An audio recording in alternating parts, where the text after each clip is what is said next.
Tantor Audio, a division of Recorded Books, presents Billion Dollar Enemy by Linnea May, narrated by Stephanie Rose and Alexander Sendiz. Chapter 1. Madison. This is exactly what I need after the week I've had. I slam the car door shut and turn around to face the dojo while deflating with a deep sigh. The building stands tall in the evening sun, a large sign reading Tensho Jiu-Jitsu above the entrance. The faint sound of slaps and kicks against mats can be heard from inside. It's like music to my ears. But I should be careful today. I'm bubbling with fiery frustration, and I can't let my emotions get the better of me. Not again. And never on the mat.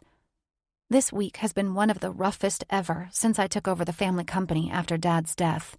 My idiotic uncle and I haven't seen eye to eye on a lot of things, but the decision we're battling over right now is the biggest we have ever faced.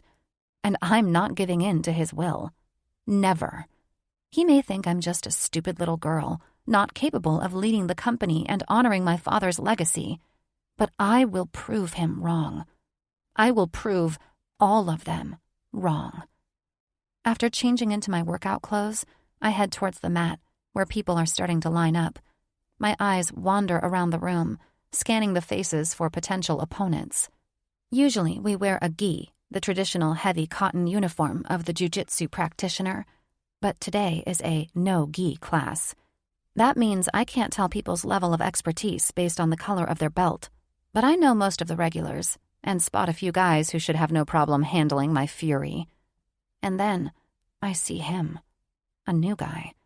Very athletic. Dark brown hair in a crew cut, shaved at the sides and a bit longer on top, and a tattoo peeking through from underneath the elbow-length sleeves of his rash guard. I can't make out what it is, but it seems to be rather big and cover most of his upper arm. He has a strong jawline, and his lips are pressed together, while his dark eyes are narrowed to complete the stern expression on his face. His presence is oddly captivating, and I catch myself momentarily lost in admiration. Tall and broad-shouldered, he exudes confidence with a hint of arrogance. His dark hair contrasts with the pure white rash guard he's wearing, and his piercing eyes seem to hold a hint of excitement mingled with determination. I have never seen him here before, but based on the way he moves and his sculpted body, I can tell he's not new to this sport. He could even be a brown belt, like me. Quickly snapping back to reality, I mentally scold myself for getting distracted. I need to focus, and so I prepare for class by stretching and warming up. But I catch myself looking back in his direction again and again, a nervous flutter stirring within me every time I lay eyes on him. Does he look familiar? Do I know him? Is that it? No, I'm sure I've never seen him before. I don't think I've ever seen anyone this handsome before. More people are stepping into the room, filling up the space between us. I find myself glancing back at him, and before I know it, our eyes meet when he looks up from his kneeling position while stretching one of his hamstrings. Instantly, I feel the heat of embarrassment rush into my cheeks. Get a grip. He's just a handsome guy. There are plenty of them all over LA, and this dojo is no exception. Why am I acting like a silly schoolgirl?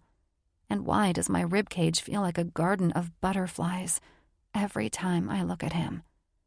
I need to calm down, I decide, shaking my head as if that could clear my frazzled mind. All right, guys, let's get started.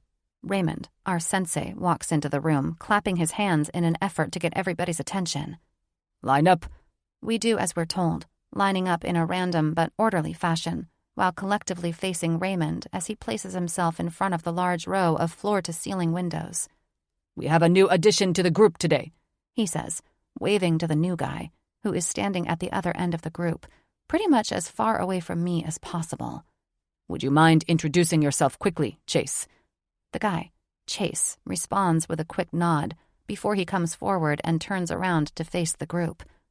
Hi, name's Chase, he starts, and a quick smile flashes across his face before he returns to his serious expression. Been doing jiu-jitsu for a couple of years. Enjoying it a lot, but I'm just a blue belt, so I guess some of you may have to go a bit easy on me."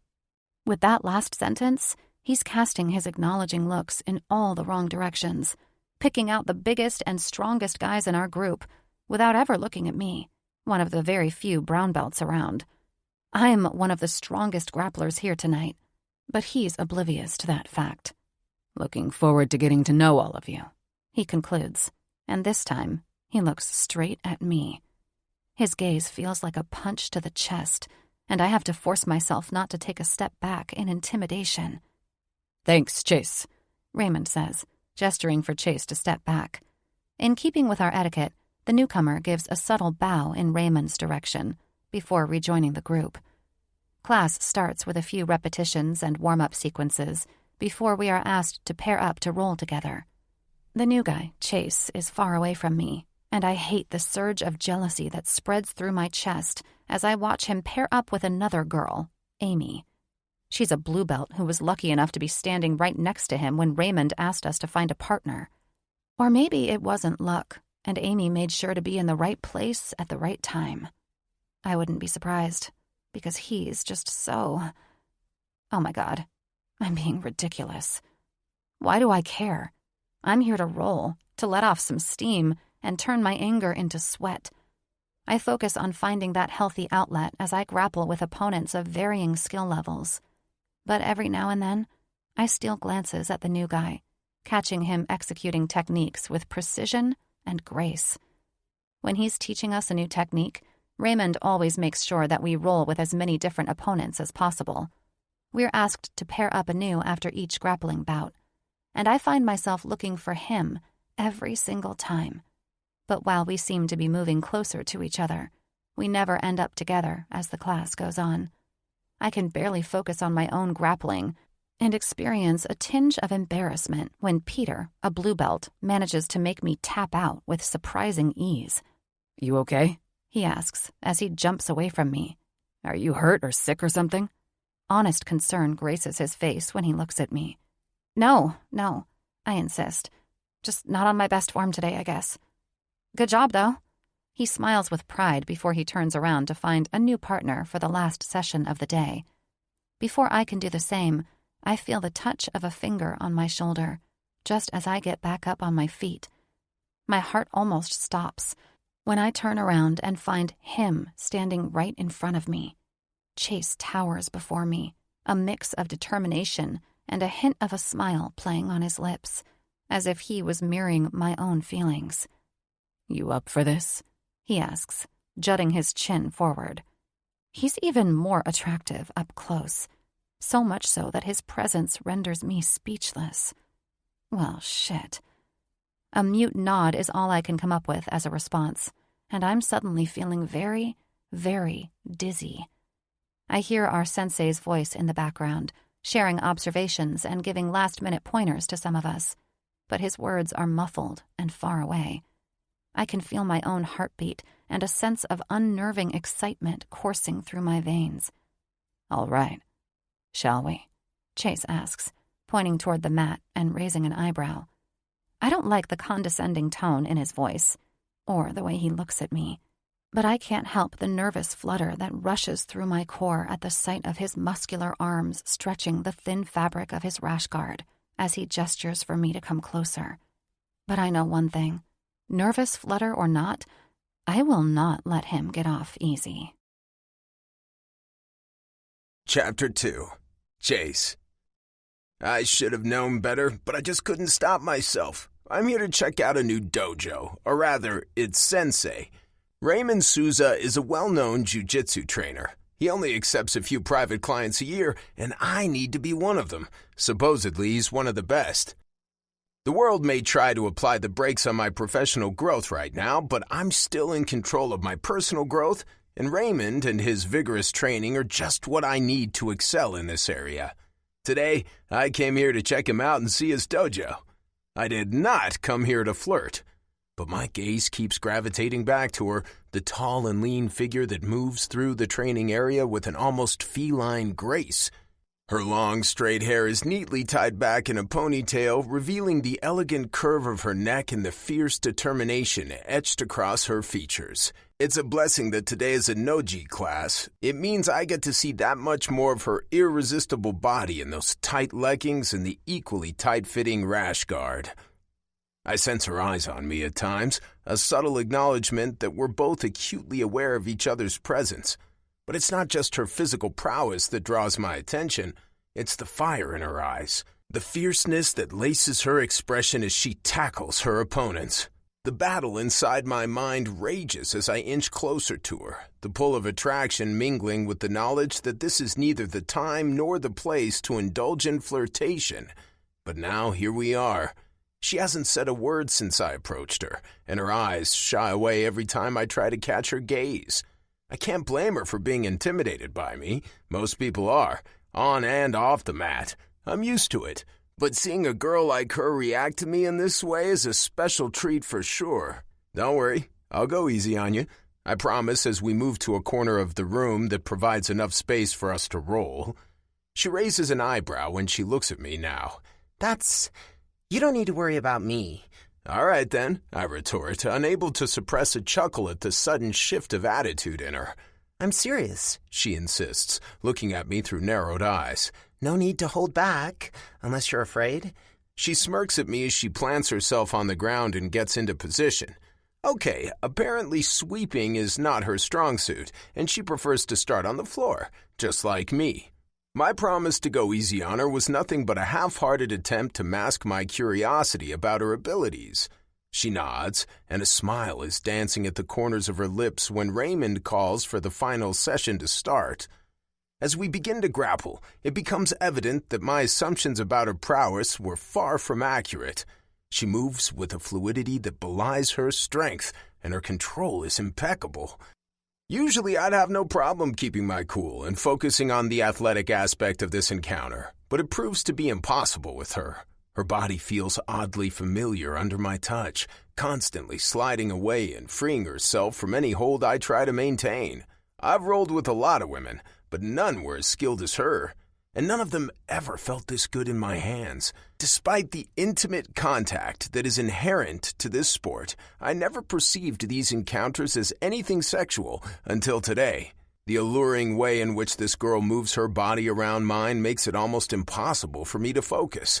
I'm bathing in her sweet scent and try not to be distracted by the touch of her firm boobs against my chest as she slides up along my body. But it's too late. I feel a shift in the dynamic between us as she fights her way out of my grip.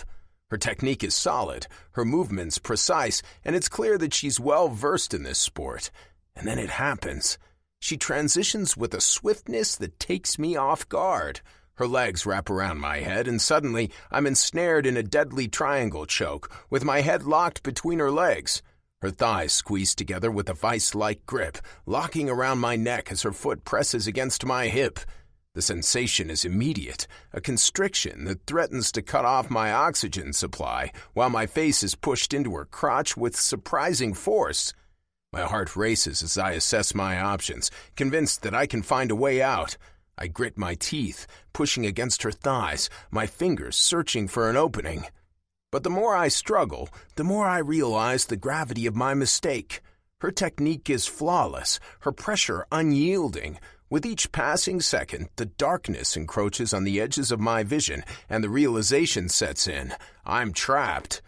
In a last-ditch effort to salvage my dignity, I raise my hand and tap against her thigh, the sound of a muted admission of defeat. She releases her hold in an instant, and as I gasp for air, she smirks down at me, her voice dripping with playful mockery when she says, "That was almost too easy."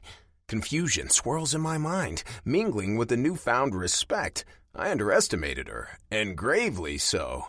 With a rueful smile, I nod in acknowledgement, still catching my breath. Fine, I'll admit it. I underestimated you.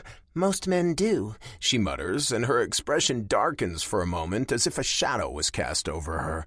There's a sadness on her face that wasn't there before, which makes me think that there is a lot more behind those words than she lets on. She clears her throat and scoots over, while I get up to sit next to her. I'm still feeling lightheaded after almost losing consciousness between her legs, and of course, she notices.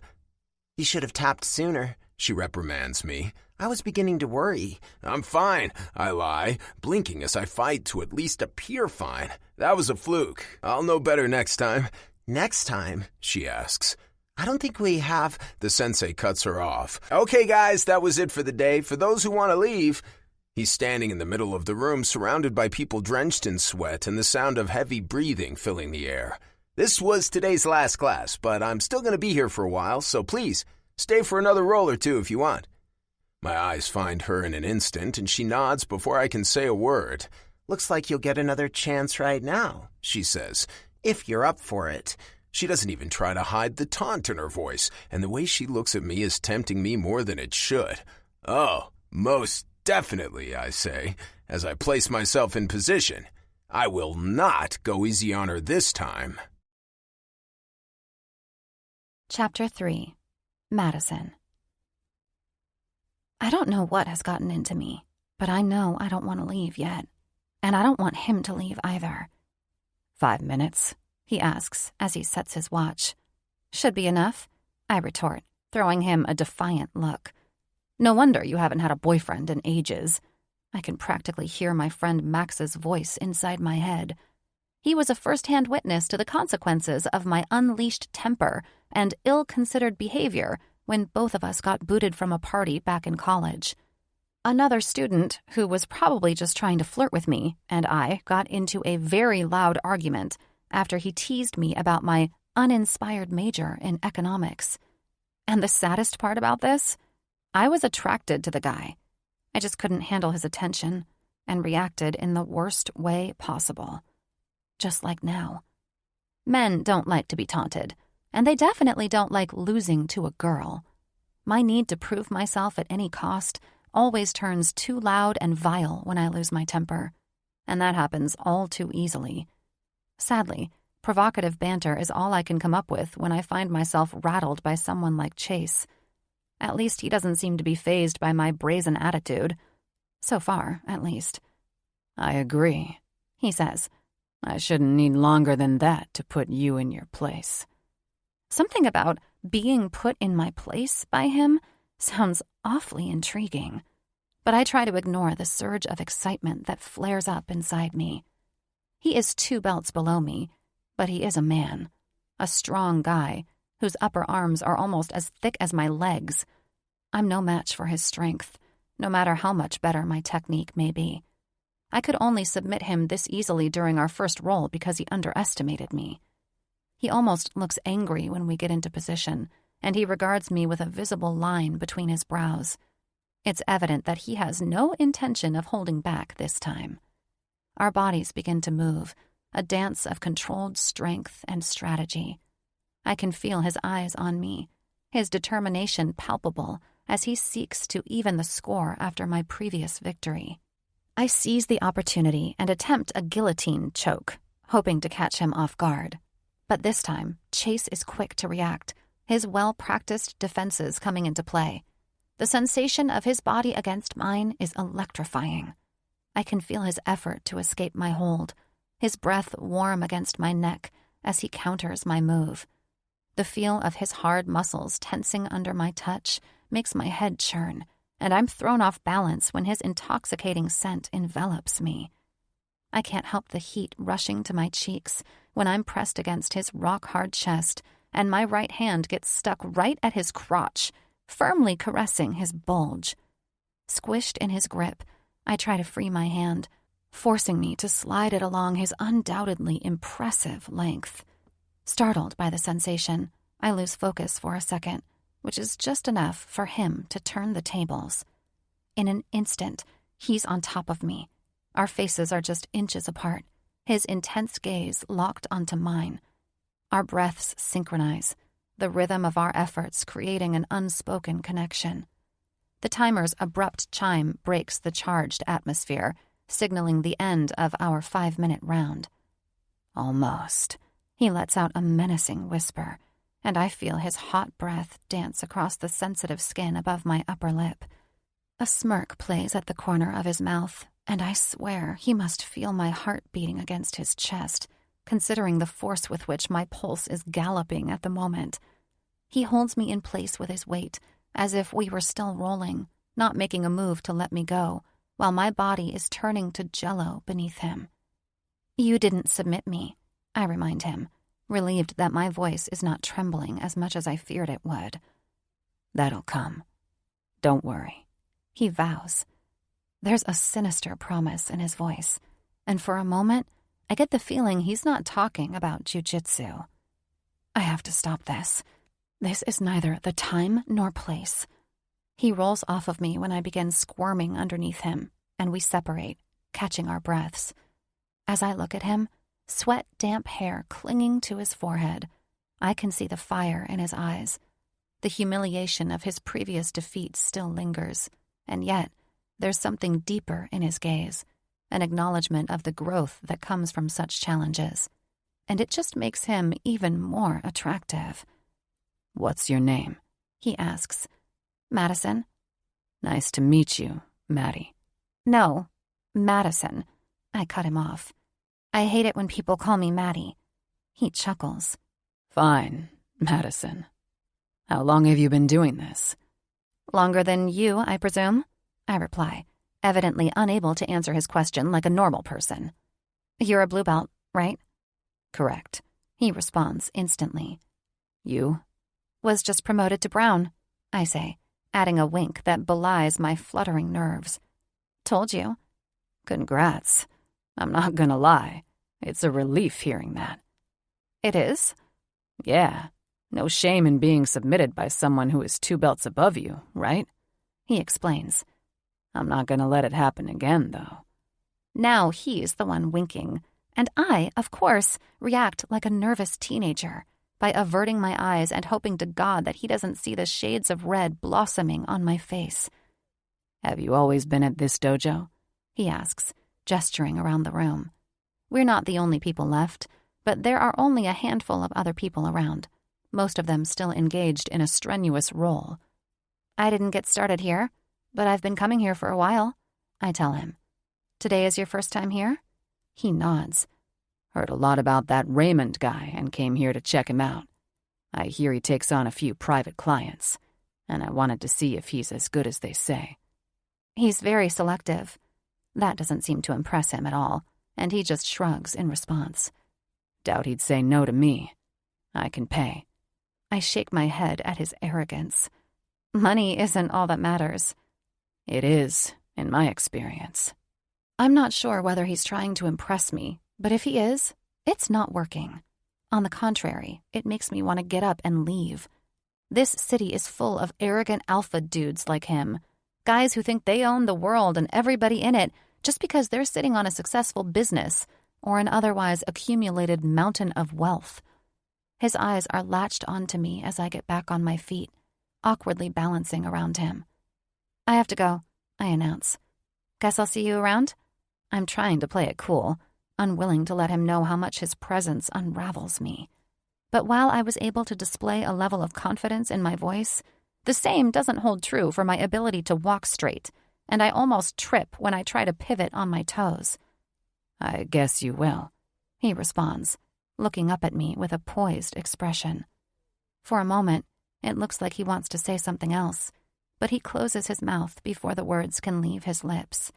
And he doesn't try to hold me back when I walk away. Chapter 4. Chase. I should have said something. Right then and there, I should have stopped her and asked her out. She would have said yes, they always do, and I could have my way with her, without having any limiting rules or clothes between us. If I'd done that, I wouldn't be plagued with this ongoing chatter inside my head, telling me to go after the first and last girl to ever submit me on the mat. I can't stop thinking about her when I leave the training room. Her taunting smile haunts me as I shower, and her coy remarks echo inside my head while I'm getting changed. And that attitude of hers, how much fun it would be to spank that out of her. My cock rises to attention at the thought of it, and I realize that I have to divert my thoughts to something less enthralling. Raymond is still around when I'm ready to leave, but instead of walking up to him to ask about his private lessons like I had intended, I find myself glancing at the women's changing room as I walk toward the front door. She may still be in there, or she might be long gone. I'm hoping to see her lingering outside when I push the door open and can't suppress a solemn sigh of disappointment when I don't see her around. I consider walking back inside to talk to Raymond as planned, but decide that this conversation can wait. I'll have to return to the dojo anyway if I want another chance with that Madison girl. As I head toward my car, a gleaming, expensive vehicle catches my eye in the parking lot when someone opens the trunk and the evening sun is reflected on the shiny metal, piercing right into my eyes. A black Bugatti. It stands out among the other cars on this lot, and this is not the kind of neighborhood that's inhabited by people who can afford a car like that. People like me. I'm a visitor in this neighborhood and was careful not to drive my Maybach when I came here, but opted for my much more sensible BMW instead. My steps slow and I crane my neck to see who is standing behind the car, loading something in the open trunk. I don't have to wonder for long as the trunk gets closed just a few moments later, revealing the driver of this magnificent vehicle. It's Madison. She's a sight to behold. Her lean and tall figure now wrapped in tight-fitting leggings, in a blinding pink and black off-shoulder shirt that reveals her delicate collarbone on one side. I pause as I watch her, a mixture of admiration and intrigue dancing in my thoughts. She's a few yards away and I would either have to call out or run over to get her attention. She's moving to the driver's seat with wide and bouncy steps, her long hair now cascading down her back and dancing in the breeze around her shoulders. An unexpected twist of suspicion creeps into my head. A car like that isn't something you'd expect someone still in the early stages of their career or training to be driving. And she's young, probably younger than me. Young and pretty. My mind begins to wander down a path I didn't intend to tread. A thought lodges itself firmly in my mind. I doubt that many people do the kind of research that I've been doing before deciding to drive all the way over here, simply based on the reputation of the local sensei. This is not one of the wealthiest parts of town, and most people who attend this dojo probably do so because they live nearby. I'm sure the same holds true for her, which means that it's very unlikely that she bought this car herself. She might not even own it. The words gold digger cross my mind, a term that gets thrown around a lot in this city and especially in my circle.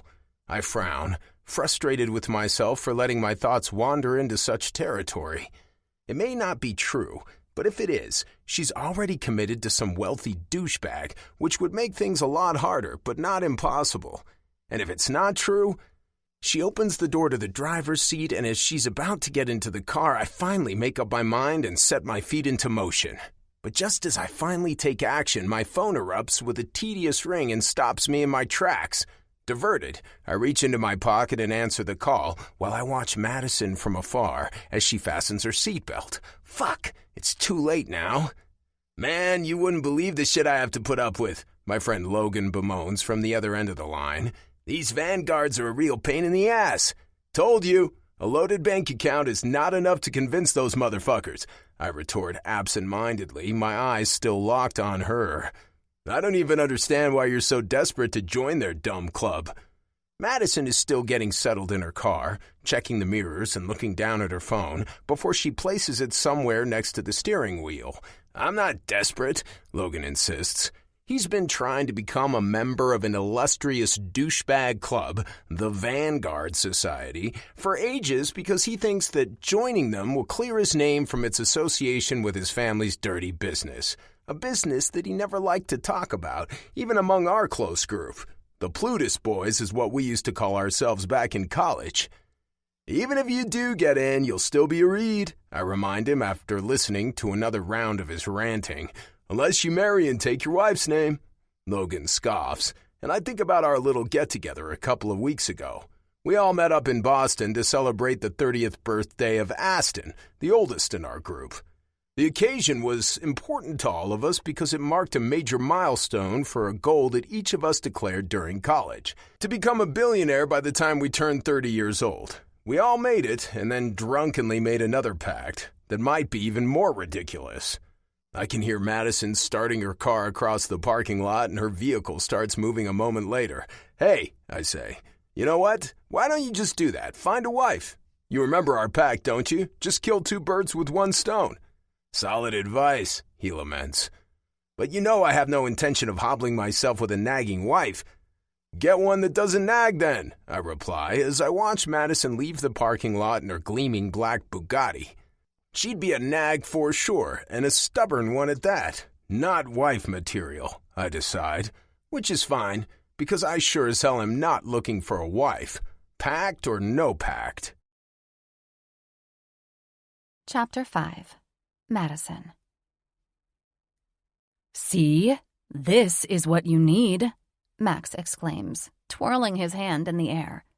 The soft glow of the chandeliers casts a warm ambiance over the plush, velvety seats of this place. Mirrored panels reflect the golden hues, creating an illusion of an endless space and amplifying the sense of luxury. The scent of aged wood and polished brass lingers in the air, mingling with the faint hum of conversations and the gentle clinking of glasses. Max and I are sitting at the bar, 2 martinis resting elegantly in front of us. A perfect picture of after-work relaxation. At least, he is. Me, not so much. I'm struggling to pull my shoulder down from my ears and relax the tight clamp of stress that's stifling my body. Drinks, atmosphere, me. What more could you want? Max goes on, raising his martini to me. We clink glasses and I take a sip of my drink, the crisp taste of the gin offering a momentary distraction from the whirlwind of thoughts that have been racing through my mind all day. I'm trying, I assure him. I really am. But after the week I've had, it's just... Okay, so spill, Max encourages, his tone light and teasing. What's got you all riled up now? I exhale a long sigh, my fingers tracing the rim of my glass as I wonder where to start. Maybe not with the handsome yet flustering stranger at the dojo. Leave the best for last. Isn't that what they say? I decide to start with something a little less thrilling, letting out a long sigh while I can already feel my pulse accelerating just thinking about the last conversation I had with my uncle. My uncle just won't let it go. He's still insisting on selling. The company my father built from the ground up and then entrusted to me. Apparently, this all means nothing to Walter. I've tried to reason with him for weeks, but now he informed me that we have a potential buyer and we're supposed to meet him next week. I gush. I said no, of course. I'm not talking to any buyer, ever. Why can't he take me seriously? None of them ever do. I feel like I'm tilting at windmills, and I'm just so exhausted by all of this. Max looks at me with a concerned expression on his face and places a consoling hand on my shoulder. Is there really nothing you can do to stop this? Walter has the same amount of shares as me, 37.5% to be precise. Dad wanted us to hold a majority between us so no major decisions could be made by Mr. Wallen, who holds the remaining 25%. I reply. He thought my uncle and I would always see eye to eye. He never wanted for us to argue. I feel my voice breaking and pause to have another sip of my drink. The warmth of the alcohol soothes me a bit, but it fails to mute the angry turmoil inside my head. And it does even less to help with the sting of pain that still aches inside me every time I think about my father. It has been almost a year since he succumbed to cancer and followed my mother into the grave. I never really got to know her because she died when I was still an infant, so I never grieved her death the way I grieve his. We all knew it was coming for a long time, and Dad spent his last living months preparing me to fill the role as his successor. He was the only man in that harsh business environment who never belittled me. The only man who took me seriously, who talked to me like a peer and not like a little girl who was visiting her daddy on Bring Your Daughter to Work Day. I never lost my temper with him because he never gave me a reason to. He would hate what my uncle is trying to do right now, and he clearly didn't see it coming. Max's hand lands on mine, offering a reassuring squeeze. This fucking sucks. I'm so sorry, he says in a low voice. But nothing is set in stone, right? And it's not like he can do anything without you being on board. You are the CEO, after all. He might, if he convinces the other investor to go along with it, I say. But from what I gather, this is supposed to be an all-or-nothing deal. So yes, they do need to convince me. Which they never will, Max declares. You got this, Madison. Your father knew you would. That's why he appointed you the CEO and not your uncle. I scoff. Maybe that was just because he knew that my uncle was ready to retire soon anyway. I mean, I'm just... Don't, Max interjects, pointing at me with his index finger. Don't you dare to downplay your own worth, Miss Haley. Don't listen to the assholes out there. You are a badass business bitch who knows her shit. MBA from an excellent school, years of experience, brains, determination, courage... Max, please. I cut him off, chuckling as I place my hand on his shoulder. Okay. I get it. I know he's right, and I should listen to him. What do we always say? Max implores. I sigh. Never let them dim your fire. Never let them dim your fucking fire, he repeats. Damn straight. Can't believe I'm the one who has to remind you of that. We share a laugh, and I smile at him as Max brings his almost empty drink up to his lips. Years ago, I was the one who came up with that saying when I encouraged him to live his truth. A truth that entails earrings and makeup and dresses and heels, if that's what he's into that week. Today, at first glance, he looks almost boringly normal, dressed up in a black shirt and black pants, black shoes, black everything. His subdued attire allows for the golden glitter above his eyelids to shine even brighter, standing out against his raven hair and brows. This is a rather nice bar, so I fixed myself up as well, wearing a silk blouse in coral and a black miniskirt with matching heels. But I still feel bland and boring next to Max. I always do. You know what you need, right? To relax and chill. Stressing about it won't solve anything, he says, as he catches the bartender's attention to order another round for us. I roll my eyes playfully, the corners of my lips twitching upward. Yes, Dr. Max. I've been trying. I thought a little exercise would help, but an exasperated sigh leaves my lips as I think about yesterday's encounter on the mat. That guy, Chase, has been occupying what little space is left in my head far more than I'm willing to admit. But, Max probes. It's this guy. A guy? He erupts, almost falling off of his bar stool. We have been sitting here for almost an hour, and only now you mention that there's a guy? We are shortly interrupted when the bartender exchanges our empty glasses for 2 new martinis, but I can feel Max's eyes on me the entire time, anxiously waiting for me to elaborate. It's nothing like that, I insist as we clink glasses anew, even though I know I'm lying as I go on. His name is Chase. He's new at the dojo. Tall, ridiculously good-looking. But that's not the point. Arrogant, incredibly condescending. You know, the kind of guy who thinks he's God's gift to the world or something. The smile on Max's face widens with every sentence I speak, and I know why. He can read me like a book. I submitted him, I hurry to announce. We were paired up to roll, and he's all, "Oh, I'm gonna go easy on you, little weak girl," you know, thinking I wouldn't stand a chance against him. It didn't even occur to him that I may be better than him, that I am, in fact, 2 whole belts above him. You guys aren't wearing your belts during class? No, only for gi classes. This was a no-gi class. Max nods. Okay, so he had no way of knowing. He could have asked, I say. Maybe he wanted to be put in his place by a girl, Max suggests, winking at me. Some guys are into that, you know. I shake my head. No, he was just a presumptuous douchebag. I mean, he was strong. All muscles and agile and surprisingly quick.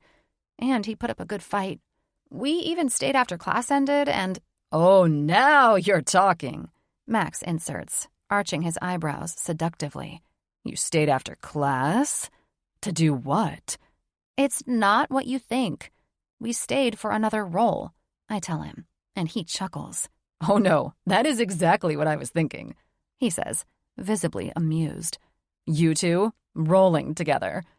Max's lips twitch, a knowing glint in his eyes. I roll my eyes at him, feeling the heat creep up my neck. Oh, shut up. It's not like that. He's just annoying as hell. Max leans closer, his voice dropping to a conspiratorial whisper. Uh-huh. Annoying. And totally not your type. Right. I meet his gaze, my eyes narrowing as I try to play it cool. Please, Max. I'm not interested in him like that. Sure, he says. The expression on his face lets me know that he doesn't believe a word I say. And I can't blame him. Max is the last person on the planet who I could ever lie to.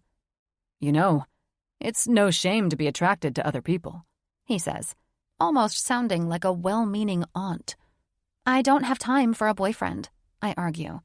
Well, since you bark at every man who ever dares to come close to you, I'm sure we don't have to worry about that, do we? He asks, raising a reproachful eyebrow at me. But there's no shame in simply having a little fun, he goes on, and a wicked smile appears on his face. Not everybody has to be a boring Mr. Monogamous in a long-term relationship like me. You're definitely not boring, I argue. Well, I'm definitely getting laid more than you, he retorts. I mean, when was the last time you had a little fun? I know you're not a fan of one-night stands, but a little fling? No harm in that. Not with someone from the dojo, I object. It would be too awkward.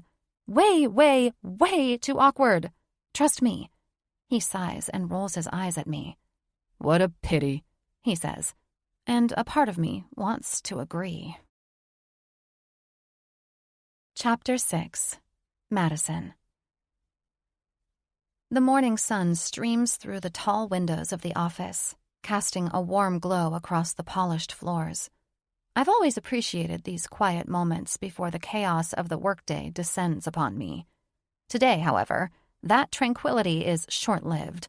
As I settle into my office chair and start scrolling through my emails, Anne-Marie, my usually unflappable assistant, storms into my office, her brows knitted in annoyance. "Madison, there's a meeting scheduled for this morning," she says, her voice edged with frustration. "Why didn't you tell me?" I look up, surprised by her reaction. "A meeting? I didn't schedule any meetings for today." She crosses her arms, her confusion palpable. "Well, neither did I. I just found out about it myself, and I had no clue you were in the dark, too."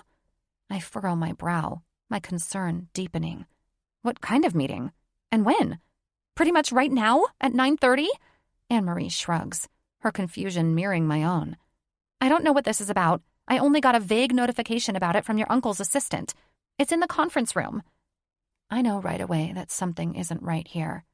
There's only one reason why my uncle would schedule a last-minute meeting without telling me about it and without giving me any time to prepare for it. And it wasn't a good one. "Do you want me to call her back and ask?" Anne-Marie wants to know. My mind races as I stand up, my chair scraping against the floor. "No, thank you. I'll go and see for myself." She nods, her expression still slightly miffed. "Let me know if you need anything." I stride down the hallway, the heels of my shoes clicking on the marble floor. My thoughts are a whirlwind of frustration and suspicion. I've been steadfast in my determination to keep my father's legacy alive, to protect the company he built from the ground up. I know my uncle sees things differently, but I never expected him to stoop so low as to arrange a meeting without my knowledge. As I reach the conference room, the door looms in front of me like a barrier to secrets I'm not prepared to face. I take a deep breath, my hand gripping the handle as I push the door open. The scene that greets me, however, is not what I anticipated. I only find my uncle's assistant bustling about, arranging documents and setting up the room for the meeting. My brows knit in confusion. "Where's my uncle?" The assistant, a middle-aged woman named Margaret, looks up from her task and offers me a sympathetic smile. "Madison, I'm so sorry you had to find out like this." I can feel her eyes on me as I reach for a pile of documents on the table in front of me. My fingers tighten around the document I'd picked up, my eyes scanning its contents. "What is this? Up-and-coming 3D printing technology? This doesn't make sense. My uncle has always opposed investing in 3D printing. We have been arguing about this for months. And now he suddenly arranges a meeting about this? Without telling me? Margaret sighs, her gaze sympathetic. I know this must be a shock to you, but your uncle has been having discussions behind the scenes. He's considering this offer seriously. Offer? I'm almost screeching at this point. How can there be an offer? I never agreed to any of this. My confusion deepens as I glance around the conference room, the pieces of the puzzle not fitting together. Did he really think he could go through with this without telling me?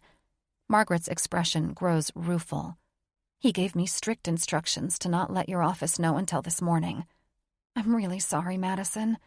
You know I wouldn't just... No, of course not. It's not your fault. I hurry to assure her. Margaret has always been a sweetheart to me, and she loved my father. It must be hard for her to be put in the middle like this.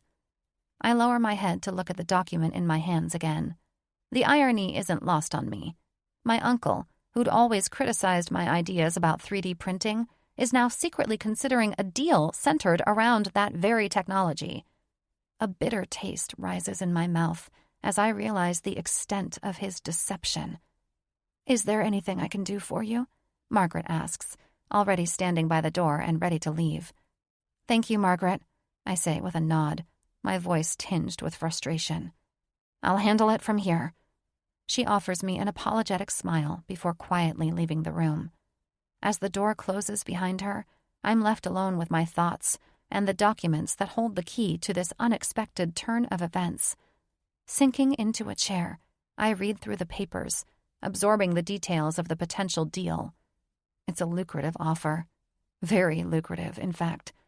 Under any other circumstance, I would praise my uncle for being able to bring such a generous offer to the table. But this is not about money. I check the time and realize that the meeting will not start for another 10 minutes. Just enough time to confront my uncle and possibly bring a halt to all of this before it even begins. I tuck the documents under my arm, my mind set on confronting my uncle, and I storm out of the conference room. But as I try to turn left, to head for my uncle's office, I'm stopped dead in my tracks when I bump right into a large, suit-wearing individual. The pile of documents falls out of my hand, gently floating down to the ground and piling up around my feet as I stare up in disbelief. Standing before me, in a dark gray suit, sporting an annoyingly charismatic smile while he crosses his arms in front of his chest, is the pesky but sexy stranger from the dojo, Chase. Chapter 7. Chase. Once again, I've rendered her speechless, but this time she's not the only one fighting for words. Her presence in this hallway is the last thing I expected. The sterile fluorescent lights overhead cast a stark glare on the polished linoleum floors of the office building, almost blinding me as I try to make sense of the sight of her. What the hell are you doing here? The question escapes my lips before my brain registers how confrontational it sounds. Her appearance commands attention in the most unassuming way. She's dressed in a business chic ensemble, a fitted pencil skirt that accentuates her graceful figure, and a blouse that radiates an air of confidence. The soft ivory hue of her top contrasts elegantly with the black of her skirt, a juxtaposition that's both refined and striking. She blinks, caught off guard by my abruptness. Excuse me? I could ask you the same thing. Her tone is equal parts confusion and irritation. What are you doing here? I'm starting to realize how obnoxious my question might have been, now that she's throwing it back at me in the same aggressive manner. I have a meeting with the CEO, I explain, my voice tinged with a hint of defensiveness. Her eyes follow mine as I gesture towards the conference room door she just walked out of. There's a brief moment where her gaze sharpens, as if she's assessing my credibility. Then she turns around and looks back and forth between me and the door, her expression a mixture of skepticism and surprise. Her chestnut hair is swept up into an updo, the intricate twists and pins revealing the meticulous attention to detail she's poured into her appearance.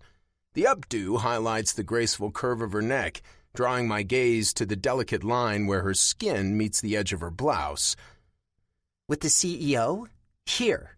Her words come out as a soft murmur, almost as if she's trying to process the improbable information. I nod, confirming her suspicion. Yes, right here. At 9:30. There's disbelief in her voice, a pinch of incredulity. My affirmation seems to baffle her further. That's correct, I say, unable to hide a faint smile. It's intriguing how much her reaction has shifted from annoyance to astonishment. Suspicion begins to dawn on me. Could she be part of this meeting? Is that why she's here? The thought adds a layer of complexity to this already bewildering interaction.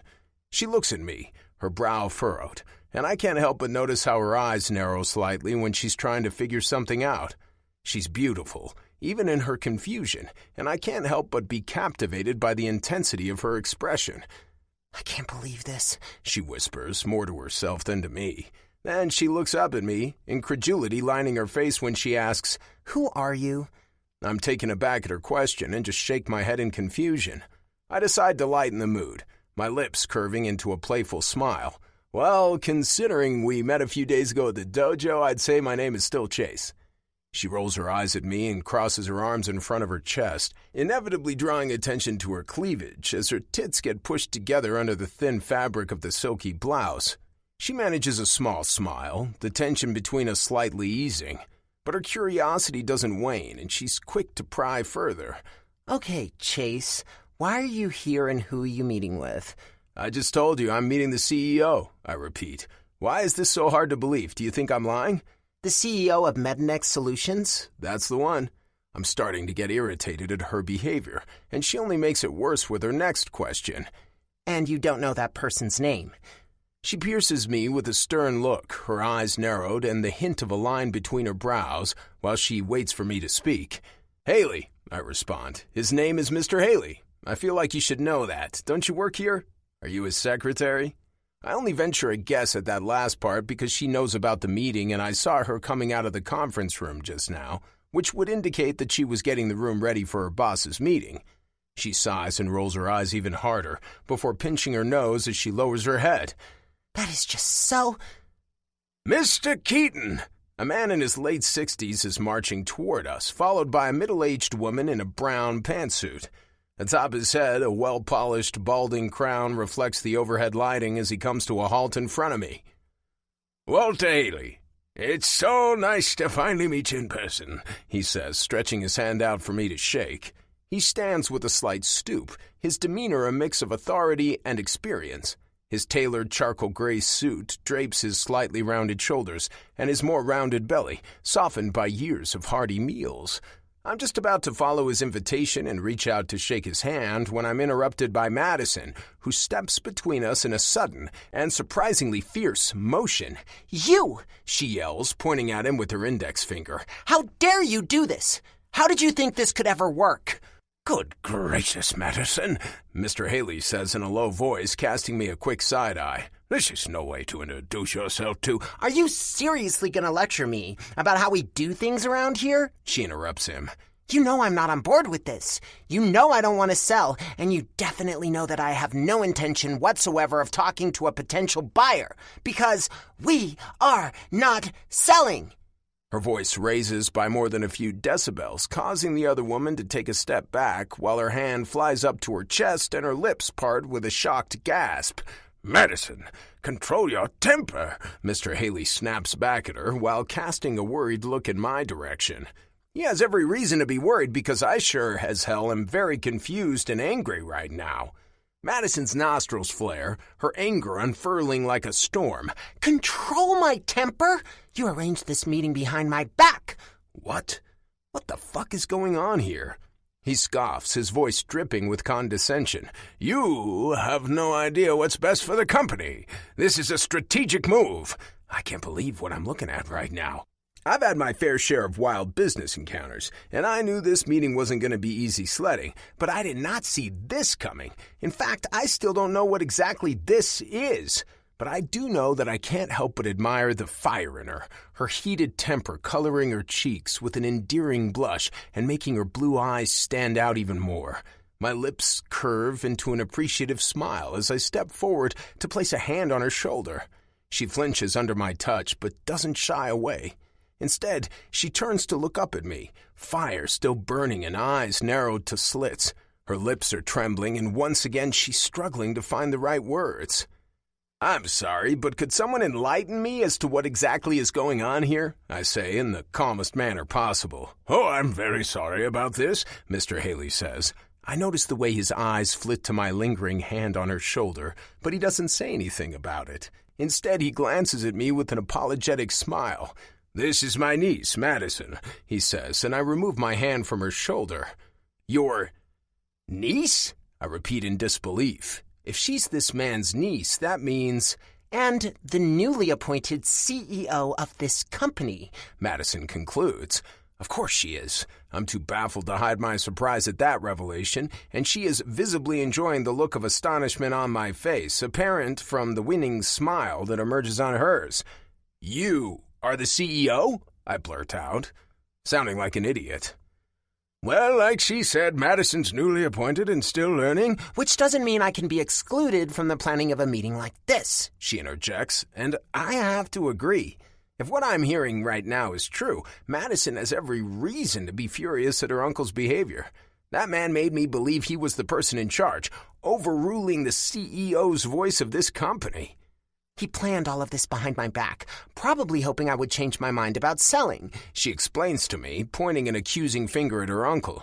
I'm still on the board, Madison, and until recently, I was the one in your chair, so... But you no longer are, she yells at him, startling Mr. Haley's seemingly mute assistant anew. I'm in charge now, and I say we don't sell. That's not how things work. The tension in the air is palpable, the anger in Madison's eyes clashing with her uncle's stubborn resolve. And as the exchange between them threatens to escalate, I decide that there is nothing to gain by watching them argue like this. I really want this deal, but not like this, and I don't want to spend another second in this man's vicinity. He clearly doesn't respect Madison the way he should, and uses dubious tactics to get what he wants. She's the only person that matters, the only person I need to talk to. There has obviously been a great misunderstanding here, I interject. I think it's best for me to come back another time. Mr. Keaton, please, Mr. Haley tries to soothe me. Please excuse my niece's behavior. She doesn't know what she's talking about. I can see her gasp for air from the corner of my eye, but I get in between before she gets to erupt again. To be honest, Mr. Haley, I don't feel comfortable attending a meeting that has been arranged under these circumstances. My eyes find hers for a split second, and I see her shoulders relax a little. If the CEO has not been informed about this meeting and has had no chance to prepare, there's very little point in talking today. I can't work like this. Mr. Haley sighs and flails his arms in disappointment while casting his niece an aggravated look, as if to say, see what you did now? Have a good day, I say, nodding at him first before I turn to her. Madison? She's smiling when she nods me goodbye, though I'm hoping it's not because she thinks I'm going to let the opportunity go this easily. I've had my eye on this investment for a long time, and I will get what I want. I always do. Just not today, and not like this. Madison complicates things, but with a little luck, I can kill two birds with one stone here. Get her into my bed, and her company into my hands. Chapter 8. Chase. It doesn't take long until I hear her footsteps approaching from behind. I've reached the elevator and I'm just about to push the button to go down when she calls to me behind my back. What a good girl. Chase! Her voice carries through the hallway, a note of desperation beneath its firmness. I pause, my hand lingering near the elevator button. I knew she would do this. I knew from that subtle smile that she would want to talk to me without her uncle present. She reaches me, her breath slightly uneven from her hurried pursuit. I'm sorry, she says, her voice softer now, contrite. I didn't mean to blow up like that, and I'm sorry for wasting your time. I meet her gaze, her eyes a storm of emotions. It's clear that her argument with her uncle has rattled her, but there's also an undercurrent of vulnerability that she's trying to conceal. I shake my head, a faint smile playing on my lips. Doesn't look like he takes you very seriously, I offer. She runs a hand through her hair, her frustration still palpable. You have no idea. We've been arguing about this for weeks. I can't believe he did this. I can't help but empathize with her frustration, even though I don't like hearing that she's this adamant in her stance not to sell. Neither can I offer. That was highly unprofessional and disrespectful toward you. Her eyes widen, and she parts her lips, seemingly in awe. Well, yes. Yes, it was. She looks positively surprised at my acknowledgement of her struggles. Great. This is exactly what I was hoping for. I can only imagine how tough it must be for someone like her to hold her ground in a world that is dominated by older men and assholes like myself. To most of these idiots, she'll never be more than a little girl who doesn't deserve to be taken seriously. And I'll be the knight in shining armor who gives her the respect she deserves, the one and only man who doesn't make her feel like a little kid at a grown-up party. A small sigh escapes her lips, and she glances away as if trying to gather her thoughts. Are you just a representative, or are you the CEO of Keaton Care Solutions? Her question is straightforward, but I sense an underlying curiosity. I raise an eyebrow, mildly surprised by the question. I'm the CEO. The response seems to catch her off guard, and a flicker of realization crosses her features. So you really are the guy who wants to buy my father's company, she says. I have researched you, your company. You have a reputation for aggressive acquisitions. Hearing that fills me with pride, and I'm sporting a wide smile as I nod. Best way to grow, wouldn't you agree? That's what you've been doing for the past year, too. I've been quite impressed by your achievements, Madison. I know she won't be able to resist my charm, and convincing her to sell will be so much easier once she finds herself in my bed, properly fucked, pleased and content in my arms. I will no longer be the asshole who wants to take her company away from her, but instead I'll be her confidant, a person she trusts with her life and her business. The expression on her face tenses. What do you want with Metanex Solutions? Why are you so keen to make us part of your so-called empire? You're the best when it comes to prosthesis technology, and I hear you're planning to adopt a new 3D printing method soon. She really is the best. I don't even have to beguile her cute little head with lies. But Madison just rolls her eyes. Well, yes, if my uncle doesn't boycott that plan. He doesn't get it. He thinks that investment is a waste because he doesn't trust 3D printing. He never even did his own research. He's just against it because he has prejudices against things he doesn't understand, things which are new. But the same is not true for you? Her brows curl into an angry grimace. What do you mean? Why are you so against selling? I ask. I'm planning a collaboration with the Army to provide soldiers with orthoses for combat injuries. A worthy cause, don't you think? Oh, yeah, right, because that's why you're doing it, she retorts. Don't spin your bullshit here. You just want to expand and grow your own wealth like everybody else. I'm not like everybody else, I tell her. You'll realize that soon enough. She actually blushes when I add a coy wink to my words. I can't believe how well this is going. And it's true that I want to grow, but I can't do that without you, I insist. Yes, this buyout would be profitable for me in the long run, but it would also help to build something truly awesome. I believe in 3D printing just as much as you do. We're not selling, she mutters. Her lips are pressed into a thin line when she looks up at me. I think you should leave. She's tough, because she has to be. I can tell by the little tremors in her shoulders how hard this is for her, and how much weight she is carrying, and how much all of this is stressing her out. I'll have to be careful not to turn into another source of stress in her life. I agree, I say finally, pushing the button for the elevator. She's still standing next to me as the doors slide open, her arms crossed in front of her chest and an intense look on her face. Even under the circumstances, I can't get over how fucking beautiful she is, so strong and determined. And she's obviously very smart and capable. She had to be if her father decided to leave the company in her hands, despite her young age. She is making things a lot more complicated than I had expected. Luckily, I enjoy a good challenge. Chapter 9. Madison. I'm still riled up from our conversation, my thoughts tangled in a web of frustration and conflicting emotions. The memory of his confident smile and his piercing gaze lingers in my mind. It's infuriating that he thinks he can just waltz into my life and my company, acting like he has the right to dictate its fate. But beyond the anger, there's something else I'm struggling to admit. The fact that I can't stop thinking about him. I've never been this flustered by a man's presence.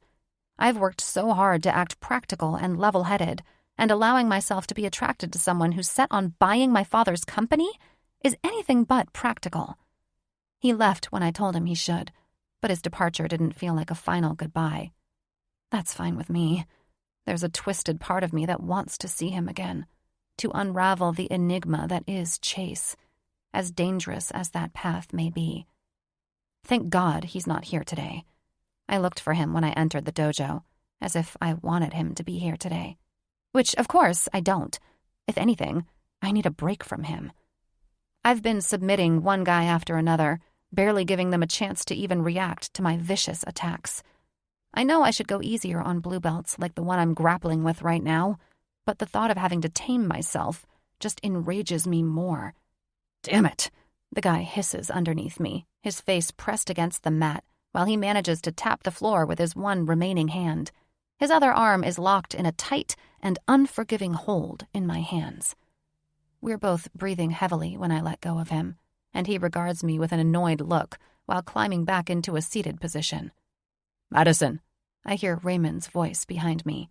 He's standing a few yards away and gestures for me to come closer. I get up on my feet, send a quick nod to the guy I just sparred with, and walk over to Raymond. Are you okay? He asks, his voice gentle but probing. His expression is a mix of concern and understanding. It's like he can read my thoughts, sense the turmoil beneath my exterior. I take a moment to gather myself. The intensity of the training session has stirred something within me. Yeah, just blowing off steam. Raymond nods, his gaze unwavering. That's what I feared. You know this isn't the place for that, Madison. I've seen you go at it before, but today was different. Something's bothering you. I hesitate, the weight of his words settling on my shoulders. He's right, of course. Chase's presence and his proposition have shaken me more than I'm willing to admit. It's just work stuff, I reply, trying to play it off as nonchalantly as I could. I'm sorry. I know I shouldn't let it out on the mat. It's not just work, though. It's so much more than that. My father's legacy, my dangerously stubborn uncle, our third shareholder, Mr. Wallen, and his vague interests, and Chase, the man who gave me more than one reason to not stop thinking about him. No, you shouldn't. Not like that. Raymond studies me for a moment, his eyes somehow filled with wisdom beyond his years. Sometimes, physical exertion can help clear the mind. But other times, it's a mask, a way to avoid facing what's really bothering you. He places his hand on my shoulder, but luckily doesn't seem to expect me to say anything to that. An encouraging smile is all that follows before he lets me be. I sigh as my tired gaze travels through the room. The class is still going, but I no longer feel the need to exert myself like I did before. It feels like that desire has been muted and pushed aside by shame about being scolded, and rightfully so. I could have hurt someone, and I don't want to gain the reputation of being the crazy bitch who breaks people's bones when she's in a bad mood. I'm already dancing close enough to that reputation as it is. Maybe Max is right, and I just need to find other ways to relax and let off steam. Easier said than done, though, especially as long as this Chase guy keeps haunting my mind. Chapter 10. Chase. 3 days have passed since that failed meeting, and I haven't heard a single word from Metanex Solutions or Madison. I expected to hear from Mr. Haley, as he's the person I've been communicating with for weeks now, trying to get this deal done. He was so persistent before, and he said he would call me again, but he hasn't. If I don't hear from him today, I'm going to take matters into my own hands. He still has a few hours to call before the day is over. Did Madison really talk him out of it? After all, she's the one who holds the reins in that company. I bet she hasn't even looked at the offer. She has no idea how rich this would make her.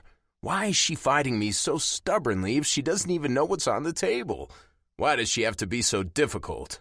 I can't suppress a deep groan as I ponder the implications of the silence while my fingers tighten around the whiskey tumbler. Why is it so hard for me to get her out of my head? The plan was to come out here and have a drink and relax while I watch the sunset on the horizon. I'm sitting out on the patio of my house, facing the ocean, and watching the waves crash as they meet the land. Venice Beach has been my home since I left college more than 7 years ago. Living here was something I'd dreamed of ever since I could remember, but no one believed it was in the stars for me. I wasn't as lucky as my peers, especially the 3 other Plutus boys. I grew up poor, without a father. He was a drunk who was in and out of my life for years until one day he disappeared completely, but with a devoted mother who more than made up for it. I wasn't the only one who worked his ass off to get here. She did too. She did everything for me, and sometimes more than needed. Worked several jobs, helped me with my studies, and did everything that she could to get me into the best schools. Without her, I never would have gotten that much-needed scholarship to an Ivy League university. Without her, I wouldn't be where I am today. My mother was the first person who benefited from my growing success because I bought her a house as soon as I could. A nice, cozy house in Newport, Rhode Island, where I grew up. My mother is still as modest and frugal as she was when she had to be, despite having all the money in the world now. I fly over to the East Coast as often as I can and just came back from another visit with her and her boyfriend a couple of weeks ago. It was a little nauseating to see how fucking adorable they are together, I'll admit. And she threw me that look again, that "do you really want to die alone" look? That's nothing but a question about my disappointing, as she put it, personal life. It's true that I've never had a real girlfriend, even though I have dated and fucked my fair share of beautiful women. I'm fine with that. Always have been. Always will be. A relationship would take away too much of my time, and women never understand my drive for success. All they want is to hang out and chill. That kind of life would drive me crazy. It would feel like being put in a cage, a way too small cage for a predator like me. I jerk up in surprise when my phone yanks me out of my solitary musings with an incoming call. It's not Mr. Haley, but my old college friend Gabe, a Plutus boy. "To what do I owe the pleasure, Mr. Boulder?" I greet him. "How's it going, Chase?" he asks. "Good, good," I respond languidly. "Just hanging out on the patio right now, taking it slow tonight. The weather's too nice not to." "The weather's always nice in L.A., he reminds me. "When did that ever slow down your hustle before?" I detect a hint of jealousy in his voice. Unlike me, he still has to deal with the chilly East Coast weather. "Touché. You're right, it doesn't," I admit. "But yeah, honestly, I needed a break from the office today. It's been a bit stressful lately, and all that traveling wore me out." All that traveling was not much more than meeting my mother and one business associate who I used to work with when I helped Gabe start a legal technology platform years ago. I also met with him while I was there and advised him not to get back involved with his ex-girlfriend Ella. I'm pretty sure that was a futile attempt, but I don't want to ask him about that now. It would only make me angry. "Your life is always stressful," he adds. "Yeah, but not like this," I argue. "I'm trying to acquire another company for their technology, but they're fighting us for no apparent reason, led by the most infuriating bitch I've ever met." That's a strong word to use, and I can't deny the little sting that pokes at my chest when I talk about Madison in that fashion. Shit, I'm not getting myself in trouble here, am I? "It doesn't sound like something you can't handle," he says, "especially in your position." "True, but man, that woman gets under my skin. Such a fucking snake," I seethe, trying to ignore the stabs at my conscience. "At least she's hot. Nice ass, nice lips, so there's that. Eye candy always helps." He pauses, and I can sense that he is about to reprimand me before he even starts. "You're not going to do anything stupid, are you?" he inquires. "What do you mean?" I retort. "You mean like fucking her?" I'm sure that's exactly what he means, and I can't believe that he's the one warning me about doing something stupid after that bullshit he's pulling with Ella. Fuck no, man. "I'm not an idiot," I burst out. "Never shit where you eat, remember? We've all seen what happened to Aston." Aston is the goody-goody of our group, but he's the only one who ever got into trouble because of a woman. He was dumb enough to get caught dating one of his students. At least, that's what the rumors said. He always insisted that there was nothing to it and nothing ever happened, at least not while she was still enrolled. He was declared innocent after it came out that the girl in question was most likely lying, but shit like that sticks. Gabe is right to warn me about dipping my pen in company ink, but I won't give him the satisfaction of agreeing. "Glad to hear that," Gabe says. "Besides, I haven't forgotten about the Pact," I remark, mostly to tease him. "Not sure how serious you are about it, but I heard Logan has something going on. Looks like you met someone." I know I'm getting Logan in trouble right now, but I don't care. He would do the same to me, and there's a good chance that Gabe knows more about what's going on with him than I do. Gabe, Logan, and Aston all still live in the New England area or close to it, and they see each other way more often than I see any of them. "What do you mean?" he asks, sounding surprised. "Last I heard he said that Pact thing was just a joke to him." "Oh, that goddamn Pact. A pact for all of us to find a woman, get married, and produce an heir to our respective wealth. It was just a silly joke, something we said when we met on Aston's 30th birthday. Sounds like he lied to you," I maintain. "We talked briefly yesterday, and he mentioned there's someone very special in his life now. Logan did mention a girl and that she was helping him with something, but he wouldn't tell me with what. Did he actually listen to me about finding a wife to get into that dumb club? I can't imagine that." "That's impossible," Gabe insists. "That's what I thought too," I agree. "Maybe he's lying, or he's taking this Pact thing a lot more seriously than us, or me at least. Don't know about you." I shake my head violently, adding a dismissive scoff, as if that could stop Madison's face from emerging before my inner eye.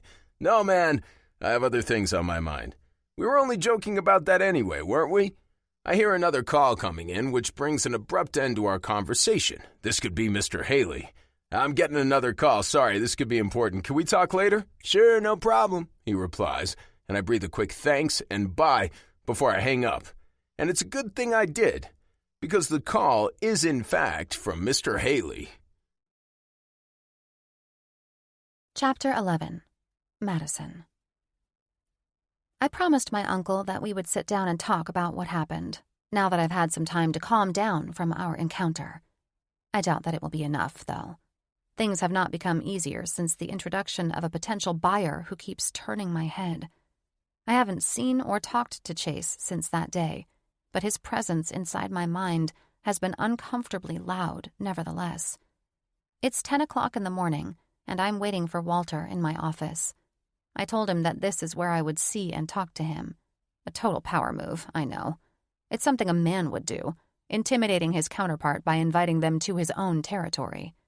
This used to be his office, which he shared with my father when he was still alive and working. He got all buddy-buddy with Dad, even though they had never been close before. My uncle makes his own power move by showing up late. It's almost 10 minutes past our agreed meeting time when his face appears in my open door. "Sorry," he starts, barely looking at me as he hurries to the seat opposite me. "Traffic was insane. You know how it is." He looks every bit the successful businessman, dressed in a tailored suit with an air of authority that always manages to unnerve me. I take a deep breath and gather the strength to say the things I have to say. "Uncle Walter," I begin, my voice steady but cautious. "I wanted to apologize for my behavior the other day. I shouldn't have lost my temper and yelled at you like that. It was unprofessional and disrespectful." He leans back in his chair, a faint smile tugging at the corner of his mouth. He seems pleased by my apology, but I won't give him the satisfaction of seeing me cower. "I appreciate your apology, Madison," he replies, his tone measured.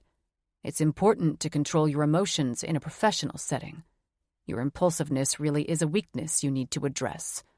I nod, acknowledging his words without revealing the internal struggle that led to my outburst. But I don't want this conversation to be about me or my behavior, so I decide to change the topic before he continues lecturing me. My fingers clench around the armrest of my chair, but I maintain my composure. "I promise it won't happen again," I assure. The smug smile that emerges on his face challenges me to keep my promise. "But we have to talk about this. And you have to listen to me." "Oh, I have to listen to you?" he interrupts. "So my seat on the board and my shares mean nothing? Is that what you're trying to say?" "That's not what I'm saying," I say through gritted teeth. I know he's just trying to rile me up again. He wants me to explode and make me look like a hysterical bitch. I'm not going to give him that satisfaction. "But you have been fighting me on every step along the road, ever since we took over." I pause, before I correct myself. "Before I took over." He shakes his head as if I just suggested turning the entire operation into a Barbie theme park. "Innovation is not foolishness, Uncle Walter. It's necessary for our growth and competitiveness. We can't stay stagnant while the world moves forward," I lecture him. Adapting 3D printing technology for our prosthesis is the right step for— How do you even know if it's done right? He cuts me off again. Do you even understand what you want us to invest in? I can feel my heart beat with urgency, and I notice the slight tremble of agitation in my fingers when I lift my hands from the armrest of my chair. Don't let him get to you. He leans forward, his eyes narrowing. Do you even understand the risk? We're already big enough to sell and make a handsome profit. It's not about the money for me, I assert, my voice unwavering. It's about Dad's legacy. He worked hard to build this company, and I won't let it stagnate or be sold off like a commodity. My uncle rolls his eyes, a dismissive gesture that lights a fire in my chest. I can feel anger boiling up inside of me, fueled by years of being belittled and undermined. Madison, don't be naive, he sighs, a condescending tone creeping into his voice. You're still just a girl. You don't understand the complexities of running a company like this. The words hit me like a slap to the face, and I can feel my control slipping away. How many times do I have to prove myself? How much longer do I have to endure being treated like a child? I snap, my voice rising. I am not a little girl, Uncle Walter. I am fully capable of running this company, and I won't stand here and let you belittle me. The look on his face reveals that this is going exactly as he planned. The fury inside of me is almost physically painful, but I try to breathe myself to a calmer state before I let myself speak again. We're not discussing this, I maintain. The fact that you talked to a potential buyer and arranged a meeting behind my back shows how little you respect me. But it won't work. I'm not giving in. Not even to this buyer? He probes. Did you even look at his offer? This guy is swimming in money, Madison. His offer is above what I could have imagined, and I'm sure we could get him even higher if we— I don't care! I cut him off. I don't care how much money Mr. Keaton throws on the table. He would kill everything my father accomplished. And you know what? I'm pretty sure I'm not wrong about anything. I lean back, enjoying the perplexed expression on Walter's face a little too much. I saw you even highlighted it in the documents you prepared for him, I go on. So you're basically using my innovation to leverage this buyout while telling me that it's a bad idea? I am so sick and tired of men dictating to me what to do. Mr. Keaton won't get his way, and neither will you. There it is. I'm screaming again. I couldn't help it. I never can. My uncle slowly shakes his head and rises from his chair, his patience clearly worn thin. Your outburst only proves my point, Madison. You're not ready for this responsibility. Maybe it's time you step aside and let someone more experienced take the reins. His words hit me like a sucker punch, and I feel tears prickling at the corners of my eyes. He's won. Again. I watch as he turns and leaves the room, the door closing softly behind him. Alone in my office, I sink into my chair, my hands covering my face as tears stream down my cheeks. I'm a failure. I couldn't even control my temper when it mattered most. Why is it so damn hard for me to stay level-headed when I need to be? Everything has gotten so much harder ever since that Chase guy entered my life. He flusters and upsets me in a way that makes it impossible for me to think straight and to keep my goddamn act together. This is all his fault. Chapter 12. Chase. My muscles are still humming from the intensity of the training as I walk out of my first private session with Raymond. He really is as good as they say. Visiting the 10 show comes with a little extra excitement because I know there's a chance I'll run into Madison. After my phone call with her uncle a couple of days ago, I'm even more fixated on solving the conundrum that is her. Mr. Haley was kind enough to provide me with some information about Madison that could help me get closer to her. Since I didn't want to leave things entirely up to chance, I arranged for my private lesson to be scheduled right before Raymond's Blue Belts and Up class of the day, which I know Madison is most likely to attend. And as luck would have it, I walk right into her when I leave the building and step out to the parking lot. She's walking toward the entrance and looks at me with a sardonic smile, her lips curling in a way that simultaneously riles me up and piques my interest. Want to get your ass kicked by a girl again? She teases, her tone dripping with a mix of challenge and amusement. I can't help but chuckle at her audacity. She's got fire. I'll give her that. She's wearing athletic clothes that emphasize her fit figure. Her long hair is tied back in a sleek ponytail, giving her an effortlessly put-together look that contrasts with the chaos she seems to radiate whenever we're around each other. "Don't get ahead of yourself," I retort, my grin matching hers in its playful edge. She rolls her eyes but doesn't deny the fact that I've caught her attention. "So, are you stalking me now, Chase?" Madison asks as she comes to a halt right in front of me. Her tone is teasing, but there's an undercurrent of suspicion there. I scoff, playing it off with an air of nonchalance. "Don't flatter yourself. Do you think I have nothing better to do than to run after you?" She swallows dryly and adjusts the bag hanging over her shoulder in an awkward manner. "Certainly looks that way," she murmurs without looking at me. I can't stop thinking about what her uncle mentioned during our last phone call. He made it clear that Madison was more than just the typical heiress. She's the one responsible for the company's innovations, the future-minded thinking that's driving it forward. I'm more impressed by her the more I learn about her. "Then why are you here?" She probes, an eyebrow raised at me. "Doesn't look like you'll be joining us for class." "No, I'm just leaving," I say. "I told you about my interest in private lessons with Raymond. We just had our first one."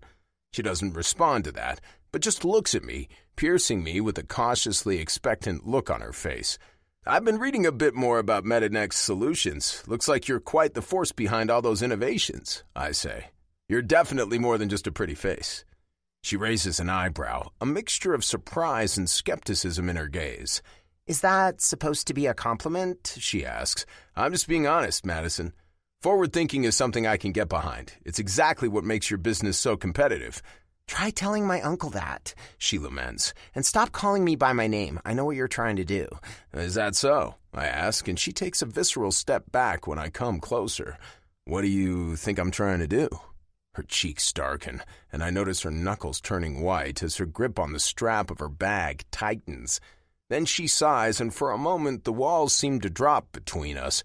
There's a genuine curiosity in her eyes, a glimpse of something beyond the tough exterior she wears like armor. "If you think you can charm your way into this buyout, you're gravely mistaken, Mr. Keaton," she says, and the way her voice carries my name gets to me in a way I did not see coming. This girl is fucking trouble. I knew it. I can't keep my head straight when I'm faced with her. She doesn't retreat this time when I get even closer to her, minimizing the distance between us until my face is so close to hers that our lips almost touch. Her breathing turns erratic, and I can sense her delicious fight for composure. "Why do you think that's what I'm trying to do here?" I say in an ominous whisper. "Business is business. I'm just exploring new opportunities. And trust me, I know when I find a good one." She studies me for a moment, seemingly assessing the sincerity of my words. I can almost feel the wheels turning in her mind as she processes this information, while I slowly withdraw from her. "You're not going to let this go, are you?" "No, I'm not." "Did you talk to my uncle again?" I hesitate, then admit, "Yes, I did." Her eyes widen as she sucks in a sharp breath of air. But before she gets to explode on me, I add, but only to let him know that I'm not going further with this without including you, the CEO, and everything.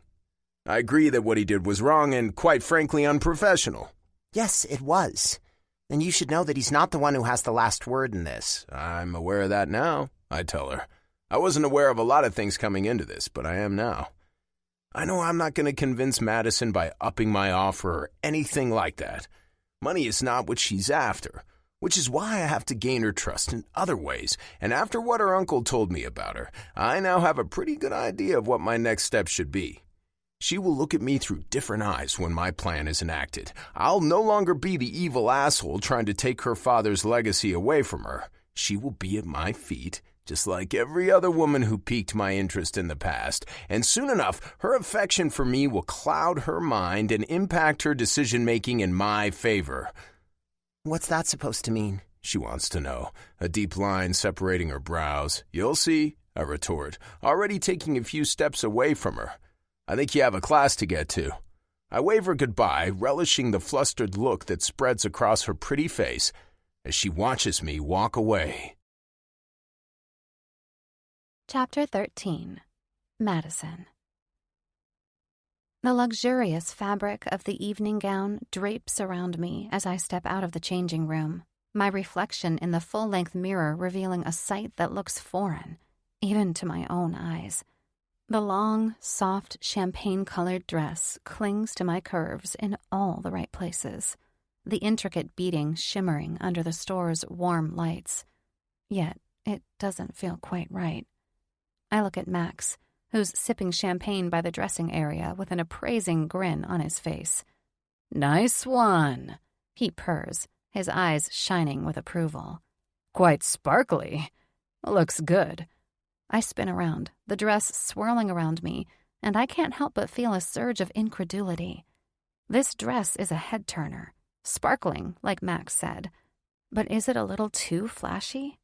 Then I remember that this is Max, my brutally honest best friend who won't hesitate to tell me if I look like a disaster if I ask for his honest opinion.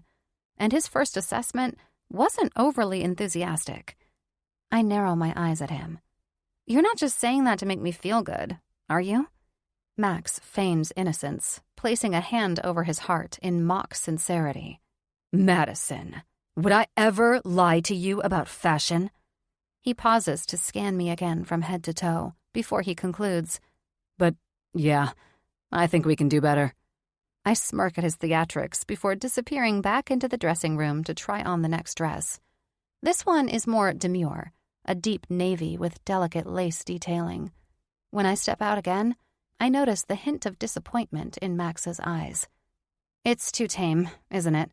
I sigh, glancing at myself in the mirror. Max takes a thoughtful sip of his champagne before speaking. "It's not that it's bad, it's just a tad boring for you. You've got a fierce event to attend. You need something that screams, 'I'm here to conquer the world,' but, without being too flashy. We don't want to appear tacky, do we?" Max tends to speak like a well-meaning grandma sometimes. It's one of the many things I love about him. I chuckle, appreciating his candor. He's right, of course. This is my moment, an acknowledgement of the work I've poured into adapting and funding innovative prosthetic designs and technologies since my father's death. I'm being recognized for my contribution to the field, and I want to own the spotlight, even though the stress of the past few weeks is still sitting tight on my shoulders. "Try the red one," Max suggests. "That was my favorite from the ones we picked out." I walk back into the changing room, and Max's eyes light up as I step back out. "Now that's more like it," he exclaims, practically bouncing on his feet. The dress is a bold crimson, its neckline plunging and its back bare save for delicate crisscrossing straps. It's daring yet elegant. I preen under Max's approving gaze, feeling a surge of confidence. "Very appropriate for someone who is about to receive the... what was it again?" Max says. "Excellent something?"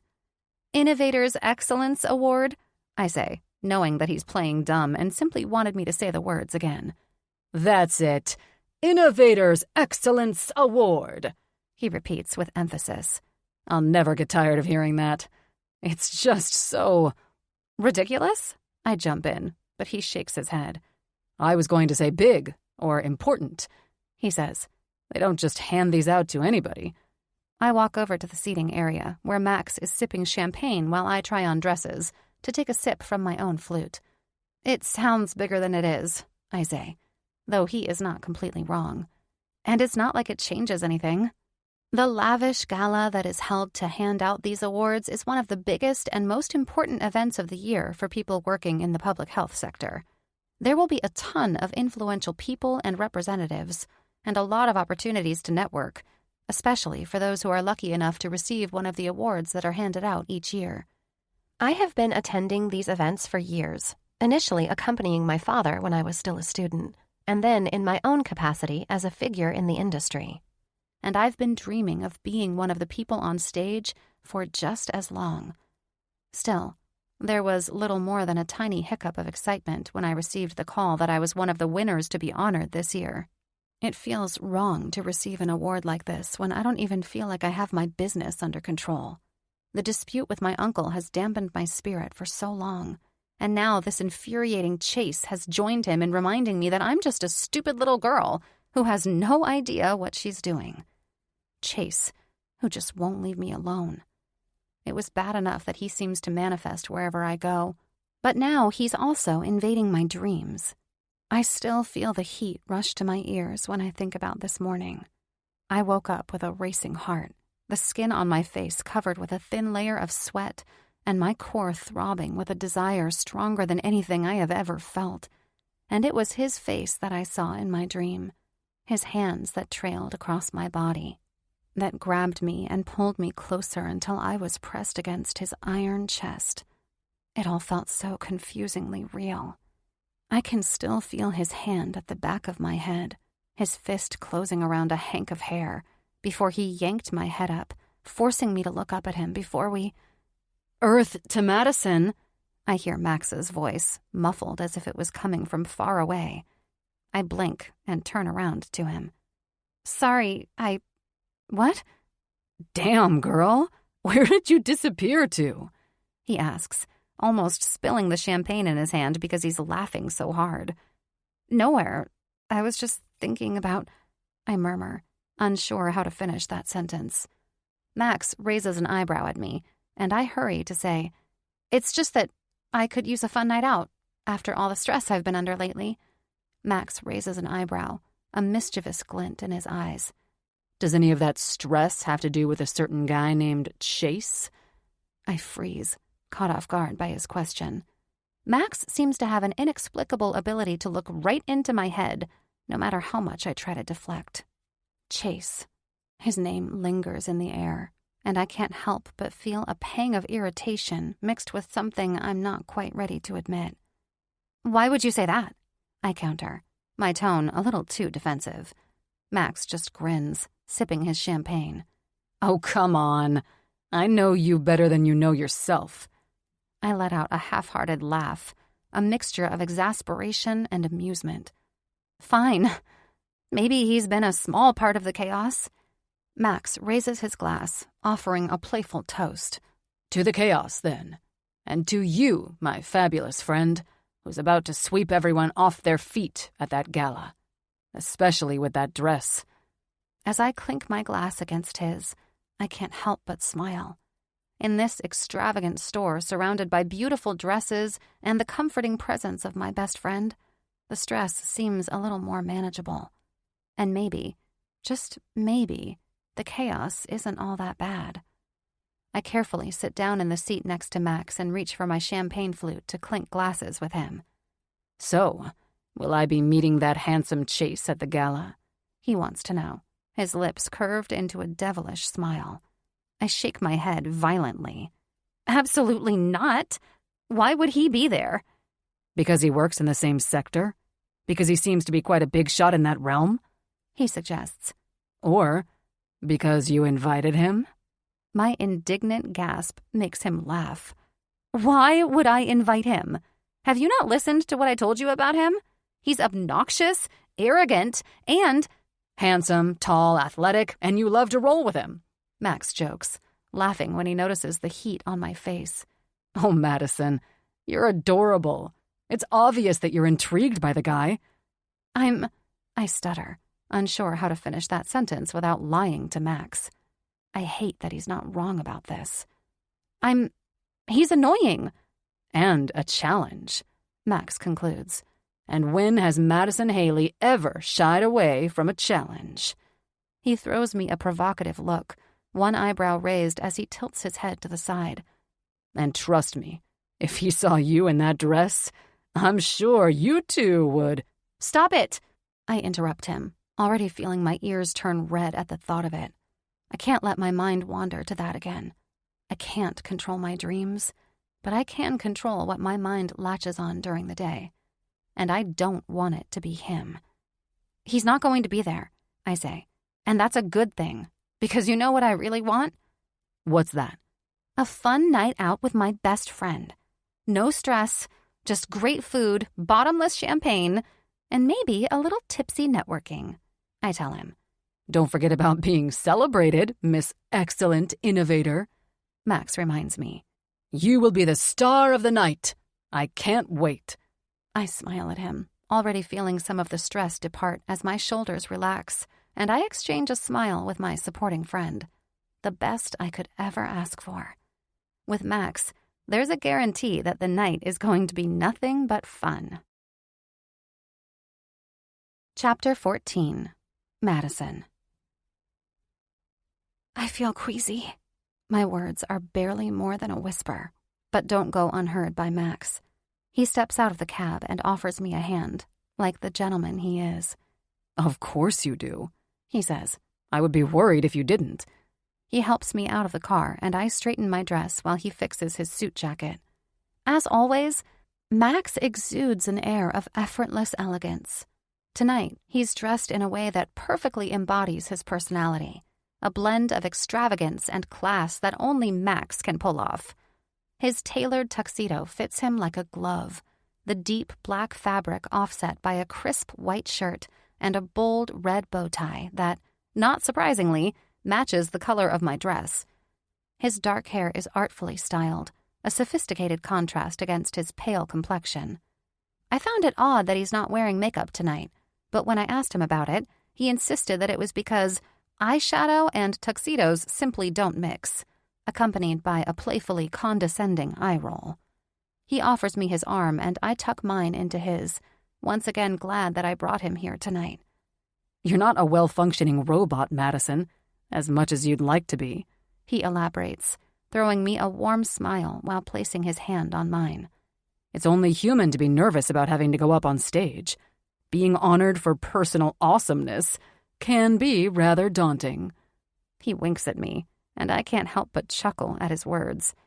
Max always knows how to calm me down, which is why I'm glad that I brought him along tonight. The grand entrance of the Gala venue looms before us, a gilded archway leading into a world of opulence. We step into the hall, a symphony of shimmering chandeliers, cascading drapes, and gold accents that seem to dance with the light.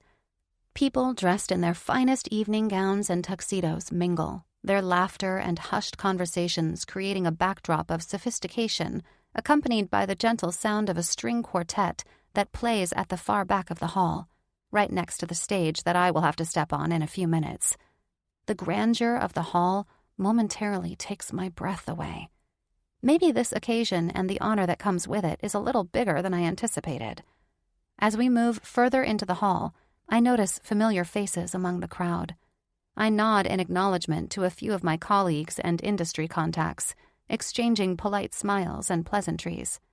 It's strange to see them all in such a glamorous setting, far removed from the hustle and bustle of our professional lives.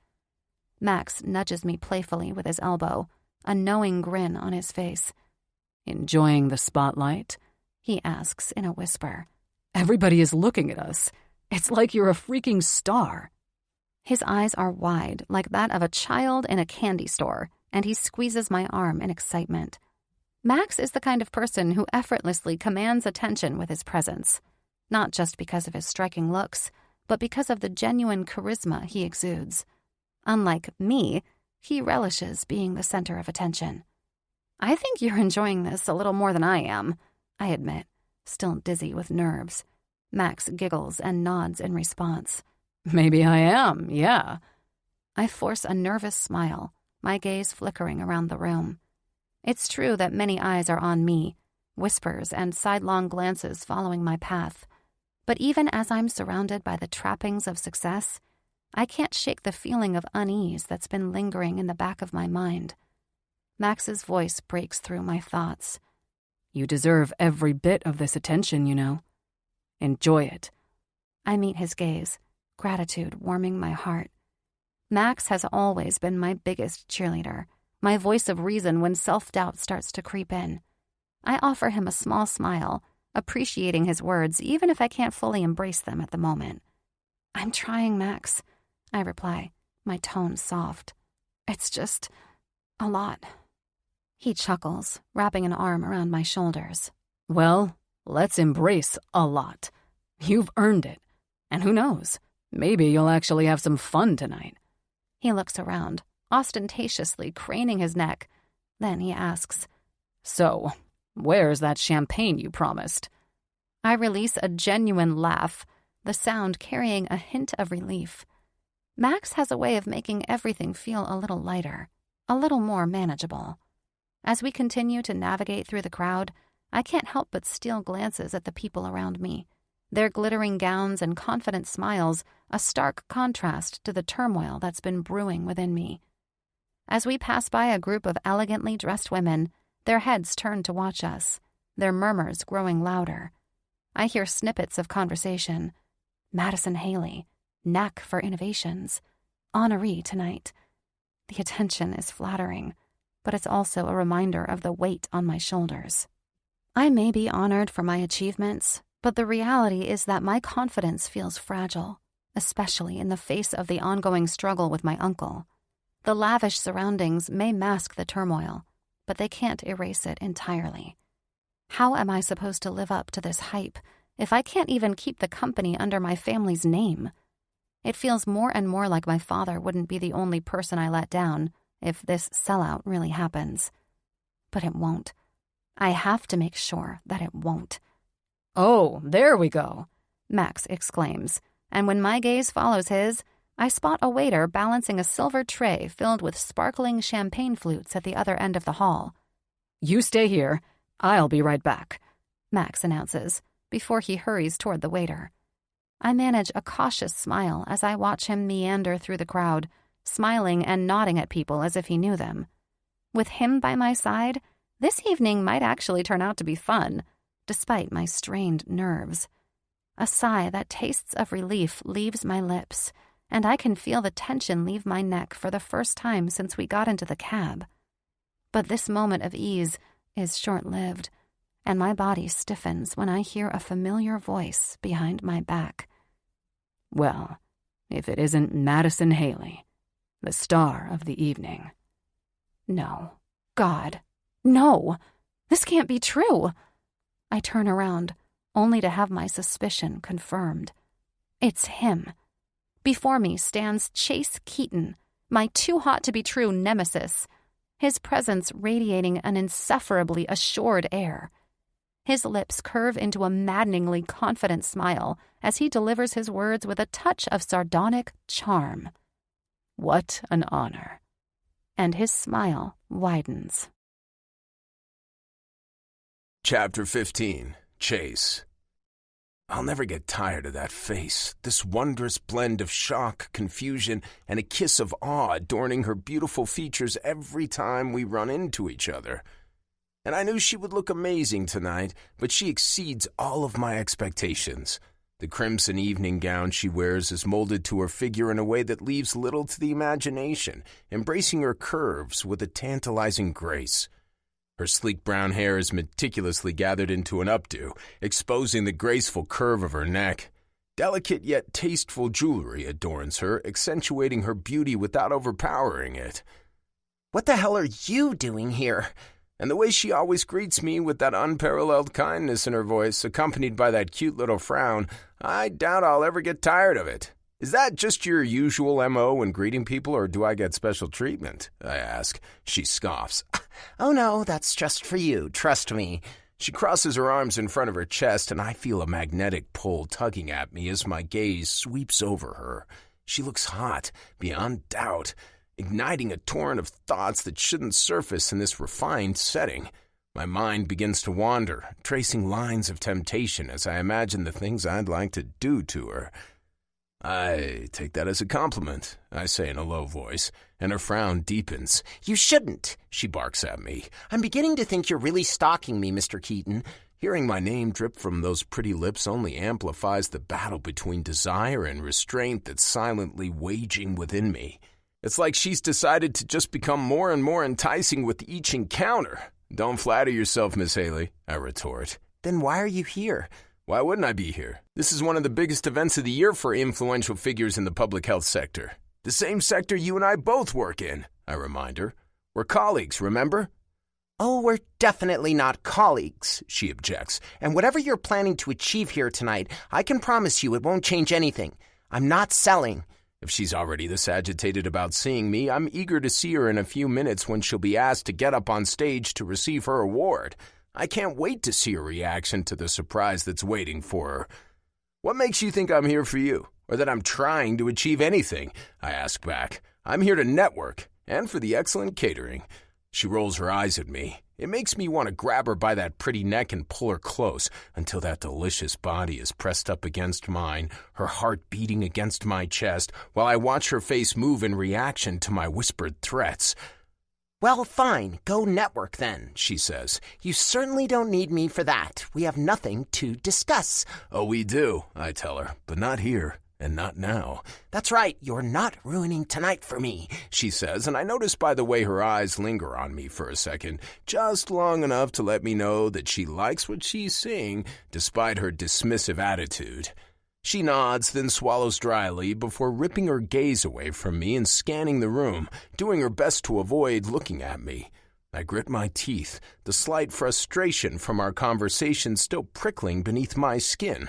Then, Madison's fiery gaze returns to mine, her words a cutting reminder that I've overstayed my welcome. Just leave, Chase. I plan to do no such thing, but just as I'm about to tell her that, I'm distracted by the appearance of a ridiculously good-looking guy in a tuxedo right behind her. "Drinks," he announces with a cheery voice, and the sound of it has me pausing in my tracks despite myself. My gut clenches, an irrational surge of annoyance coursing through me. His eyes flicker with something unreadable when he throws me a quick side-eye. Madison casts me a nasty look before she turns to the guy and happily accepts one of the champagne flutes. "Thank you, Max," she pipes as she beams at him. I watch as they happily clink glasses, seemingly now oblivious to my presence. They both take a sip of their champagne without looking at me, and as Madison makes no attempt to introduce me, I'm hit with an unpleasant assumption. Is this her boyfriend? The guy who can make Madison smile with such ease? Do I really want to know? I swallow the bitterness and turn around, striding away from them both, my footsteps echoing in the hollows of my own thoughts. I don't know why, but I expect her to call after me, to iron out this bothersome suspicion that could turn everything into ashes before it even begins. No part of my plan will work if Madison has a boyfriend who she is committed to be loyal to. A boyfriend who makes her smile like that. A boyfriend who makes her forget I even exist. A taste of bitterness lingers on my tongue as I walk away, an uninvited guest refusing to be ignored. Of course a woman like that would have a boyfriend. It was dumb of me to assume otherwise. Still, there was a small part of me that believed she was flirting with me, despite her snappy attitude. Or that maybe this snappy demeanor is her way of flirting. There's no way of knowing now, but I will know when the evening is over. I'll make sure of that. Chapter 16. Madison. And who was that yummy man who just walked away with that incredibly handsome but sulky face? Max wants to know. He looked like we took his favorite toy away from him. I produce a chuckle, trying to ignore my trembling nerves. Seeing Chase here rocked me back on my heels. Of course he's right. We work in the same sector, and this event is one of the biggest opportunities to network with people of distinction and to be recognized as such. It was dumb of me to assume that he wouldn't be here. It may have been wishful thinking, considering the spotlight will fall on me in a few minutes, and I hate the thought of seeing him in the crowd with that condescending smile on his annoyingly handsome face and... Madison, hello? Max moves his hand in a waving motion in front of my face, and I startle as he rips me from my musings. I hadn't even realized that my eyes had been locked on Chase's back the entire time. Wait, don't tell me. Max ponders, still void of a response from me. It's him, isn't it? I can feel his hand close around my upper arm now and find Max excitedly craning his neck as he gazes after Chase. Yes, that would be Chase Keaton, I say in a low voice. The guy who wants to buy my father's company. Max releases a long, "Damn," before he empties his champagne. What a delicious piece of man, he adds. Yeah, I get it now. Get what? He laughs and looks at me with a furrowed brow as if to indicate he thought me deliberately obtuse. Why you're so unraveled by this dude? I mean, look at him. He looks good enough to eat. Too bad he's straight. I shrug. How do you know he's straight? Max laughs, even louder this time, and shakes his head as he moves his hand on my shoulder. Trust me, I know. The way he looked at you and then at me, that guy is not only straight, he's also very much into you, Madison. He's not, I object, raising my voice enough to receive a few looks from the people surrounding us. Heat rises to my cheeks, and I'm pretty sure it's not due to the champagne. He's just... I don't know how to finish that sentence. Jealous, Max concludes. He was jealous when he saw me with you. I roll my eyes at him. Don't be ridiculous. The only thing that guy wants from me is my company. Nah, he wants to get into your pants, Max insists. I try to ignore the new surge of fiery tension that washes over me at the thought of it. No, he doesn't want that. He's not interested in me. He can't be. A man like Chase Keaton can have any woman he wants. With those looks, that disarming charm, that flame of determination that dances in his dark eyes. If he's trying to get into my pants, it's just because he wants to force this buyout, I decide. Maybe he thinks that he can get me on his side by wooing me. Max shrugs. Possible. I wouldn't mind that if I were you. Excuse me? He raises both of his hands in defense, almost losing the empty champagne flute in the process. What's so wrong with having a little fun? He asks. Especially with a man like that. I mean, look at him. I wouldn't say no to that. And when was the last time you had a little fun yourself, huh? I can't remember. Can you? I can, but I don't like to think about it.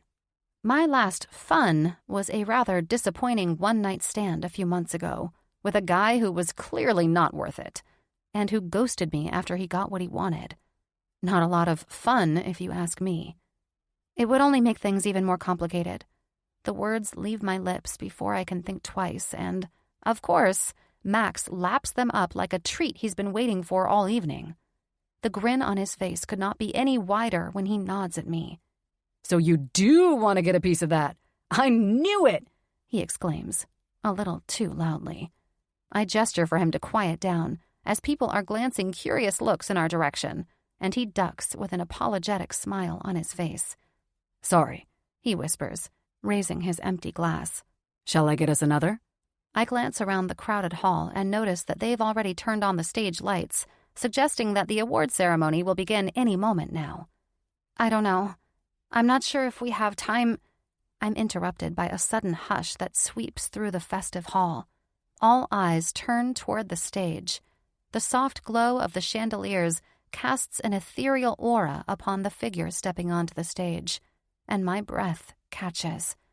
Dr. Rahul Young, a name synonymous with public health and policy innovation, steps onto the stage. His presence commands attention, and I can't help but feel a surge of excitement. I've read his influential books and articles, his work shaping my own understanding of improving the quality and efficiency of medical care. And he's the person who will give my laudatory speech. I knew this before coming here, but seeing him in person and knowing what is about to happen accelerates my tension to the extreme. It's as if the pages of those books I've pored over have come to life, and my heart swells with gratitude for the opportunity to be recognized by someone I greatly respect. He opens with a short formal greeting, promising that he has no intention of taking up everyone's time for too long, followed by a quick reference to the excellent buffet that will open after the ceremonial part of the evening is done. As much as I've been looking forward to the food tonight, I can't fathom the idea of eating anything right now. My stomach is churning with nerves, and I find myself searching the crowd for Chase. I can't see him anywhere and don't even know whether that's good or bad. As you all know, we at Meditech Visionaries strive to recognize the achievements of individuals who have made significant contributions to the field of prosthetics through innovative designs, technologies, or research. And tonight, we are honoring a very special young woman who has shown herself to be more than worthy of this recognition," Dr. Young says now, and my ears start burning with the heat of embarrassment. Next to me, Max starts shifting from one foot to the other as well, sharing my inner unrest. I watch as Dr. Young elaborates on my achievements and talks about the work I've poured my heart into, the strides I've made in the field of prosthetics. His voice carries a weight that reverberates through the hall. And then, the moment arrives. His eyes meet mine, his gaze unwavering as he calls my name, his voice tinged with a warm sincerity that sets my heart racing. Max gives my arm a supportive squeeze, offering me an encouraging smile, and taking the empty champagne flute out of my hand before I make my way up to the stage. My heels click softly against the marble floor as I walk toward the stage, the world around me fading into a blur. I ascend the steps, my heart beating a rhythm of both excitement and nervousness. As I stand before the microphone, Dr. Young's gaze locks onto mine once again, a silent reassurance that I'm exactly where I belong. "Miss Haley," he welcomes me, extending an arm in my direction as I join him at the center of the small stage. He goes on to talk about my will to carry on my father's legacy, about the impending adaptation of a very new and specific 3D technology for prosthesis, and mentions my young age after every other sentence. A timid smile is all I can muster as he speaks, and his words are muffled by the nervous turmoil inside my head. I catch myself scanning the crowd for familiar faces. Max is standing right at the front, giving me a thumbs up when our eyes lock for a moment. I respond with a short-lived smile before I let my gaze trail along the rest of the crowd.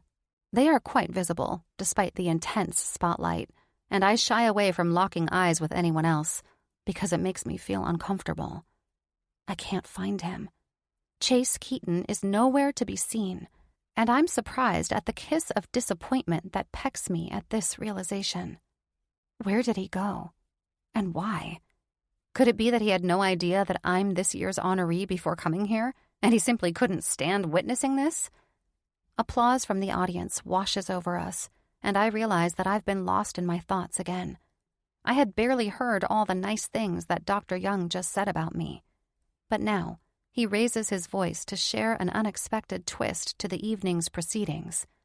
"Before we proceed to the presentation of the award, I have some exciting news to share," he begins, a glint of enthusiasm in his eyes. "As you all know, we at Meditech Visionaries established this award not only to recognize the achievement of young individuals in our field, but also to provide some much-needed aid to the less fortunate, which is why the money that's tied to this award does not go to the honoree, but to a charity of their choice." He pauses to look at me, and I nod in agreement, fully aware of this long-standing tradition. I knew that much, and have already compiled a list of charities that I would like to give to. "But this year, we'll have to do things a little differently," he goes on, adding a reassuring wink when I throw him a bewildered look. My brow furrows in curiosity. Where is he going with this? "This is very short notice, but we were contacted by a very generous sponsor at the 11th hour, and when I say generous, I mean it. This sponsor promised to double this year's award money," Dr. Young says, while the room starts to buzz with astonishment and my eyes widen in disbelief. My confusion only deepens when Dr. Young continues on with his speech. "Of course, we couldn't say no to that, could we? But this generous offer does come with a little catch, something which I'm sure Miss Haley will have no problem with," he continues. He's winking at me again, and I wish I had been informed about this before stepping onto the stage. Now I'm standing here looking like I'm lost in the fog. What catch is he talking about? "But enough from me," Dr. Young starts to wrap up. "I think it's best for our benevolent sponsor to introduce himself and explain everything. May I ask Mr. Chase Keaton to the stage?" What? I can't stop my jaw from dropping, unable to hide the sense of pure and utter shock as I watch Chase appear from somewhere behind me. He takes his place right next to me, casting me the biggest, most condescending grin I have ever seen as he grabs the microphone from Dr. Young's hand. Chapter 17. Chase. The shock in Madison's eyes is barely concealed. I can see it even amidst the applause and the flush of excitement that dances across her cheeks. Her attempt to mask her surprise is impressive, yet I can't help but notice the telltale flicker of uncertainty in her gaze. I clear my throat, my voice resonating through the microphone as I begin my introduction. Meanwhile, Madison takes a step away from me when I place myself next to her. Ladies and gentlemen, distinguished guests, and fellow supporters of public health, I begin, my tone measured and confident. I stand before you as the CEO of Keaton Care Solutions and sponsor of this year's Innovators Excellence Award. I take a moment to let the weight of my words settle in. The room is attentive, the air filled with a sense of curiosity and expectation. But, I continue, after a slight pause for emphasis, I'm also the founder of Chasing Miracles Child Aid, a charity dedicated to providing access to special health care services for children living in poverty. The audience's reaction is a mixture of surprise and appreciation. Chasing Miracles Child Aid has made a significant impact in recent years, garnering attention and support for its noble cause. My dual roles as a healthcare industry leader and a philanthropist are well known, and it's a reputation I've worked hard to cultivate. However, it doesn't seem like Madison was aware of any of this. She's obviously trying to suppress her emotions, but fails to hide her surprise at my words. I notice the way her eyes flit in my direction with a spark of astonishment. I knew it. I knew this would catch her attention. Boyfriend or not, she's forced to look at me in a different way now. My thoughts drift back to the moment when I was approached to sponsor this prestigious award. At first, I had been hesitant. The idea of tying my company's name to yet another philanthropic endeavor seemed redundant. My perspective shifted when Madison's uncle told me that she was this year's honoree. I saw an opportunity, and I took it. I continue to talk about my foundation and its cause, highlighting our many achievements from the past few years, while I relish the appreciative looks and nods coming from the audience. Next to me, Madison seems to grow stiffer and stiffer with every word. And now, let me elaborate on that little catch our distinguished Dr. Young was talking about, I announce, my gaze shifting to Madison. It's true that I intend to double this year's prize money, but under one condition. I would like for a good chunk of that money, half to be exact, to be used to support Young Chasers, the newest project established by Chasing Miracles Child Aid. Young Chasers aims to support high school students who are considering a career in the medical field, but may lack the support, financial or otherwise, to pursue their goal. We want to make it possible for every single child out there to achieve their dreams, especially when they are as noble as this. A worthy cause, wouldn't you agree, Miss Haley? We lock eyes, and I know she has no choice other than to respond with a nod and a polite smile, which is exactly what she does. Her lips are pressed into a thin line, revealing the tension that keeps her in a firm grip. Well, then it is with the utmost privilege that I present the Innovators Excellence Award sponsored by Keaton Care Solutions to the remarkable Madison Haley. As I finish the introduction, an assistant approaches with the award, a sleek silver sail that gleams under the brilliant lights. Stars adorn the sail, a symbol of the limitless potential that innovation holds. I take the award with a gracious nod, my fingers briefly brushing against the cool metal. I turn to Madison, who straightens her back before she accepts the award from my hands. An unexpected surge of warmth courses through me when our hands touch for a brief moment. I look at her, my heart pounding in my chest. That short-lived touch was enough to send a jolt of electricity through me.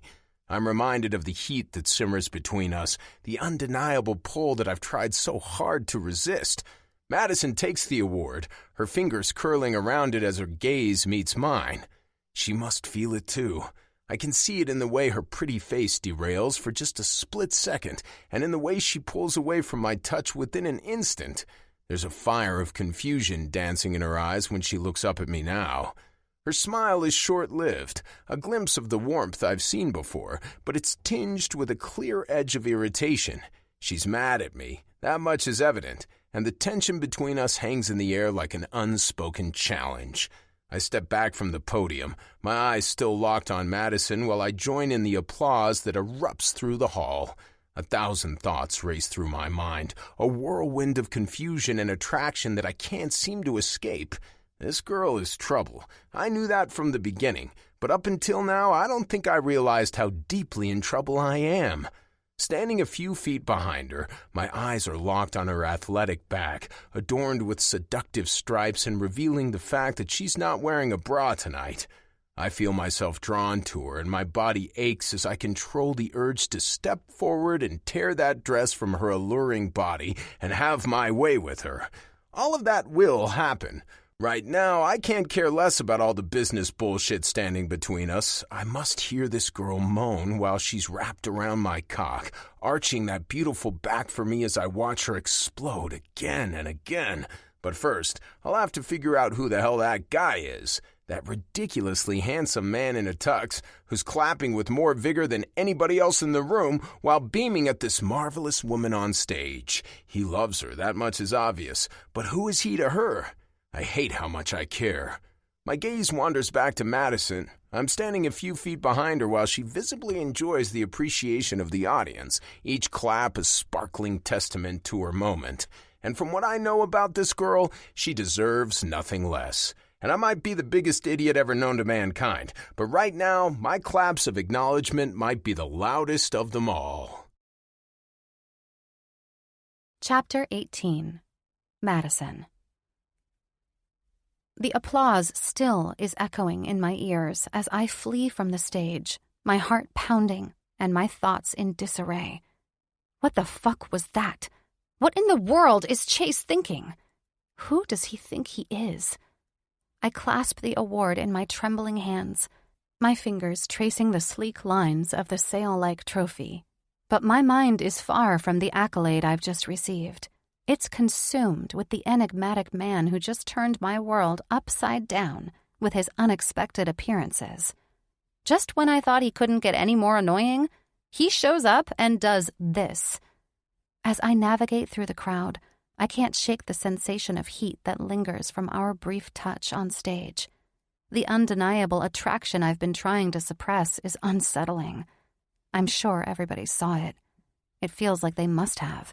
My face was burning the entire time, a telltale tremble taking hold of me as I fought to maintain composure. I had to get away from him as fast as possible. I spot Max across the room, and with a quick nod, I make my way toward him, my heels clicking on the polished floor. He looks equally stunned, his eyes widening as he takes in the award in my hands. What the hell was that? He gives voice to my thoughts. I have no idea, I say, my voice a mix of frustration and confusion. I need to get out, away. I don't know, somewhere with air, alone. With you, I mean. Can we? He blinks at me, comprehension dawning. The balcony, he suggests, nodding toward the glass doors that lead to the outdoor terrace. Go ahead, I'll get us some drinks, he says before disappearing back into the crowd. I nod in agreement and turn around. I clutch the award tightly, my mind racing with a whirlwind of emotions. I yearn for a moment of respite from the unexpected turmoil Chase has stirred within me. I run and make sure to avoid eye contact with anyone around me, worried that I might get pulled into a conversation that I would be unfit to hold at this point. I know I'll have to talk to people later on, but not right now. Not when I'm barely holding it together. Luckily, they announced the opening of the buffet right after the award ceremony, so I'm hoping that people are busy rushing to the food instead of seeking me out for a little chat. The cool breeze sweeps over the balcony, sending a shiver down my spine as I clutch the award close to my chest. It's a bit chilly out here, but I don't mind. No one seems eager to venture out here, not with the grand buffet just opened inside. I had been looking forward to indulging in some fine food myself, but now my stomach churns with a mix of anger and confusion, and I find myself feeling queasy instead. I close my eyes, take a deep breath, and I'm trying to regain my composure when the last voice I want to hear right now pierces the calm of the night. Madison. My heart skips a beat as I turn to find Chase walking toward me, the soft glow from the Gala's lights casting an aura around him as he holds up 2 champagne flutes. The unease I felt moments ago intensifies, my stomach churning with a nauseating mixture of conflicting emotions. "What are you doing out here?" I managed to say, my voice betraying a hint of irritation despite my attempts to sound composed. He approaches slowly, his eyes locked onto mine. "I wanted to talk to you," he replies, his tone surprisingly solemn. I act on impulse when he offers me one of the flutes and invites me to clink glasses, following his motions as if I had been waiting for him. My eyes never leave Chase as I pour down half of the champagne in one large swig. I'm torn between anger and curiosity, my fingers tightening around the award as I take a step back. "Who says I want to talk to you?" I ask. "I'm waiting for my friend. So if you could—" He cuts me off. "Oh, yes. Max." A winning smile widens across his face. "Nice guy. He sends his regards." I can't stop my jaw from dropping, which makes him laugh. "He sent you out here?" I ask in disbelief. Chase shrugs, pursing his lips before he responds. "Not exactly. Quite a protective friend you have there, but I managed to convince him to give me a few minutes alone with you. Don't worry, he made me promise to behave." I scoff. Yeah, as if. He seems unfazed by my rebuke and brings the flute to his lips again, while I do the same. I'm on edge, my emotions warring within me as I struggle to make sense of his presence, his words, and the undeniable attraction that still lingers between us. "It's not going to change anything, you know," I tell him. "Whatever you're trying to achieve with this, it's not going to work." "You mean you don't intend to support my cause?" he asks, leaning against the balcony balustrade next to me. He's closer now, close enough for me to feel the warmth radiating from his body. I'm torn between wanting to distance myself from him and giving in to his intoxicating scent, when a gentle breeze carries a whiff of his aftershave in my direction. Why does he have to be this beguiling? "Because that would go against the rules, Miss Haley," he goes on, placing an odd emphasis on my name. "You heard me on stage. The money is tied to a cause." "Oh, I heard you. But I don't get it, Chase. If you want support for your own charity, why not just funnel your money there directly? Why take this detour?" I want to know. "Because it looks better," he says. "Simple as that. Besides the tax benefits, obviously." "Sure," I retort. "And it has nothing to do with what's going on between us." "I never said that." His honesty takes me by surprise, and I'm even more surprised when he inches even closer to me, his arms now touching mine as he leans into me. The smell of his aftershave, mixed with his natural musk and a hint of champagne, hit me as he presses closer. "So Max is right," I manage to utter. "You're just trying to get into my pants because you think that'll make me want to sell to you." I want to move away from him, but something is holding me back. It's like I'm being pushed. No, pulled closer to him. He's magnetic, his pull impossible to withstand. And his face is so dangerously close to mine when he looks at me now. "Interesting analysis," he remarks with a smirk. "What makes you think I'm trying to get into your pants? Do you think I'm flirting with you? Or is that just wishful thinking?" Shit. Even in the dark, I'm sure he can see the way my face flushes with treacherous red, confirming his assumptions so loudly that there's no point in me trying to object. He's right, just like Max was right. And in this moment, there's nothing else I can think about other than the way his lips part as he is about to speak, or the way his intoxicating smell wraps around me when he leans in even closer. "Finish your drink, Madison." The words are barely more than a whisper, but they oscillate all the way down to my core. I don't know what's gotten into me, but I do as I'm told, my eyes never leaving him, while we both empty our glasses. He takes the flute from my hand the moment it leaves my lips, and carefully places it on the balustrade. I don't do anything but watch when he retrieves the award from my hands with the same care, his motions as if in slow motion when he puts it next to the flutes. Another whispered growl leaves his lips. You know we have to do this.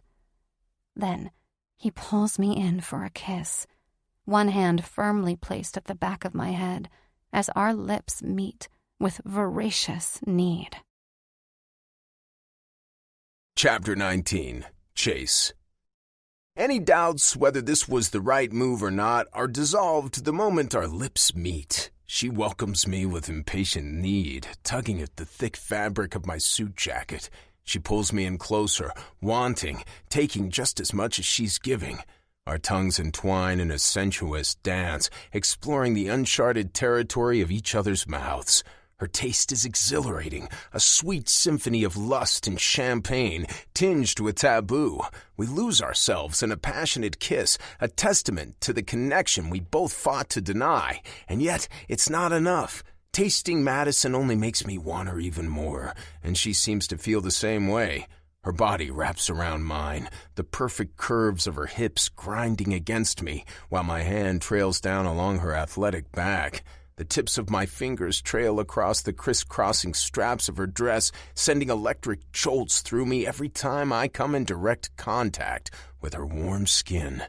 She moans into my mouth when my hand lands on her ass, cupping and squeezing so hard that it must come close to being painful. Her reaction to it almost makes me lose control when she arches her back and leans into my touch, practically begging for more. She likes a firm hand. She may even enjoy a bit of pain. I know she's feeling it. I know she notices the way my cock is rising to attention, growing harder with every moment she spends in my greedy hold. But I don't care. She's fucking perfect. It's only right for her to know how much I want her. We're both breathing heavily when I break our kiss to look her in the eyes, but she rises to speak before I can say anything. "I hate you," she breathes before she lunges into me for more. My grip around her tightens, a desperate attempt to keep the reins that she's trying to take from me. I'm in control, always, but I almost lose that control as we indulge in an even more passionate kiss, our bodies clinging to each other like two lost lovers who have been reunited after being separated for an eternity. And in a weird way, that's exactly what it feels like. The realization sends a shock through my body that pulls me back to reality. I keep her in place by closing my fist in her hair, ruining her elaborate updo as I break our kiss anew. Her lips are still parted when she looks up at me, her face flushed while her chest heaves with erratic breaths. "I hate you," she repeats, but her words carry no weight. "No, you don't." "No, I don't." Her lashes begin to flutter while confusion adorns her pretty face. I can tell that she wants to say something, but for whatever reason, the words never leave her lips. "This is not enough," I tell her. "I want more." "Now?" She retorts with a chuckle, but I remain serious. "No, not now. Not here.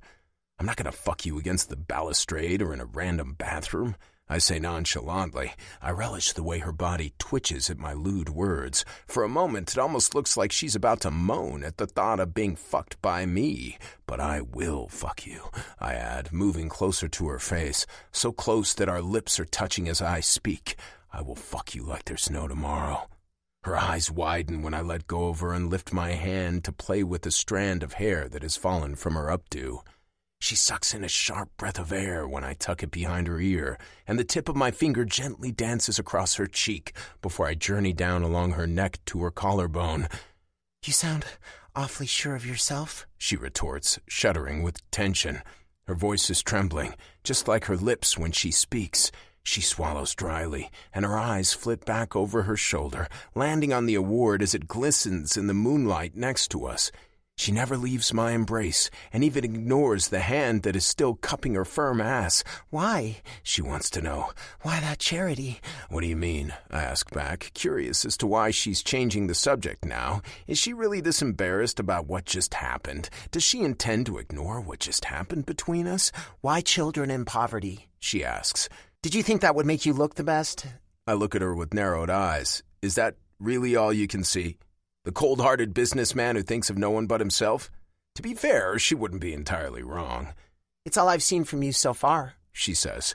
Well, that and the fact that you overestimate your jujitsu skills. She winks at me, and I hate what that does to me.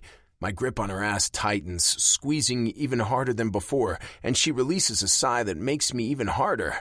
Madison responds with a cheeky smile that makes me want to spank her. So? She probes. You haven't answered my question. Who says I'm going to? I say, pulling her closer. I have other things on my mind right now. She wants to protest, but I silence her with another kiss. I don't want to talk. I want to make the best of these precious moments alone with her. I want to taste more of her, to take more of her, and to feel more of her. She stiffens at first, but soon gives in to me, her arms wrapping around my neck this time as she clings to me, torturing me by pressing her hot body against my hardened length. Our lips remain locked to each other while I squeeze her ass with one hand and use the other to cup her breast through the thin fabric of her dress. Just as I suspected, she's not wearing a bra, and I take the hard knot of her nipple between my fingers and give a not-so-gentle squeeze. She squirms from the pain, but never retreats, and her tongue engages in an even wilder, less controlled dance with mine. I almost regret saying that I wouldn't fuck her here because right now there's nothing I would rather do. Holy shit!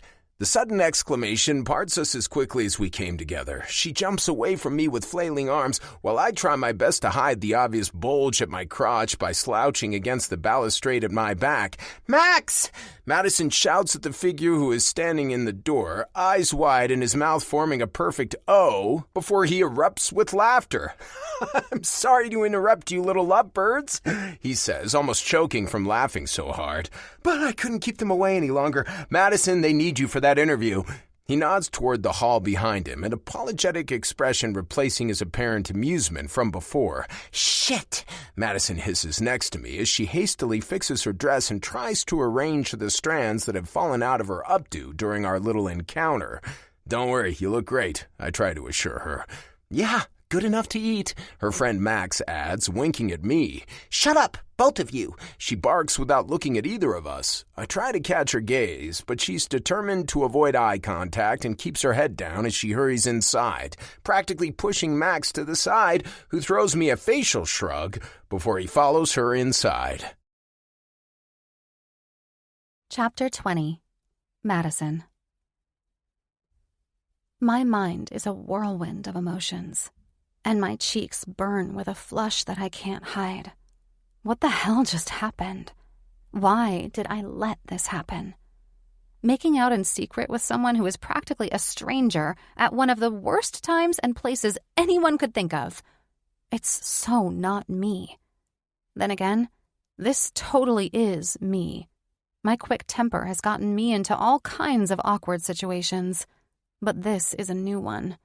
I'm being honored for my professionalism in the workplace, and I do this? What if it hadn't been Max but someone else who found us out there? What would that have looked like? Fishy for sure. Making out with the guy who just doubled the prize money that's tied to my award? I can only imagine what kind of conclusions people would draw.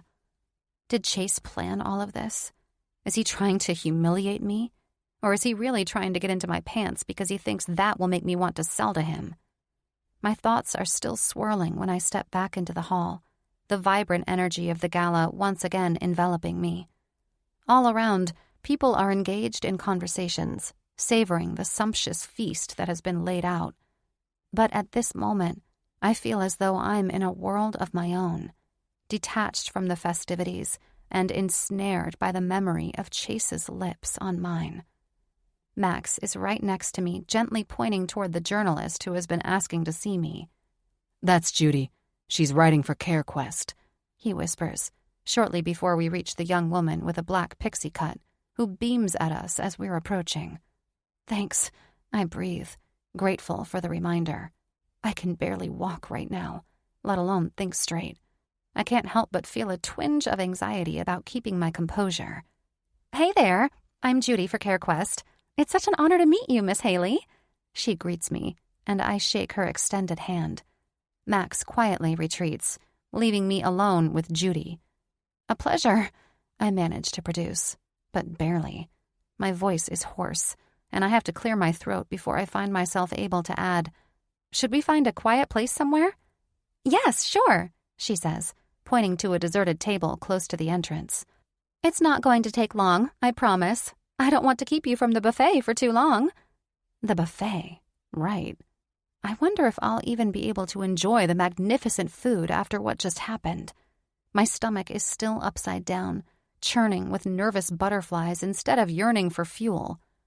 I follow her to the table, a temporary sanctuary amidst the gala's vibrant chaos.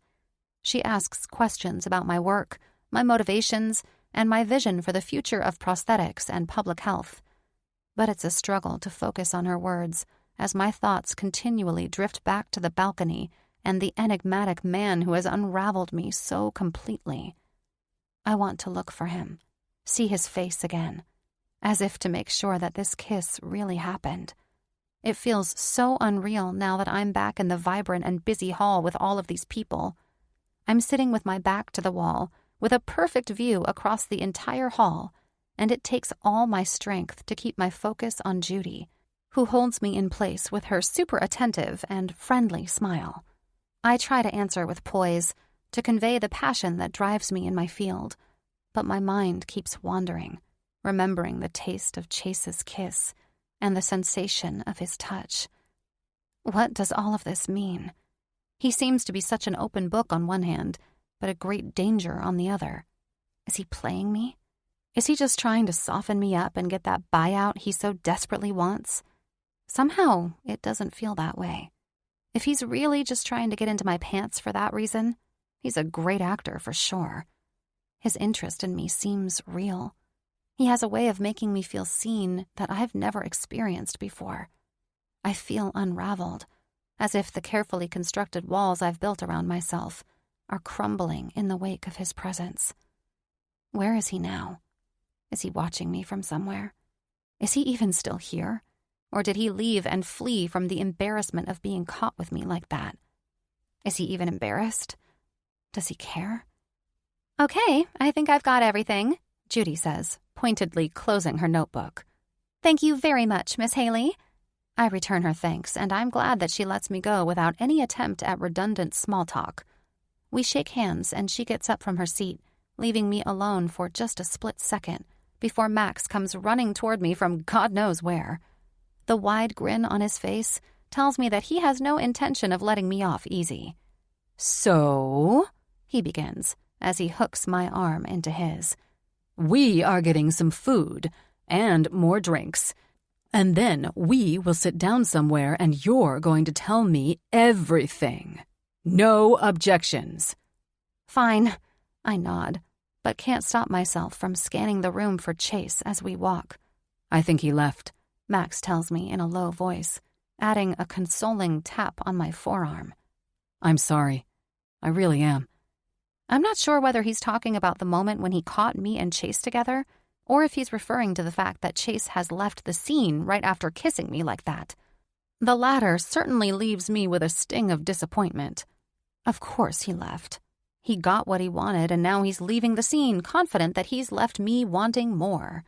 It's all part of his elaborate game to win me over and to pull off this goddamn deal he's so hyper-fixated on.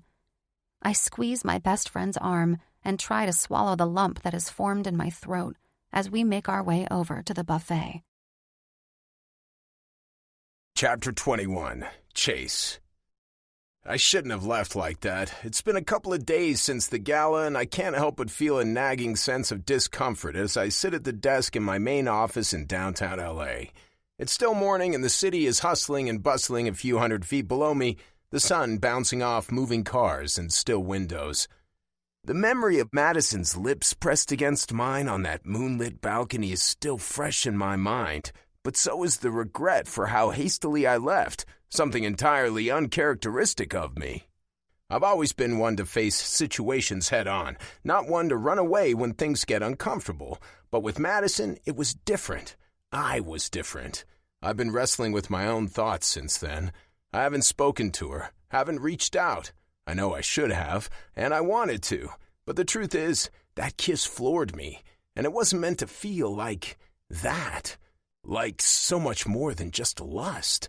There's something between us, something that refuses to be dismissed so easily, something that will make all of this a lot harder than I anticipated. I've kissed a lot of tantalizingly hot girls before, but none ever made me feel like this. I have no room for this confusion. She was meant to be a fun conquest, with a profitable buyout attached to our interplay, nothing more and nothing less. As I contemplate my next move, my phone rings and I see Aston's name on the caller ID. "Hey, Chase." Aston's voice comes through, full of his characteristic enthusiasm. "Long time no talk. How are things going?" Aston's greetings always have a hint of reproach to them. He's the only one of the four of us who regularly picks up the phone to check in with another Plutus boy. One could almost say he's the caring mom of the group. I lean back in my chair, grateful for the interruption. "Hello, Sir Aston. To what do I owe the pleasure?" We never miss a chance to address Aston's noble British background, mostly because we know how much he hates it. Even without seeing his face in front of me, it's easy to visualize the way he rolls his eyes at my silly response. "I'll be giving a talk at UCLA the week after next. Was just wondering whether you'd be up for a drink," he says. "There's always time for a Plutus, brother," I let him know. "Great. Can't wait to catch up. I hear you're facing some roadblocks on your everlasting journey to greatness," Aston responds. "So you talked to Gabe, I presume?" "That's correct," he says. "And when I asked him about this thing with Ella, he was all too happy to deflect and change the topic to you." Rage fills me the instant I hear that name. That witch Ella had broken my friend's heart before, and from the looks of it, she's about to do it again, and there's nothing we can do to stop it. He's not still pursuing that doomed relationship, is he? I ask. Even Gabe cannot be that stupid. "Oh, but aren't you trying to do the same right now?" Aston cuts me off. "What is it with you boys and women? We're not in college anymore, but you guys are acting like goddamn teenagers when it comes to relationships." Aston sounds genuinely upset, but something tells me that this is more about him than me or Gabe. He has always been the grown-up of our group, not only because he's the oldest. Back in college, he was the only one of us who never skipped a class, who never smoked weed, even when everybody around him was doing it. It was him who made sure that everybody stayed hydrated when we were out drinking. He's always been a bit more put together and responsible than any of us has yet grown to be, but he never seemed bothered by it. "Dude, what's with the scolding? Are you okay?" I ask, knowing how much he hates to be called dude. "Deflecting again?" he hisses back. "I'm not deflecting anything," I say. "I'm just wondering what's got you so mad." He sighs at the other end of the line, and I'm pretty sure there's some eye-rolling involved, too. "I'm sorry, you're right," he admits. "Guess I was just hoping you're not in the middle of doing something stupid like our friend Gabe is." "What makes you think I am?" "Gabe told me you're sleeping with the woman whose company you want to buy and who fights you on it with everything she has," he explains. "Or that you're at least planning to do so." "What?" I blurt out. "That's bullshit. Why would he say that?" "Yeah, I wonder. Why would he?" Aston responds pointedly. Now I'm the one rolling my eyes. I can act all offended as much as I want, but I know that neither Aston nor Gabe are off with their assessment of my situation. There's no use in lying to him. All I told him is that she's a fucking snake who makes your life harder than it needs to be. Aston cuts me. She doesn't want to sell, but for some reason you just can't let it go? Yes, that's correct. But it's not because I'm so smitten with her, trust me, I insist, and I wish I could believe myself. Her company is a leading institution in the adaptation of 3D technology in this market. I've been working on this deal for months already, and I was misled. Misled how? He probes. By her uncle.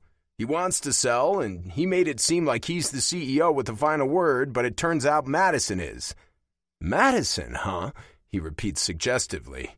So, you're on a first-name basis. We're a lot further along than that, I think, but I'm not stupid enough to share that with Aston. Out of the four of us, he's the one who's most familiar with the consequences of shitting where you eat.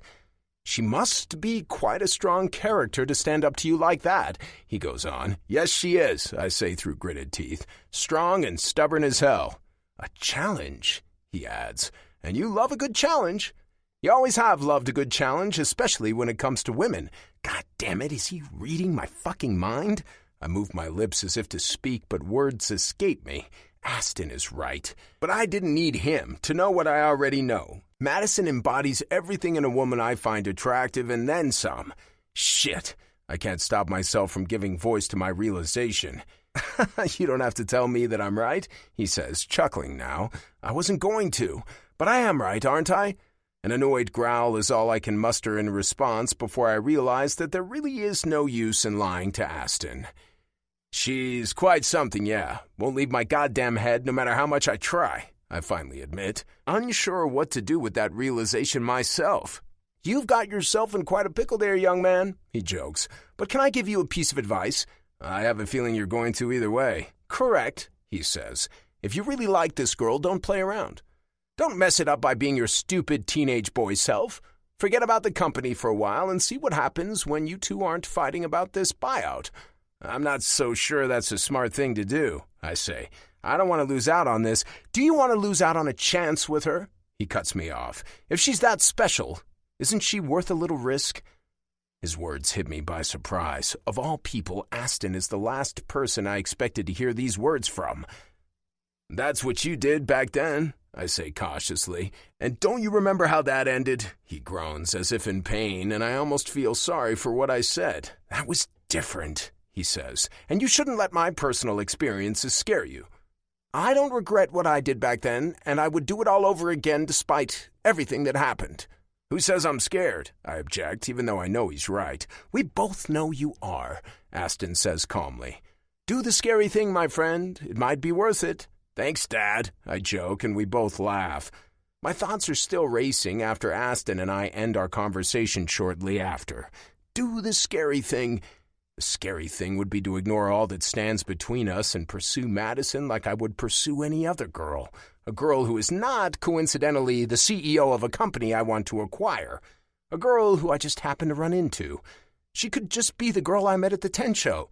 The girl who I have yet to submit, either on or off the mat. The girl who's been haunting my thoughts ever since that very first moment I saw her. It's scary to think of her that way because it could mean I'm losing sight of my goal and the main reason I got so close to Madison in the first place. And I really don't want that to happen. But that fucking kiss, how am I supposed to ignore what that did to me? Do the scary thing. Easier said than done, but Aston is right. It might be worth it. Madison might be worth it. Chapter 22. Madison. Today is not my day. That must have been one of the worst jiu-jitsu classes I ever attended. My usual fiery determination was replaced by a nagging sense of distraction, and it reflected in my performance on the mat. It's rare for me to be submitted by a blue belt these days, but today, it happened.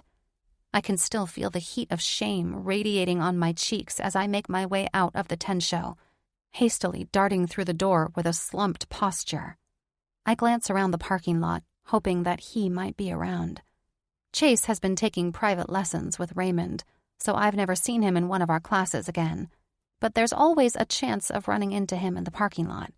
It's happened before, so I almost expect to find him waiting for me out here, stopping me dead in my tracks with one of his surprise appearances. My heart sinks at the realization that he's not here today. I can't find him anywhere inside or outside the 10 show. We haven't talked since the gala a couple of days ago, and I'm beginning to feel like an idiot for believing that he might actually be into me for anything other than my company. But that kiss felt so real, so special, and unlike any other. No one is that good of an actor, not even here in Los Angeles. Or is this just wishful thinking? Sighing, I continue to walk to my car, my disappointment weighing on me. Maybe it was just as stupid to believe that he'd show up like that again. I mean, what did I expect after days of radio silence? A surprise visit with a bouquet of flowers and a dinner invitation? As if. I slowly approach my Bugatti, my head hanging low as I carry the weight of disappointment with me. Just as I'm about to open the driver's door, I notice something tucked beneath the windshield wiper. At first, anger flares within me, because I'm convinced it must be a parking ticket. My frown deepens as I reach for it, ready to face the inevitable. But as I reach for the paper, I realize that it's not a ticket at all. It's an envelope, pristine white, with handwritten words on it. In for a little adventure? Confusion replaces my initial irritation as I read the sentence again. My curiosity gets the better of me as I open the envelope, revealing a neatly folded letter inside.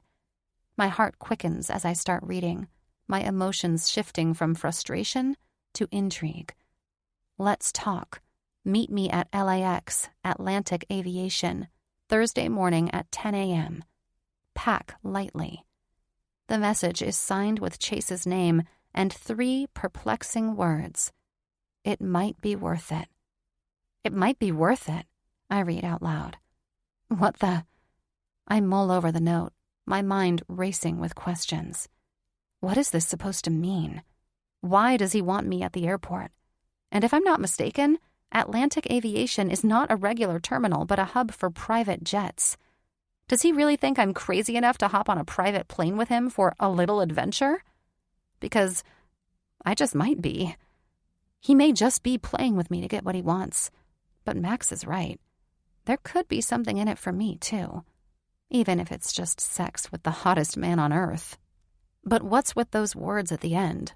The might be part nags at me, stirring both curiosity and a tinge of apprehension.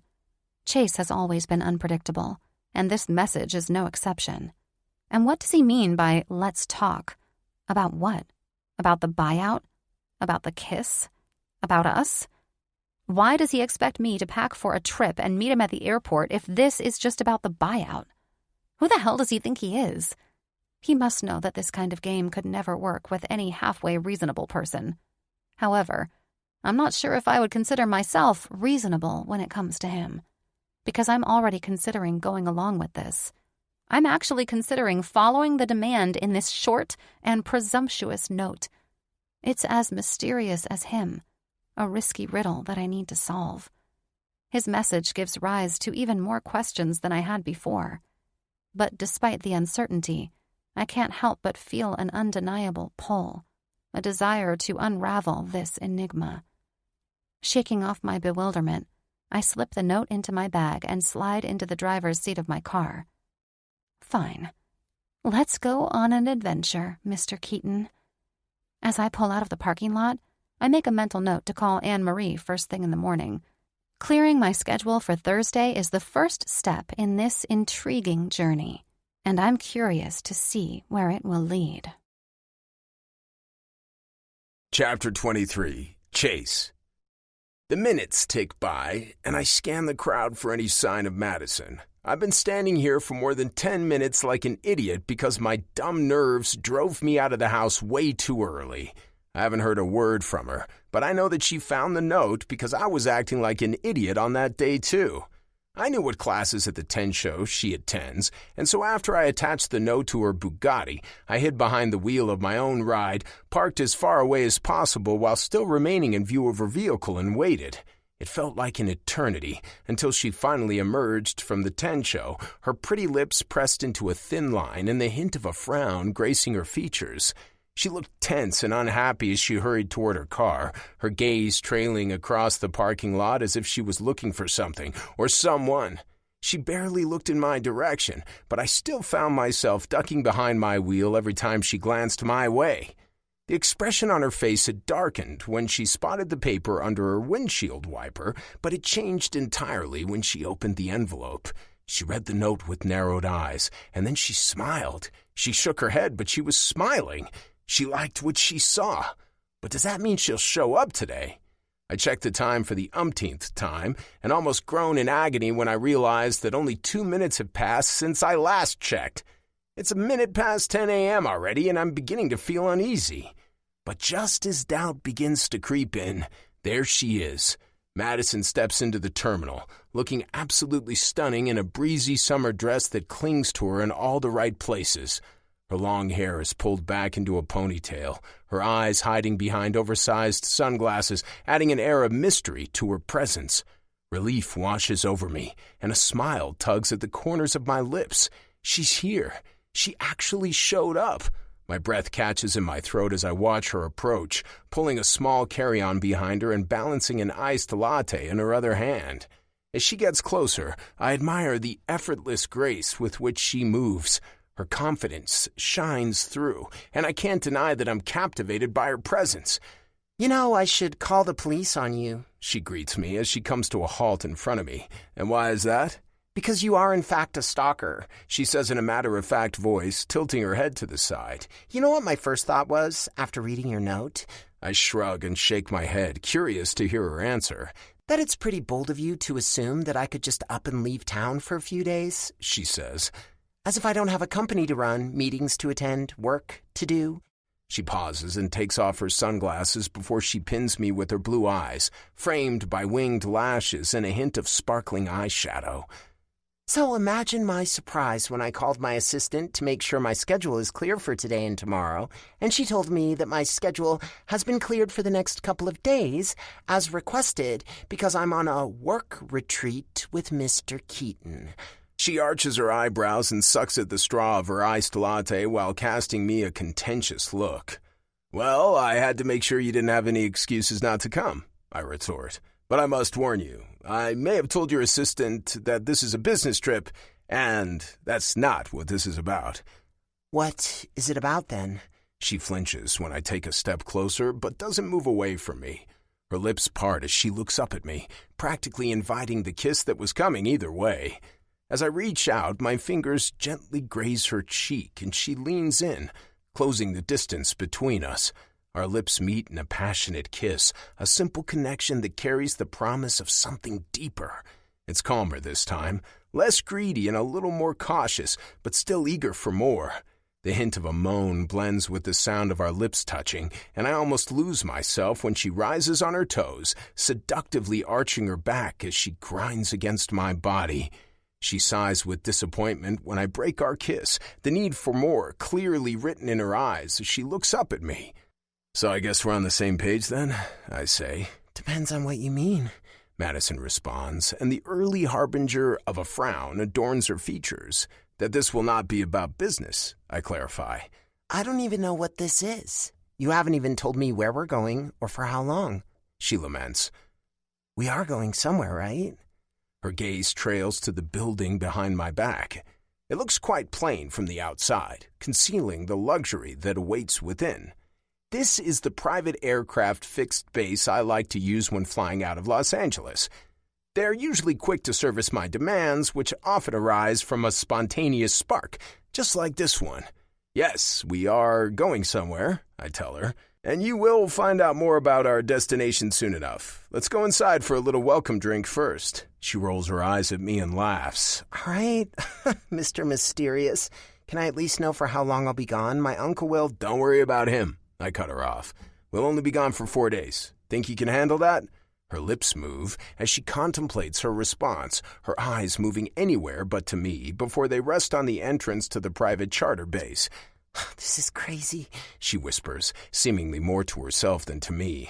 I can't believe I'm doing this. That's all I needed to hear. She doesn't object or try to fight me when I gently hook her arm in mine and take the carry-on from her as I guide her through the open doors. Chapter 24. Madison. I'm tipsy by the time we reach Inouye Honolulu International Airport. We step off the plane after a luxurious journey that brought us to Hawaii, as I found out only while we were already piercing through the clouds. The Gulfstream private jet was a masterpiece of opulence, with sumptuous leather seats that cradled us in comfort. The interior gleamed with polished wood accents, and there was even a small dining area where we enjoyed a gourmet dinner and way too much champagne.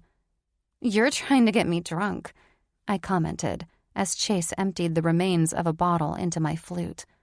"And you're letting me," he said with a wink. He had a point there. It's so much easier to allow myself to indulge in this insane and irresponsible adventure when I'm not operating with a clear mind. However, sober or not, my mind has been lacking clarity when it comes to Chase on more than one occasion. From the airport, we continued our journey to Lanai, where a sleek limousine whisked us away along winding roads, providing picturesque glimpses of the island's lush landscapes and azure waters. It was a serene and enchanting drive, especially when the sun started to set. tinging the sky with a soft kiss of violet and orange. We arrive at the Four Seasons Resort Lanai, close to Hulapo'i Beach, a temple of luxury nestled along the island's coastline. The resort exudes an air of elegance, with its Hawaiian-inspired architecture and manicured gardens that lead to the pristine Hulapo'i Beach. The lobby is adorned with hand-painted frescoes, and the scent of tropical blooms wafts through the air. A warm aloha spirit embraces us as we check in. Liking it so far? Chase wants to know, as we make our way to our suite. He looks outrageously handsome in his casual summer outfit. My eyes trace the contours of his form, appreciating the casual yet effortlessly stylish choice of clothing. A well-fitted white button-down shirt clings to his toned physique, and the sleeves are just short enough to reveal a wheat tattoo on his upper arm. "Who wouldn't?" I say, before pointing at his arm. "Is that your only tattoo?" "It is," he simply says, without looking at me. "What does it mean?" I want to know. He chuckles. "Why does every tattoo have to mean something?" "Because people don't tend to just randomly poke ink into their skin for nothing," I retort. That makes him laugh, but he shakes his head. "You're right about that, but I'm sorry. There's no story to tell." Yes, there is, but for some reason, he doesn't want to tell me. Just like he didn't want to tell me more about his charity and the reason behind it. His apprehension to open up to me makes me wonder whether this was a stupid idea. When I told Max about the note and the mysterious invitation, he practically begged me to go because he was so excited on my behalf. But he also made me swear to protect my heart. "Have some fun. Enjoy that delicious piece of man. But watch out. We don't know what he's truly after," he said, a warning finger raised in front of my face. Then he helped me pack as if he was worried that I might chicken out at the last minute. As I steal another glance at Chase, I appreciate once again how effortlessly attractive he appears in this light ensemble. He pairs the shirt with khaki shorts that hang just above his knees, showcasing his sun-kissed legs. The outfit is completed with comfortable yet fashionable slip-on shoes, giving him an air of relaxed elegance that's perfect for our tropical getaway. He looks like he belongs here. "Were you born here?" I want to know, as we turn into a lavishly decorated corridor that leads toward a large wooden door. "What makes you think that?" he says, side-eyeing me with arched eyebrows. "You really don't like answering questions, do you?" A smile widens across his handsome face, but instead of answering, he holds the keycard in front of the knob of the large door in front of us. A green light and a clicking sound later, the door unlocks, and he opens it for me to go inside before him. "Welcome to the Ohana Suite," he says, as I follow his gesture to go inside. "It's one of the best they have." I'm immediately struck by the unparalleled luxury that envelops us. The sitting room exudes an air of sophistication, with plush furnishings and a spacious couch stretches before us, adorned with tasteful throw pillows that add a pop of color to the neutral palette of the room. A polished wooden coffee table sits at its center. In one corner, there's a small dining area with a sleek glass-top table set for two. Large sliding glass doors lead to the balcony, offering breathtaking views of Hulapo'i Beach and the shimmering Pacific beyond.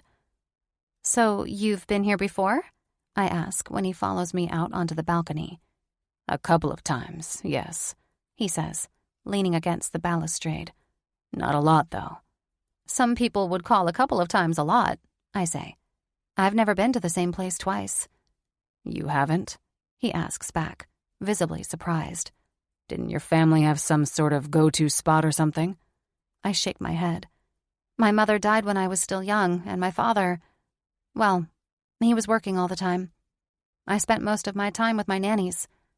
I let out a heavy sigh. Guess my dad didn't really feel like vacationing after my mother's death. Chase clears his throat, looking a tad uncomfortable. Then he whispers, "That must have been tough." "Not really," I say, shrugging. "I can't say I missed anything. We had money, and he spoiled me relentlessly. He gave me everything, except for his time. At least when I was still a child. We grew really close when I started to show interest in taking over the family's company as a teenager. He started to see me like a partner more than a child, and he taught me so much. Everything, really. He taught me more than all of my classes at university combined. I bite my lip, realizing that the words have just been pouring out of me. I hate being such an open book, especially with a guy like Chase, who refuses to let me in even the tiniest bit. Dads have a way of doing that. He muses, his face pensive and somewhat melancholic. Did your father teach you a lot too? I want to know, leaning in closer as I await his response. But once again, Chase opts for a disappointing response. No. That's all he says, before straightening his back and walking back inside. I go after him, anger flaring up. Really? I give you a page of personal history and all you have to say is no? That was your choice, he reminds me. Just like it's my choice not to speak any further about this. I frown at him, but instead of facing my irritation, he begins to unbutton his shirt and walks into the bedroom. I remain in the living area for a split second, my lips parted as if to speak, but I'm bereft of words. I follow him into the bedroom. The bedroom, adorned in shades of white and blue, feels like the perfect seaside refuge. A massive, inviting, king-sized bed dominates most of the room, and heat coils through my core at the sight of it. The wall to the left is mostly covered with floor-length windows and French doors, facing the ocean. An archway leads to the ensuite bathroom to the right, and I see the shadow of Chase disappearing through it. A moment later, I hear the sound of a shower being turned on. Chapter 25, Chase. I know she followed me, I know she's standing behind me, and I know she's watching as I get undressed with my back turned to the door. "What are you doing?" she exclaims, sounding shocked. I take a moment to drop my shirt to the floor before I turn around to face her. She's standing in the archway, her cheeks flushed and her jaw dropping when she lays eyes on my bare chest. I've seen that look many times before, and it never gets old, but seeing it on her face is a special treat for sure. "What does it look like I'm taking a shower?" I tell her. "You can join me if you want." No," she says, but her voice carries no conviction, and her eyes are still latched to my sculpted chest. "Fine, I'm not forcing you," I say. A shocked gasp flees her lips when I begin to open my pants, and she turns on her heels in an instant. I'll wait," she stutters as she hurries out of sight. I shrug and drop the rest of my clothes before hopping under the rain shower with a hard-on. My cock rose to attention when I saw that look on her face, that thirsty stare, and the way her chest was heaving under needy breaths. I can't wait to tease her more, to make her want me even more. I didn't expect her to jump underneath the shower with me. In fact, I would have been a little disappointed if she had. It would have been too easy, too fast. The fact that she's conflicted about all of this plays into my hands and makes all of this a lot more interesting. Seeing a strong girl like Madison come apart before me is the most enticing thing, a real challenge that will lead to a promising reward. I don't want to take her the first chance I get. I want her to beg me to take her. And she will. Soon enough, she won't be able to think of anything other than my cock inside that tight little pussy, and she will scream for release, begging me to let her come on my cock. All in good time. I wash off the plane ride, soaping and scraping my body long enough for my cock to calm the fuck down. For a moment, I considered taking care of it myself, but that would only take away the fun of having to restrain myself. It would make things too easy. It's a deliberate choice not to put on any clothes before I return to the living area of our suite, but I do both of us the favor of wrapping a towel around my waist.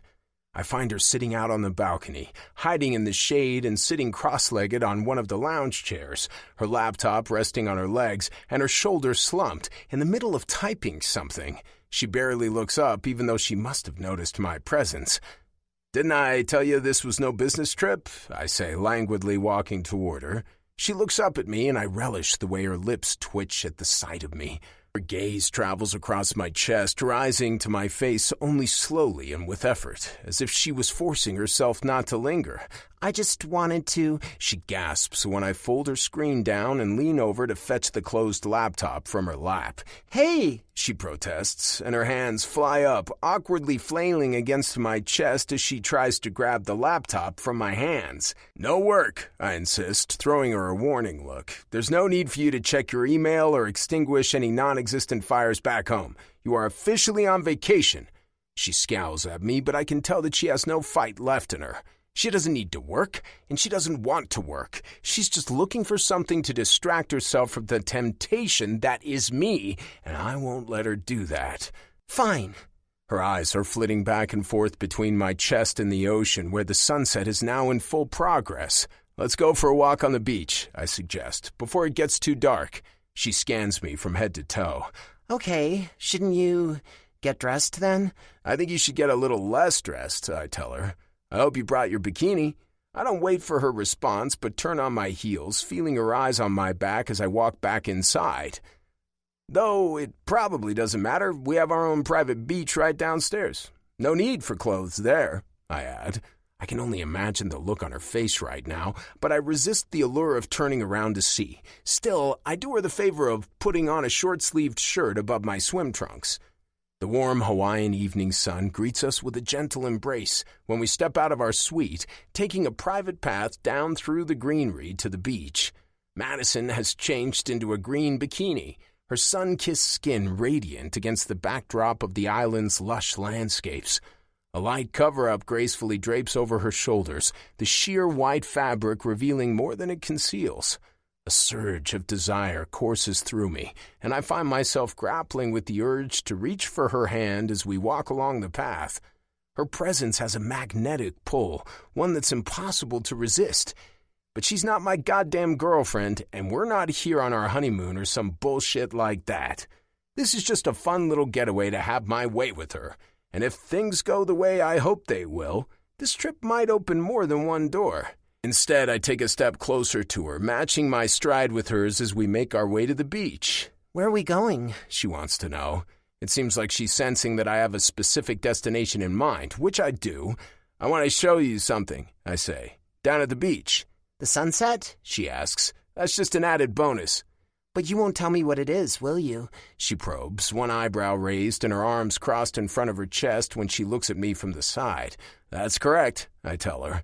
I've planned something special for us, a hidden spot down at the beach that will finally give me the opportunity to settle a score with her. As we approach the shoreline, the scent of the sea fills the air, and the sound of the gentle waves lapping against the sand is a soothing melody. I glance at Madison, and her eyes reflect the azure of the ocean as she smiles against the setting sun. Wow, she breathes. Right? I say. Come, I want to show you something. She flinches in surprise when I'm no longer able to resist that silly urge and take her hand to drag her with me. A wooden footbridge leads to the right, tracing the line where greenery and the sandy beach meet. Why don't you just tell me what... She stops mid-sentence as we turn a little corner around a larger set of trees and a large gazebo appears in front of us. The gazebo's architecture blends seamlessly with the island's natural beauty. The gentle ocean breeze flows through the open sides, carrying with it the scent of the sea and the distant crashing of waves against the shore. But what truly captures her attention is what lies beneath. Spread out on the polished wooden floor of the gazebo is a sea of jiu-jitsu training mats, their pristine surface inviting us to step inside. The staff of this resort listened to every detail I laid out in my request, providing us with large towels and carafes filled with cool cucumber water next to a selection of coconut-based mocktails, all resting on a small table in the shade. What the? She utters before losing herself in a fit of laughter. You cannot be serious. I am, I say, already pulling the shirt off over my head. It's time for my revenge. She stares at me as I step on the mat, inviting her to join me with a wave of my hand while I step out of my sneakers. Don't be shy, I say. You'll have the honor of being the first brown belt I submit. She smirks at me. Oh, we'll see about that, Mr. Keaton. A smile tugs at the corner of my mouth when the sheer cover-up slides down her shoulders and she approaches me in her delicate bikini. That bikini is not going to stay on for long. Chapter 26. Madison. A triangle bikini is probably the worst outfit for a jujitsu session, and I'm well aware that I won't be wearing my top for long. It will slide off and expose my breasts within seconds. But I don't care. I want this. I want to touch this marvelous body of his. I want to let the tips of my fingers travel along the ripples of his chiseled chest. I want to squeeze his bulging triceps and trace the lines of his tattoo. I want to bathe in his scent and feel his strong hands on me. My heart is beating wildly, hammering against my ribcage with anticipation as I slowly make my way into the wooden gazebo. Tiki torches are flickering at the corners, bathing the area in a warm light. I can see the reflection of the flames dancing on his tan skin as he gets into position. I want to start with a good takedown, so let's start on our feet, he says, beckoning me to come closer with a wave of his hand. Takedowns are my weak spot, especially against guys as strong as him, which is why I prefer to start with my butt on the floor, but I won't let him know that. You're awfully cocky for a blue belt, I tease him, while I place myself right before him, copying his position. He winks at me before he starts counting down. 3, 2, 1. With a swift motion, he lunges forward and attempts a foot sweep, aiming to take me down gracefully. His technique is good, undoubtedly, but it's not enough to catch me off guard. As he executes the move, I hold my ground, my weight shifting fluidly to maintain my balance, while his fists dig into my shoulders in an attempt to bring me down. It's not the first time I've faced such a maneuver, and my instincts have been honed by hundreds of hours of training. I feel the sweep, but I don't go down as easily as he may have expected. I can tell that he's not going all in, despite his menacing words. His chances of taking me down would have been way better with a simple judo throw, but he opted for a foot sweep, a gentle and rather cautious way to bring your opponent to the floor. Almost, he hisses. I look up to meet his gaze, which turns out to be a mistake. It's just a split second, a momentary lapse of concentration, but it's enough for me to no longer hold the upper hand. He lets go of my shoulders and bows down to wrap his strong arms around both of my legs before he sweeps me to the side in one swift motion. There's nothing I can do to stop it. I'm falling down, arms flailing through the air and a frustrated yelp echoing across the beach. I manage to soften my fall with a slight roll to the side, but he's on top of me before I can push myself back up. He straddles me and tries to go for my wrists, but I have no intention of letting him get a hold of me. I try to push him up by the hips, but he's too heavy and too strong, and I'm too busy fending off his attempts to grab my wrists to put in enough effort. And then it happens. All of my attempts to evade him turn out to be futile. He gets a hold of my right wrist first, then the left, and just a moment later, he's pinning both of my arms down to the ground, leaving me helpless and stuck beneath him. A smile widens on his face, and his gaze trails down to my chest, where my breasts are now almost fully exposed. The bikini top must have slipped when he brought me down on the mat, and I hadn't even noticed because I was so focused on the roll. But that has passed. I no longer worry about proving my worth as a jiu-jitsu practitioner by submitting him. I don't want to fight him. I want to know what that look on his face means, that wanton gaze, and the way he licks his lips, as if he was about to devour a majestic feast. And that feast is me. I no longer want to submit him. I want to be submitted by him. What a naughty little girl, he says, and my core starts tingling with need for him. This doesn't count, I tell him, still unable to leave the fighter behind and let the girl come to the fore. The girl who wants him. All of him. Oh, it counts, he says. My breath catches when he lowers his face down to mine, pausing for a moment before he places a kiss on my cheek. It's an innocent peck, barely more than his lips brushing against my skin, but it stirs a desire within me that makes me coil beneath him. I can feel his hardened length moving against my belly as I rear up, pushing my hips against his butt as if I was trying to throw him off. He stays close to my face, following a trail of gentle kisses along my jaw up to my ear, where he comes to a pause. You want me, don't you? He speaks in such a low voice that his words almost don't feel real, like they're just hushed whispers from a ghost. Say it, Madison, he adds. Say that you want me. You're so full of yourself, I breathe. Wrong answer. I startle when he straightens his back and moves his hips up until he can pin my arms down with his knees. He's careful not to hurt me, but I'm even more at his mercy than before, and his hardened cock is straying the fabric of his shorts right between my exposed breasts. He lets go of my wrists, leaving my arms locked to the mat with his legs, while he reaches down to his crotch. I want you, Madison, and unlike you, I'm not afraid to say it, he says, while stroking himself through the fabric of his shorts. I want to fuck you until you forget every other man you've ever been with. And I will. But we're going to have some fun before that. I frown at him, unable to stop my lips from trembling when I ask, What is that supposed to mean? You'll see. A treacherous moan escapes my lips when he scoots further, bringing his steely length so close to my face that the tip is touching my chin, while he cups my boobs with both hands. I can't stop myself from moaning again when he starts kneading the soft flesh, enveloping his length between my mounds. And when he takes my nipples between his fingers, I feel close to blacking out. He's careful at first, watching me as he pinches my nipples between his fingers, harder and then harder still, until the sensation starts bordering on pain, and I cry out with pleasure. Good girl, he comments, and the words send a bolt of heat through my middle.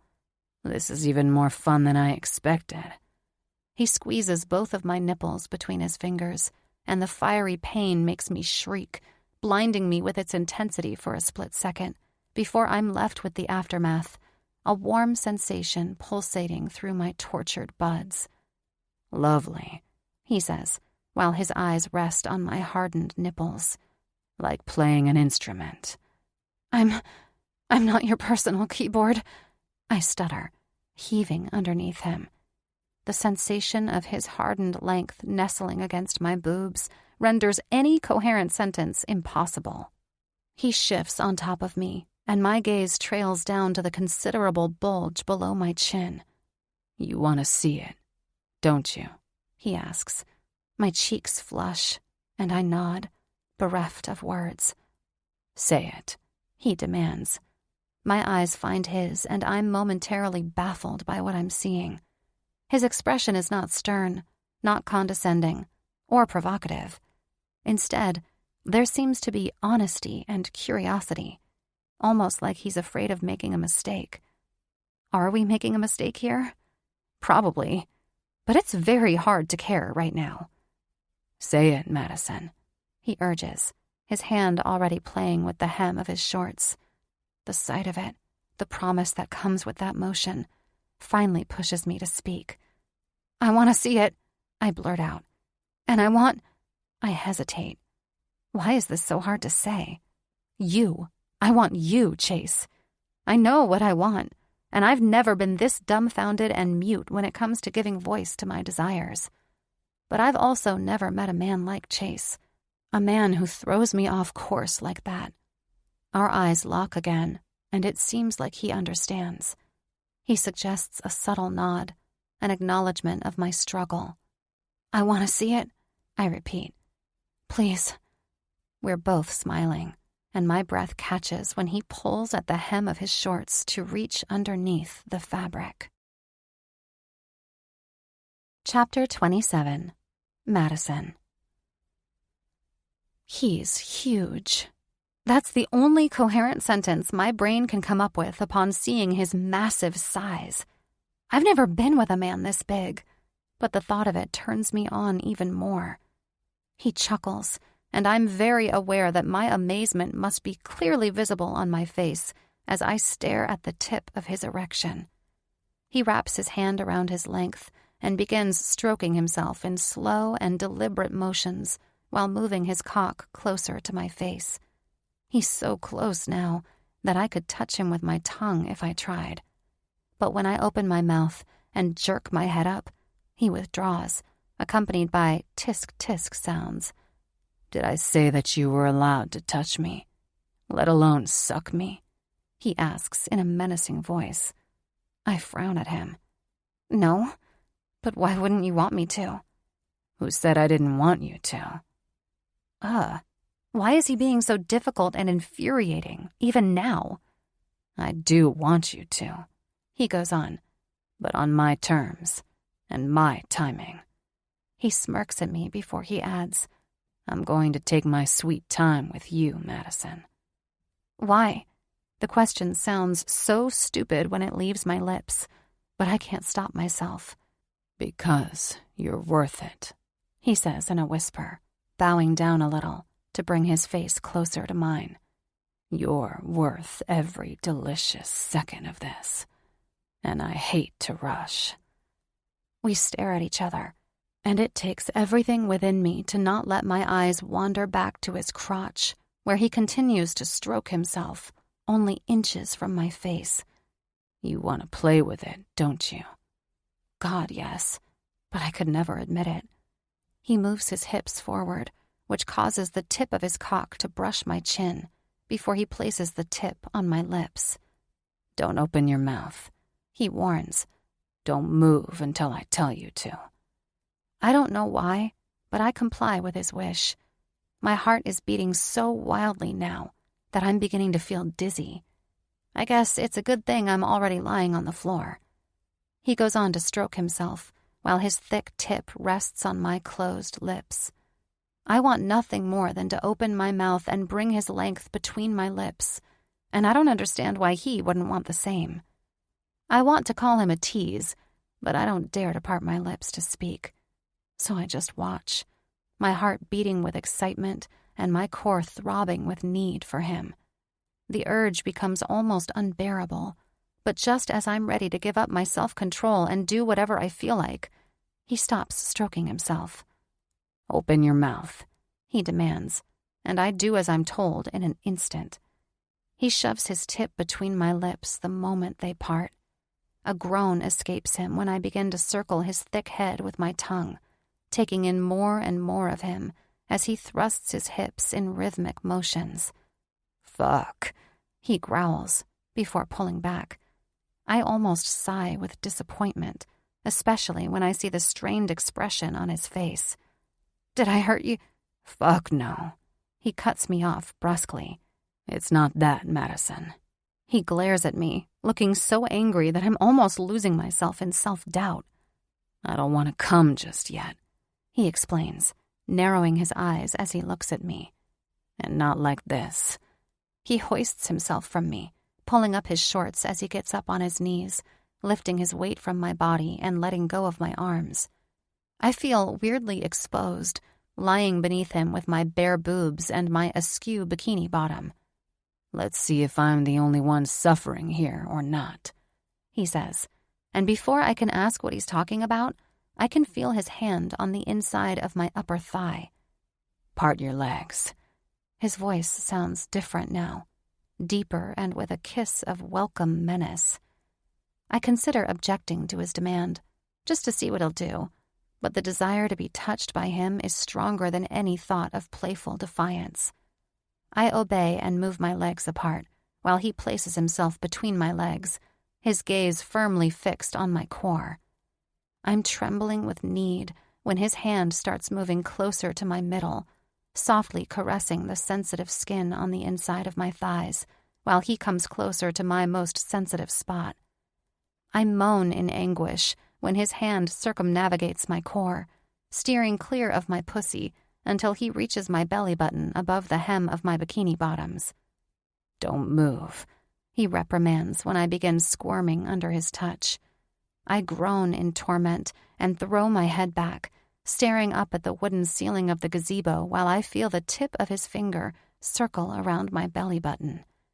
It has gotten almost completely dark around us, only the torches still illuminating the area around us with their restless flames. I can hear the sound of the ocean behind me, waves breaking as they meet the sandy beach, palm trees rustling in the breeze. The wind seems to have grown stronger since we got here, and even in the dark, I can tell that there are clouds above us, shielding the stars from our view. The sky was clear when we got down to the beach. I wonder if... He hooks a finger under the hem of my bikini bottoms and begins to pull them down. I lift my hips to help him, and a moment later, I'm completely naked, except for the askew laces of my bikini top that still drape around my torso without covering anything. He hums with approval and gets back on top of me, supporting himself on his arms while his face is directly above mine, an ominous smile gracing his handsome features. "Are you wet for me?" he asks. I swallow dryly and shake my head, despite myself. "Liar," he assesses.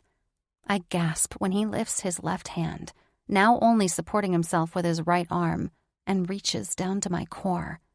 There's no teasing this time, no slow and deliberate approach to torture me. This time, he goes straight where I want him, cupping my hot mound with his palm before he parts my lips with 2 fingers. The slick sound is enough of a telltale, but the grin on his face widens even more when he moves a finger between my wet folds. "Damn, you must really be into me," he teases. "You're practically drooling, you little minx." I blush and want to object, but I find myself bereft of words and defiance. There's no use when my body betrays me like this. "Spread your legs," he says. "As far as you can." I do as I'm told, parting my legs and thus giving myself to him and his restless hand. He moves his finger up and down between my folds, dipping into my wetness, before he concentrates on my most sensitive nub. It's a cautious touch, the tip of his finger barely brushing against my swollen clit, but the sensation sends hot sparks of lust through my entire body. "Good girl," he breathes. I can tell from the tone of his voice that he's just as electrified as I am. He wants this, but for some reason torments both of us with this prolonged teasing. Another moan escapes me when he pushes a finger inside my channel. He continues to massage my nub with his thumb while he spreads me with 2 fingers, and it's almost too much. "I'm gonna "No, you're not," he interrupts. "Not until I tell you to." Is he serious right now? How am I supposed to have any control over this if he keeps doing what he's doing? I try to evade his enticing caress by moving my hips away from his hand, but he won't let me. He pinches the soft flesh of my thighs when I try to close my legs. I mewl in agony, unsure whether this is the best or the worst I've ever felt. I want to come so badly, and I'm already dancing dangerously close to the edge as I feel the first subtle harbingers of an orgasm approaching. And that's when the thunder starts. There was no forewarning, no rumble in the distance, or lightning to announce an incoming thunderstorm. Or if there was, both of us missed it. But now, it's here, and it's impossible to ignore. The thunder is so loud and sudden that Chase's hand flies up with shock, and just a split second later, it starts pouring down, accompanied by a fierce blast of air that instantly kills most of the flames surrounding us. "Shit," Chase exclaims before jumping up on his feet. He's still hard as a rock, his enormous size stretching the fabric of his shorts, while he bows down to help me get up. "Inside," he yells, his voice muffled by the storm while he puts on his shoes. "Run!" "My clothes!" I protest when he grabs my arm to drag me with him. "You won't need them tonight," he yells back, and we start running back up to the resort through the pouring rain. Chapter 28, Chase. I told myself I was letting her run in front of me to make sure she's safe and not left behind in the raging storm while I flee into the suite without her. But I failed to consider that she's naked, and how hard it would be to be faced with her perky behind as she's running before me bare naked. I can't keep my eyes off of her, my gaze firmly locked on her athletic behind, while a furious need is raging through my veins. This is going to be a lot harder than I thought it would be. She makes her way up the path that leads back to our suite, and I realize she's not even wearing her flip-flops anymore. She must have left them under the gazebo just like her bikini, but the path is lined with stones and pebbles, slowing down her pace in an instant. She yelps out in pain when she steps on the first stone, and I almost run into her as she rubs the sole of her hurt foot. "I can't," she yells, raising her voice against the intense noise of the storm. I don't hesitate for a second and swoop her up in my arms before she can say another word. "Hold tight," I tell her as I begin carrying her over the rocky path at a quick pace. She drapes her arms around my neck and my hand digs into the soft flesh of her ass while I support her upper body with my other arm. I can feel her tits grazing against my chest while my hard length pokes against her ass cheeks from underneath. I can't suppress an anguished groan, wishing for nothing more than to bury myself between her legs. Holding her naked and wet body pressed against mine, I hurry up to the resort, my pulse racing with anticipation. This can't wait. I can't wait. This is no longer under my control. The storm took that from me, or she did. I'm not sure which is worse, her irresistible allure or the fact that I just can't catch a fucking break when I'm alone with her. I run as fast as I can, keeping her close to my body, while I try to ignore the urge to throw her to the ground and have my way with her right here and now.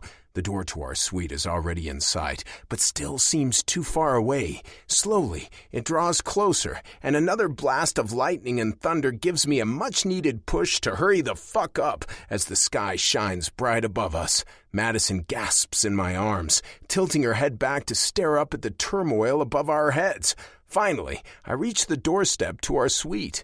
Madison begins to squirm in my arms, asking to be put down now that the rocky path lies behind us, but I refuse to do so. I keep her in my arms as I push the door open and dart into the living area of the suite. She's still squirming in my hold when I lean against the door from the inside until it closes with a loud click. "You can put me down now," she argues while trying to get out of my arms. "Not here," I say, and before she can muster the words to object, I make my way over to the bedroom, not wasting another second before I throw her onto the bed. She cries out in surprise, her wet hair splashing against the silky cushions when she lands on top of the bed. For a moment, time stands still, our eyes locked onto each other, while the sound of our heavy breathing fills the room. She's the first to move, her agile body sliding across the sheets as she reaches for the hem of my pants. I want to stop her, but instead of reaching for a wrist to stop what she's doing, I let her do as she likes, my heart racing with anxious longing as she pulls down my pants. Her eyes are locked onto mine the entire time, but not to seek reassurance. She's not waiting for me to take her like most girls would, but taking matters into her own hands, and I will let her, for now. I step out of my sneakers and my shorts and place myself right next to the bed, my hips tilting forward, while she closes her delicate hand around my cock. Mischief flares in her eyes when she leans forward, parting her lips in the process as if to swallow me whole, but instead she pauses, placing a gentle peck on the tip of my cock, then another, barely touching my glistening skin while my core erupts with fiery desire. "Tit for tat," she whispers when I cast her an impatient glare. "What's that supposed to mean?" I ask, narrowing my eyes. "You teased me, now it's my turn," she explains. "That's not how it works," I object. I want to reprimand her, to take back the control she took from me, but she thwarts my plans by wrapping her lips around my thick head in a sudden surprise. I groan, tilting my hips forward as I thrust into her mouth. She's magnificent and almost manages to take in my whole length at first try, choking and coughing around my hardness before she withdraws. I place my hand on the wet hair at the back of her head, moaning as her tongue circles the sensitive spot at the tip of my cock. She's moaning too when she swallows my length once more, holding her breath as she forces even more of myself down her throat. My fingers close around a tuft of her soaked hair, and I close my eyes while my cock meets the back of her throat. I tighten my grip around her, not allowing her to retreat when she tries to, and she stiffens, choking around my length while I'm holding her in place. Saliva is running down her chin when I finally let go of her, and a mischievous grin adorns her pretty face when she looks up at me. There's no complaint in her expression, but a challenge for me to do it again. My grip around her hair tightens, and I shove myself between her pretty lips in one brute motion. She groans in a blend of surprise and delight, careful not to grace my sensitive skin with her teeth when she takes me in once more. Her tongue glides along the lower side of my shaft, sending ripples of lust through my core with its touch. The sensation is almost too much to handle, bringing me dangerously close to a climax I do not want to reach just yet. She looks confused and even disappointed when I let go of her hair, placing my hands on her shoulders instead to bring a little distance between us. "Lie down," I command, helping her to obey by providing her with a gentle push. She complies all too willingly, her wet body coiling beneath me as she lies down on her back. I almost lose it again when she parts her legs for me, a playful smile gracing her face while she brings her hand between her legs. I'm momentarily distracted by the motion, held back by a desire to watch what she's doing before I spring back into action. I join her on the bed, crawling between her parted legs, while my hands explore the curves of her athletic body. I follow the curves of her hips, her waist, cupping her soft tits with both hands, while I lean down to kiss her shaved mound. Her bare pussy is glistening with wetness. She's more than ready for me. Moving upward, I pause above her tits, holding and kneading them with both hands while I take her right nipple between my lips. She arches her back beneath me, groaning loudly while my tongue circles around her hardened nub, and she yelps with pleasure when I increase the pressure, adding a little bite before I let go and do the same to the other side.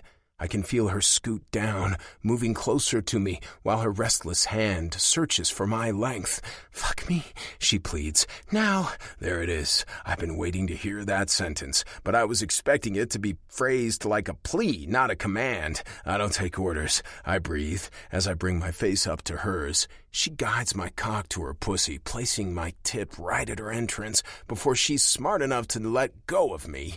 A smile tugs at the corner of her mouth when she whispers, "Well, take the lead then, Mr. Keaton." If she expects me to wait or to move slowly, cautiously even, then she's wrong. I'm done with waiting, done with teasing and wanting to guide a dance that is no longer within my control. A gasp of surprise escapes her when I part her tight channel with my entire length, shoving myself into her wetness with relentless savagery. Our lips are almost touching and our eyes fixated onto each other when I pause for a moment, feeling her tight muscles around me as I'm deeply immersed in her hot wetness. "Fuck me," she breathes, the words barely audible. "Please." That's better. That's how it's supposed to sound. Good girl. My praise makes her smile, and that smile doesn't leave her face when I start to pound into her with a voracious force, causing the bed to jolt around us as I finally have my way with her. My thrusts are strong and deep, driving with vicious need, while she groans and wails beneath me. She's so fucking tight, squeezing and testing me as I plunge into her again and again.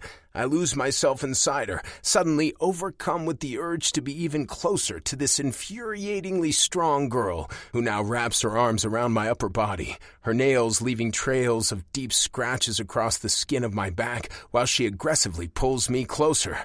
This is it. This is how I want her to come. "Come," I hiss in between thrusts. "Come on my cock." The smile on her face widens. "I don't take a word."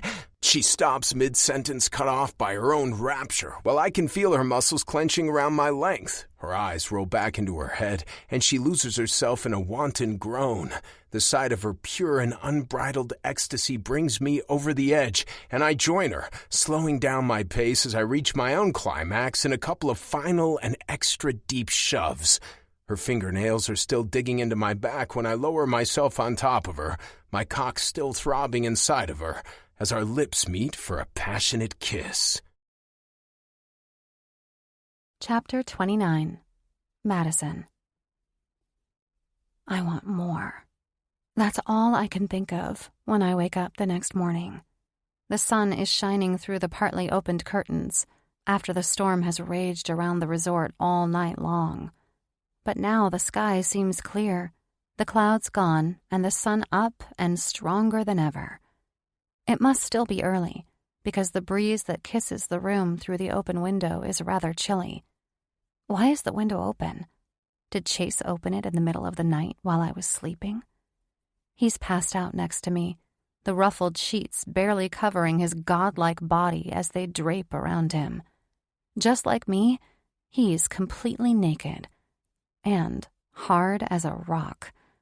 My heart begins to flutter at the sight of his marvelous cock, standing thick and erect, with the tip glistening in the morning sun.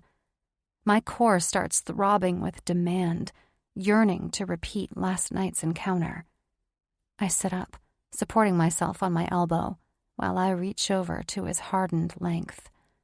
He doesn't seem to be awake, but sighs with relish when I close my hand around him and start stroking his steely length with slow and deliberate motions. I can still feel him inside of me, my pussy stretched to the limit while I lost myself in the best orgasm of my life. I have never been this sore from a fuck, but still, I want nothing more than to do it again. I want to feel him inside of me, and desperately so. My gaze wanders to his face, and I realize that he's awake, though barely so. His eyes are half closed beneath his ruffled hair, and a brazen smile plays at the corner of his mouth. "This one is just for me," I say in a whisper, before I get up to straddle him. "I was just going to tell you to sit on it," he insists, once again unwilling to relinquish control. He grabs me by the hips and lifts me up with a strong push before lowering me on his hard rod. "Do you always need to be the boss?" I ask, while bringing his cock between my wet folds, teasing both of us by gliding along his length in smooth motions. He squirms beneath me, closing his eyes while jerking his hips up into my touch. "Does it feel like I'm in command right now?" he says between gasps, his lashes fluttering as his eyes roll back into his head. I tighten my grip around him, parting my lips with his thickness for a bit, before I retreat. "For God's sake, Madison." He groans in agony, and I throw him a coy smile when his eyes fly open. The plea is apparent in his expression, but I know he would never beg, like he made me. It's only his luck that I don't have the patience to torture him any longer. I mule in a blend of pain and delight, taking in all of him, until his massive girth is stretching me from the inside. Rotating my hips, I rub myself against him, finding that sweet spot right behind my entrance that sends warm waves of electric shocks through my middle. "Play with yourself," he demands. "Get yourself off on my cock." I wink at him. "I don't take orders, Mr. Keaton." Still, I move my hand down to my core and begin massaging my clit while I continue to ride his cock. Contentment flares up in his eyes, and as much as I hate obeying to his demands, I can't deny the pleasure it gives me. "Good girl," he breathes, tightening his grip on my hips. I hate what that praise does to me.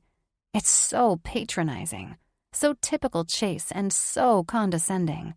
But still, hearing it feels just as good as his hard cock inside me. I can feel my climax approaching, the first subtle ripples of pleasure already tingling through my core as I keep riding him. He notices, and his hands dig into my flesh as he moves me up and down on his length, an intent expression gracing his face while he's getting closer to his own elation. A shriek of pleasure flees my lips when I find my release, my muscles clenching around him, while my sight blurs and the sound of the crashing waves outside is muffled behind my ecstatic bliss. I can feel the pulsations of his orgasm shortly after, as the final waves of my rapture are washing through my body. He fills me, his hips shooting up, as he buries himself deep inside of me.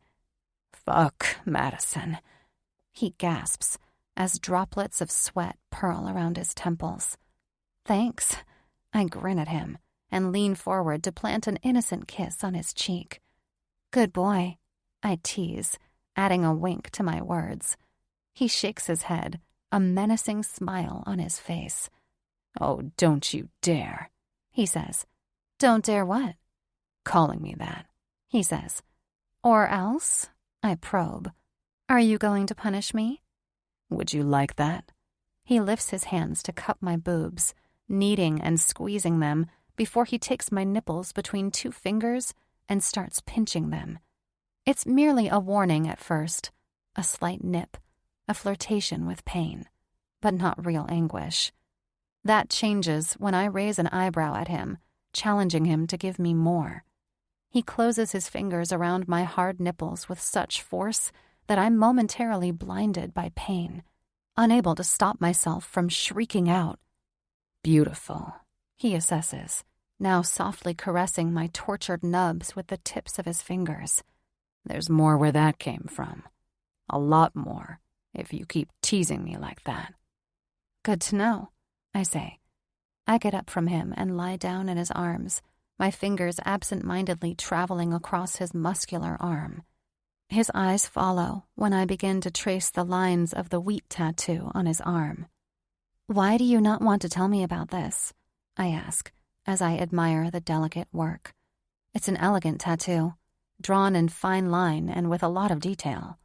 It's obvious that a lot of thought went into it, and I don't believe for a second that there's no story behind it.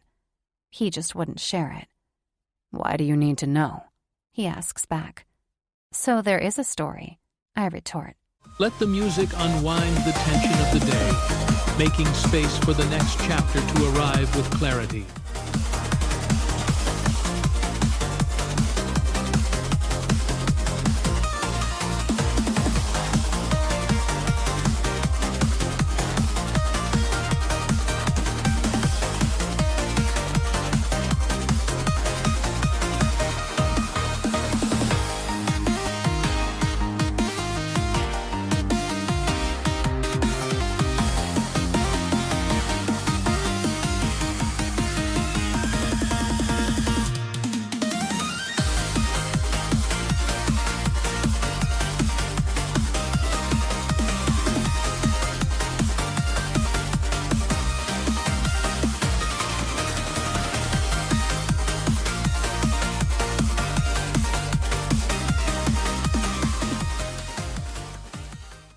I knew it.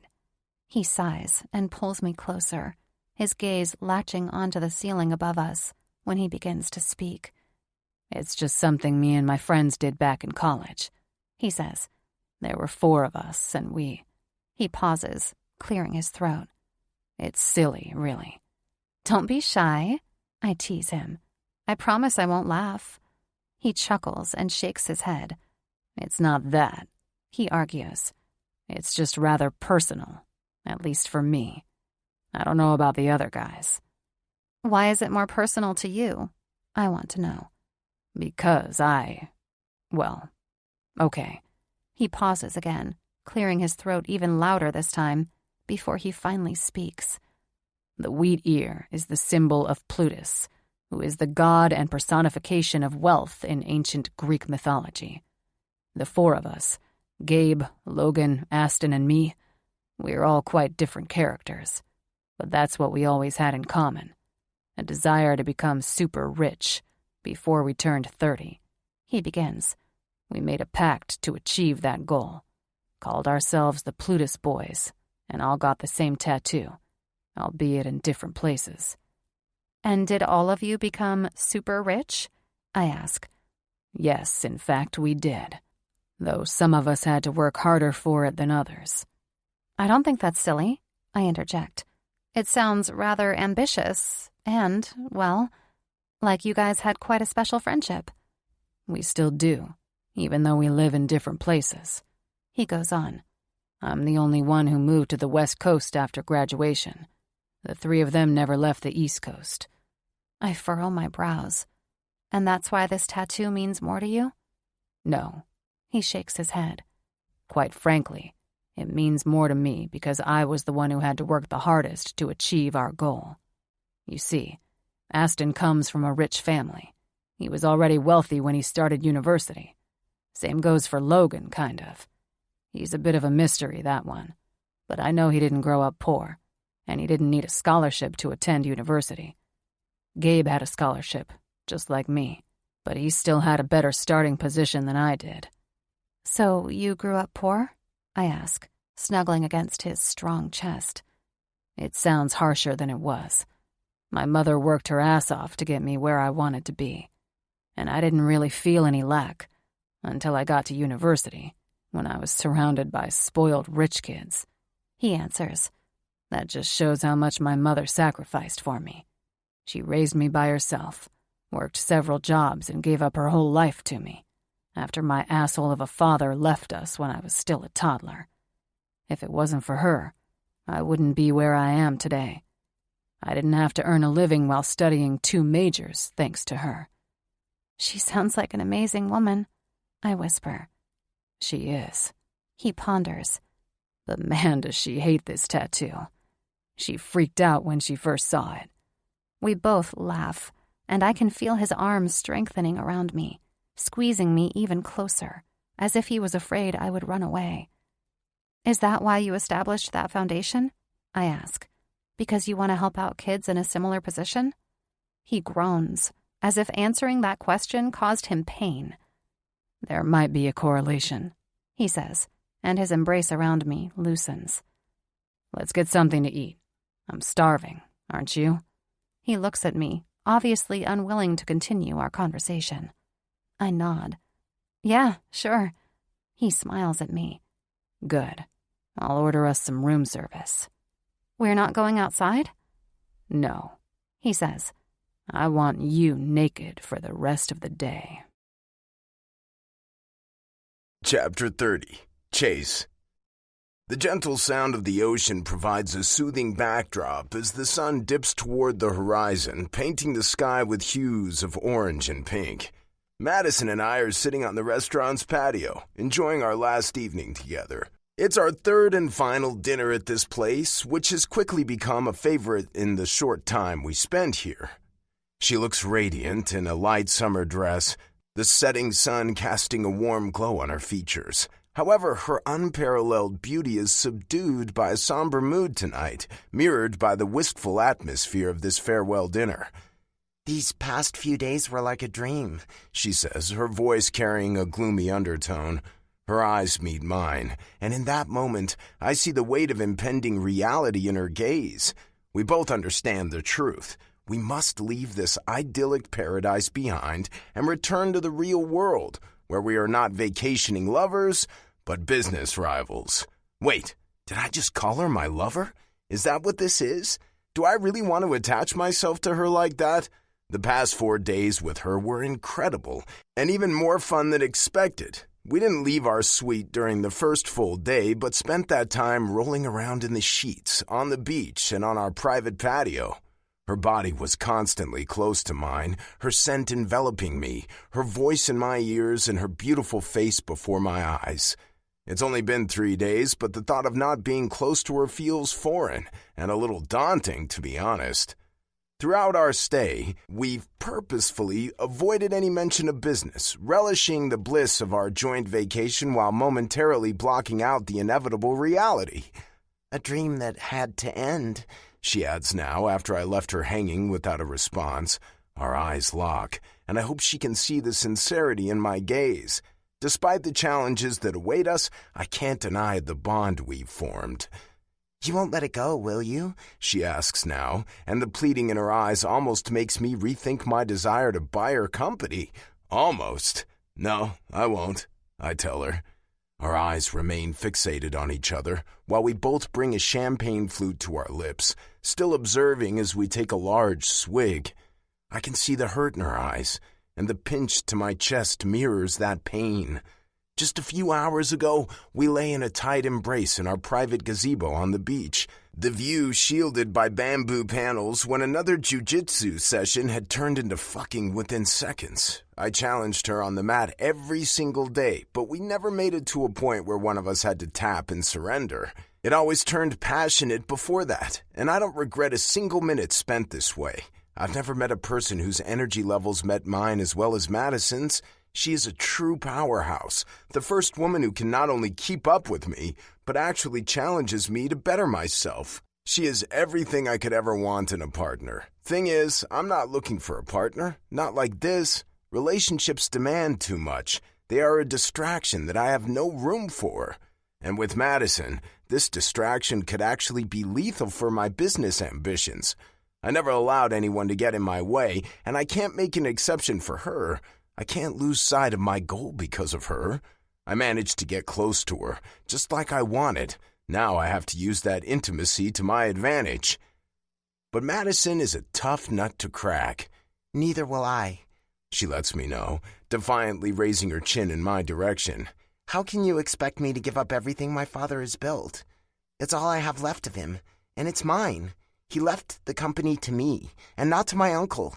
My father trusted me. He helped me become the person I am, the person who is meant to continue his legacy. It's my entire life, Chase. I'm aware of that, I say, and I would never expect you to let go of it easily. She huffs. Huh. So where does that leave us, Mr. Keaton? She always calls me that when she's trying to challenge me. I can't say I hate it, but right now it feels like being pushed into a corner I never wanted to be in. Yet, I'm the idiot who brought myself here. I'm the one who whisked her away to a tropical island, thinking I could change her mind by making her mine. I should have known that a woman like Madison doesn't work like that. I wouldn't be this enthralled by her if she was this easy to conquer. I guess we'll have to see when we get back to California, I say, raising my glass to her. How about we let future Chase and future Madison worry about that? My attempt at deflecting impresses her just as little as Aston when I spoke to him on the phone.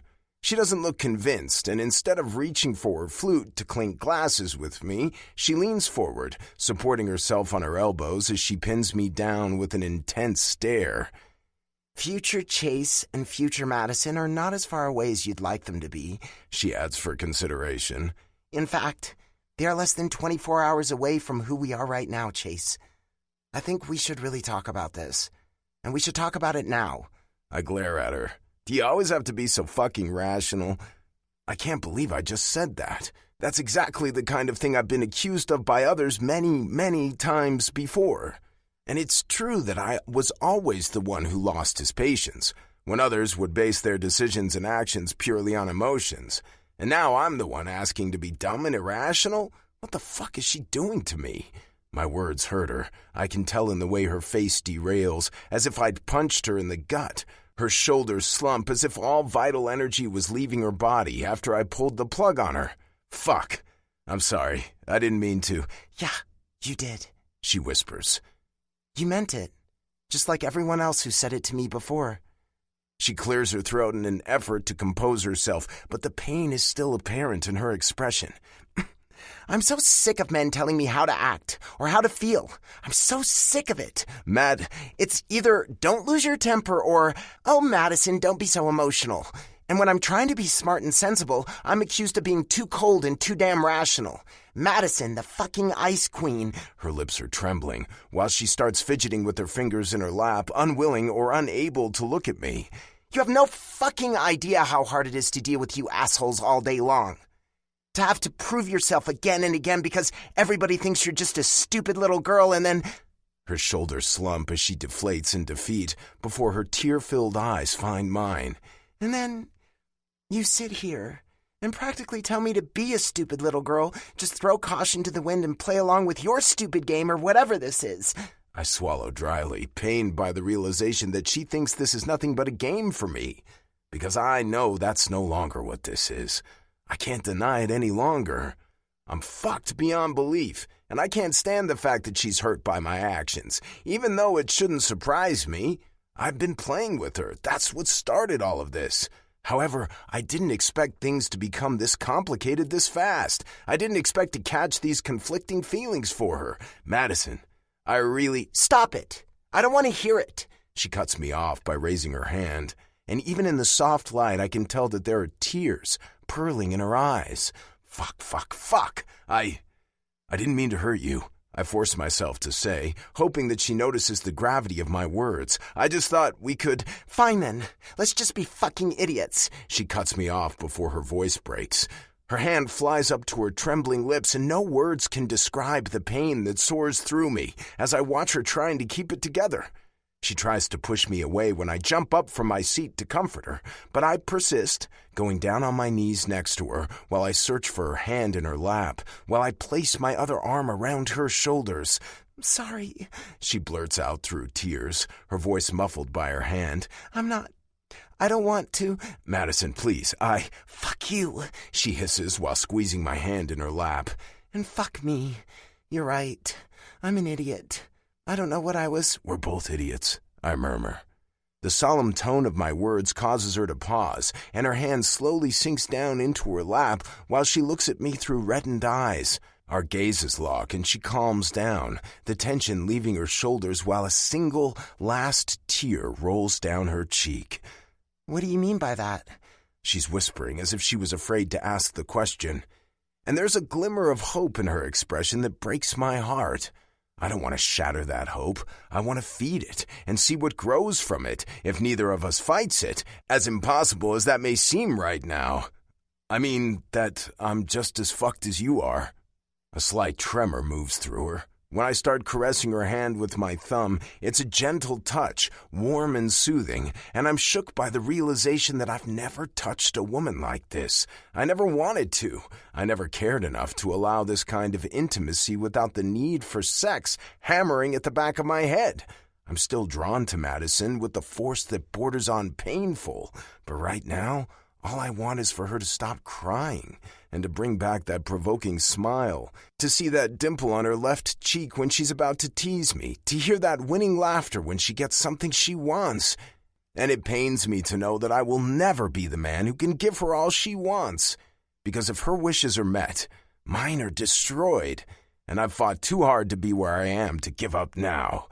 Believe me, Madison, this isn't easy for me, I managed to say, fighting for every single word. Why is this so fucking hard? Then why are you doing it? She asks. Why do you have to take my company away from me, even after all of this? She looks out to the ocean, and my heart aches when she pulls her hands out of mine. Because I have to, I say as I get back up on my feet. I've been working toward this my entire life, Madison. I thought you'd understand that. She lets out a pained chuckle. That's the fucked up thing, she says, now looking back at me. I do understand, Chase. I understand what you're trying to do, because I'm doing the same. I've been working for this my entire life, too. There are unspoken words lingering between us, the air filled with meaning, understanding, and so much pain that it makes me want to fucking scream. Chapter 31. Madison. We haven't talked much since last night's dinner. Chase tried to lighten the mood, but I couldn't get myself to return to the breezy and fun person he spent the last few days with. His comment hurt more than he could ever know, and our dinner conversation ruined the mood entirely. I hate him so much for all of this, but still, I can't say I'm mad at him. I wish it were as simple as that. I hate how much I understand him. I know that he can't let go of his dream, because neither can I. And when he looked at me with those tortured eyes, I could tell that the weight of everything that stands between us is weighing on him just as much as it's weighing on me. I believed him when he said that he's just as fucked as I am. Or, I want to believe him.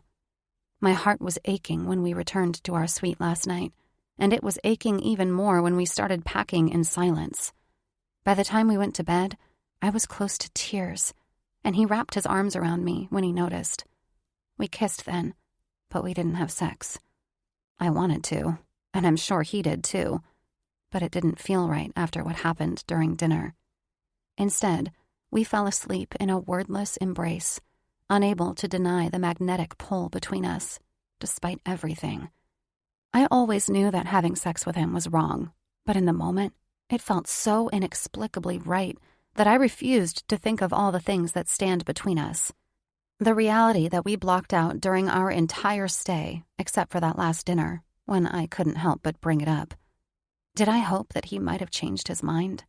Did a tiny part of me even expect it, after all that happened between us? Was I really that stupid? And did he expect me to change my mind? Is that really the game he was playing? I still can't be sure either way. This morning, I don't even know if I was more disappointed about being hurt by him or about not having sex with him one last time. It would have been our last time, right? We never said anything about bringing this confusion back home to California, which sucks a lot, because right now, he looks good enough to eat, as Max would say. His tan darkened during our stay on the island, and he looks exceptionally hot in a white shirt and Cartier sunglasses as we board the private jet on our way home. He's the perfect gentleman, holding open doors for me, trying to help me with my carry-on, but I wouldn't let him, and making sure I have everything I need. And it doesn't exactly help with my conflicting emotions. He looks rather miserable himself, but his touch is as electrifying as ever. His hand at the small of my back, when he guides me to my seat, sends sparks through my core, dancing and tingling with need while he helps me get settled on the plane. I watch the strong muscles on his arms flex when he stows away our carry-ons, and I find myself taking an extra deep breath when he leans over to my side to look out the window as we take off. His scent is an alluring blend of beach and citrus, the salty breeze leaving a pleasant wisp on his hair, accompanied by the kiss of his aftershave. He stays close to me while we watch the ground move further and further away until we reach our cruising altitude and the seatbelt signs are switched off. He's still leaning into me when I open my eyes and we look at each other, a cautious smile tugging at the corner of his mouth. "You don't hate me," he says in a whisper. His words come out of nowhere, and I arch my eyebrows in surprise. "What makes you say that?"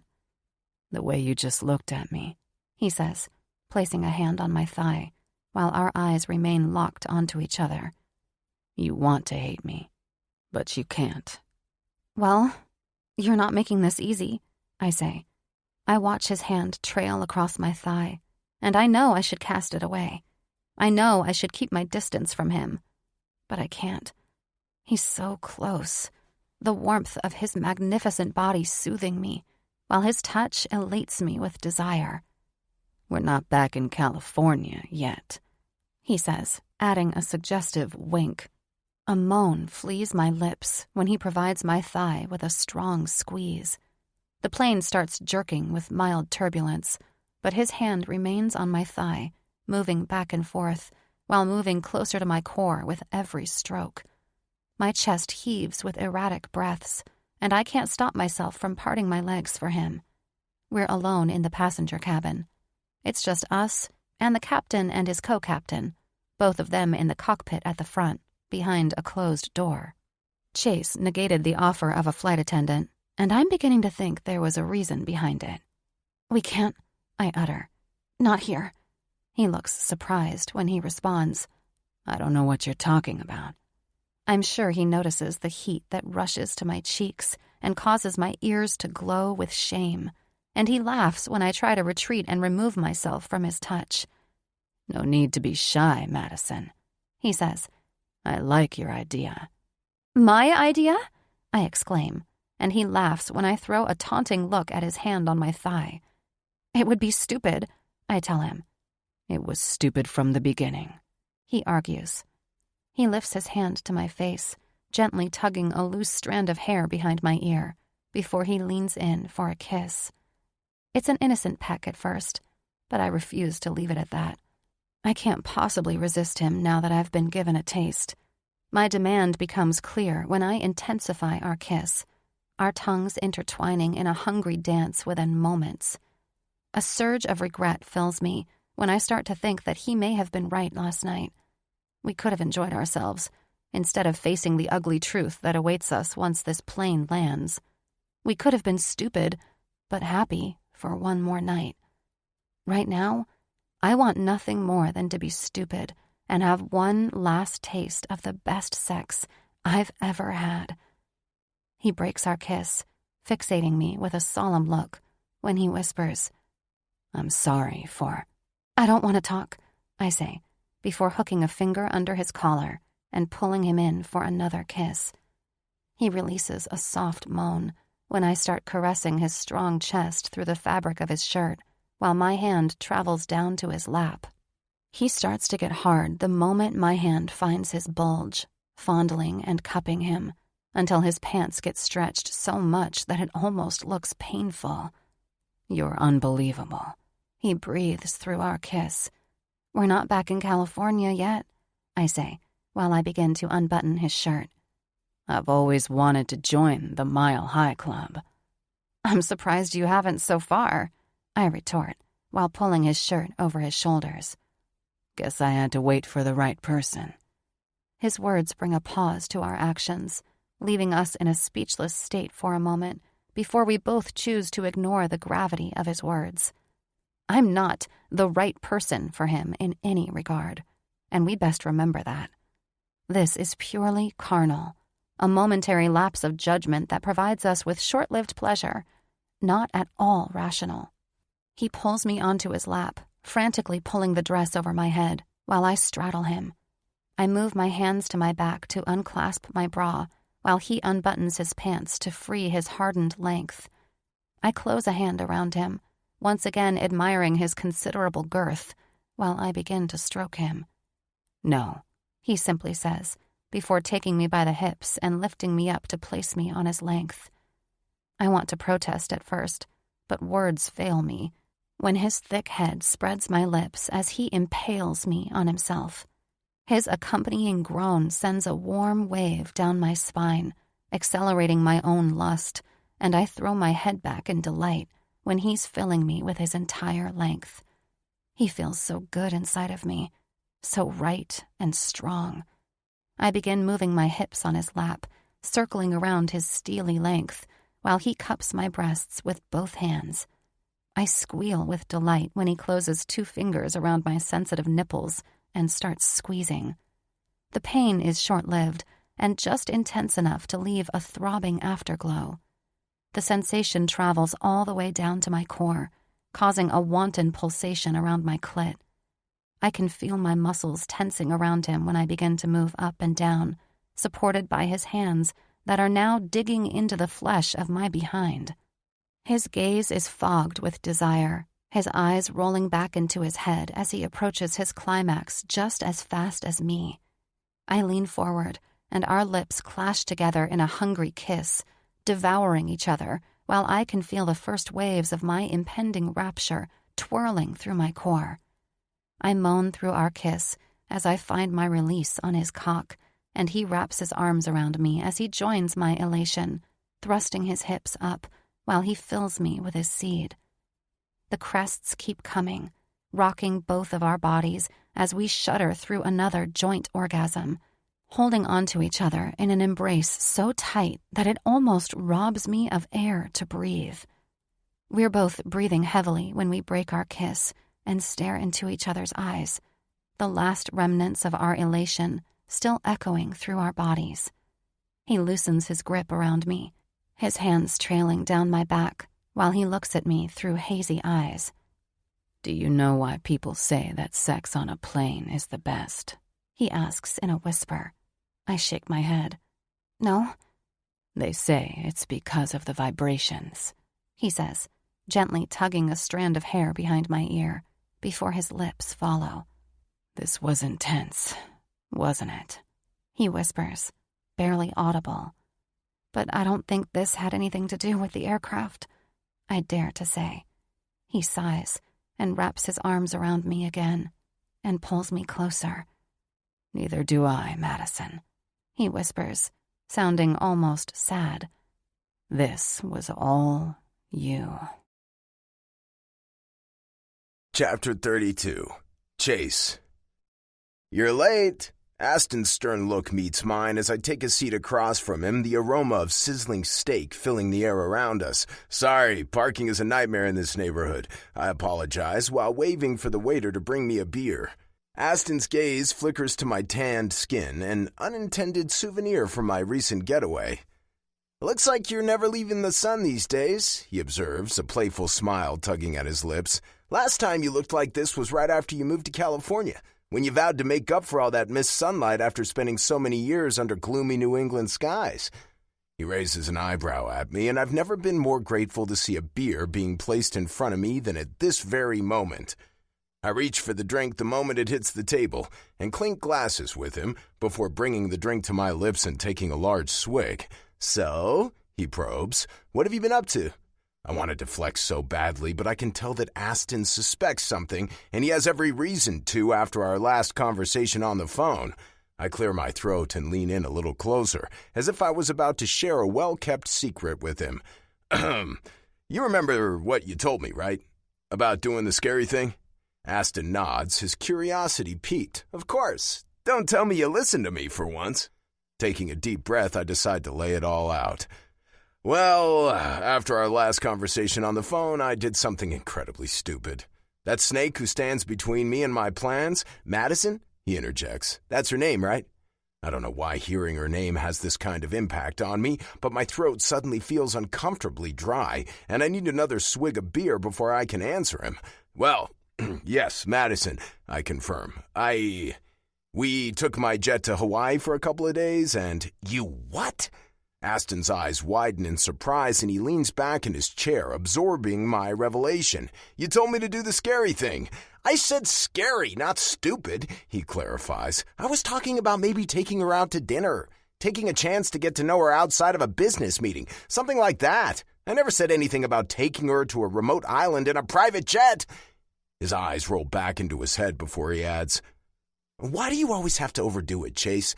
Because I don't half-ass shit like that," I tell him. "I needed her to look at me differently. And this girl, she's not easy to impress." He frowns at me. "You needed her to look at you differently. Wait, are you playing this girl? Did I give you advice on how to play with her heart so you can get what you want?" I feel an unpleasant quiver in my stomach and draw my lips into a thin line while biting my lip instead of giving him a verbal response. That's pretty much what happened, but now that I hear Aston say it out loud, I feel nothing but shame about what I did to Madison. I know, I'm an asshole, I admit. I can feel his eyes on me as I reach for my beer, and I can see the way he shakes his head in disappointment from the corner of my eye when I take another large swig. I'm given a temporary reprieve when the waiter comes to our table to take our orders. "Wagyu ribeye steak," we say in unison, exchanging a quick smile while the waiter types our order into his tablet. Wagyu ribeye has been our group's signature steak since college, and there's an unspoken rule that this is what we order when we meet for a meal. "You are an asshole," Aston cements. "It didn't sound like you were just planning to play with that girl's heart when we last talked about her. I thought you really liked her." Well, that's the fucking problem, isn't it? I think to myself. I completely underestimated my feelings for Madison and was stupid enough to think that this would be the way to convince her to sell to me, and that was just as stupid as thinking I would be able to get through this without getting too attached to her. "I do like her," I say eventually, finally looking him in the eyes. "And yes, that's what I planned initially. Problem is she totally thwarted my plan by..." I pause, unable to find the right words for what happened between us. "By being too awesome," Aston concludes, arching another eyebrow at me. "You fell for her, and now you don't know how to proceed." "Well, yeah, fine," I concede. "She's fucking amazing, and I don't want to hurt her. I hate causing her pain because she doesn't deserve it. But I also still really, really want her company." "That sucks," he comments dryly. "If I were you, I'd reconsider that buyout. I've never seen you like this. You've never been this smitten by any other girl. I mean, acquisitions? Don't you have enough of those?" "This isn't just any other acquisition," I maintain. "This is a true giant that could turn my entire empire around." "Oh, you and your empire," Aston interjects. "Well, I'm sorry, but I wasn't born into one like you," I call him out. "I worked hard to get where I am, and I'm proud of what I've achieved. I've been wanting to expand into orthoses and work with the Army for years. You know that. This is what I've been working toward." He looks a bit hurt, lowering his gaze for a moment, which makes me want to apologize for what I said about him, but he waves me off before I get the chance. "It's fine. I get that," he says. And I understand this is about more than just growing your empire, even though you would never admit it, for whatever reason. There's no shame in doing something good for other people, you know. Our eyes meet, and once again the sobriety in his gaze gets to me. Sometimes it feels like Aston has some kind of third eye that allows him to look into other people's souls. If he hadn't become a university professor, he would have made a great therapist for sure. He knows that my altruistic endeavors don't stop with my foundation. After making my first $1 million with a proprietary legal technology platform that I built from the ground up with our friend Gabe, I've invested most of my efforts and my money into the healthcare sector, not only because it was a great way to make money, but also to help people. A collaboration with the Army to provide them with better orthoses for injured veterans has been on my list for a long time. Well, it doesn't matter how noble or whatever my intentions are. She won't sell even after... I cut myself off, unwilling to share the intimate details of my time with Madison. You're right. I was trying to play her, to make her fall for me so she would sell, but I should have known that that could never work. It's her father's legacy, and she worked all of her life to get where she is. Just like you. Just like me, I agree, which is why I can never take it from her. He nods. So what are you going to do then? I release a dark laugh. Huh, fuck if I know. It's my luck that the waiter chooses this moment to bring our steaks, placing the heated plates in front of us. My mouth waters when the scent of freshly grilled steak fills my nostrils, providing a momentary diversion from my dilemma. But I'm painfully aware that I won't be engaged with this steak forever. Just like I couldn't escape to Hawaii forever, and just like Madison and I couldn't pretend there was nothing between us forever. Reality will catch up with me soon enough, and I will have to make a decision. Break Madison's, and frankly my own heart, or give up on my dream. Chapter 33. Madison. I knew it was only a matter of time until I would have to face reality again. In fact, reality welcomed me right after we landed, in the form of an email sent from my uncle's office. He didn't even sign the email himself, but communicated through his assistant, who let me know that my uncle would like to sit down and talk about the buyout with me. Again. I feel like I'm tilting at windmills with him. We've been going back and forth for so long, and he hasn't budged from his stance at all. And neither have I. How are we ever going to solve this? And what if he has already convinced our investor, and I'm being pushed into a corner by 3 men? Can I really assert myself against all of them?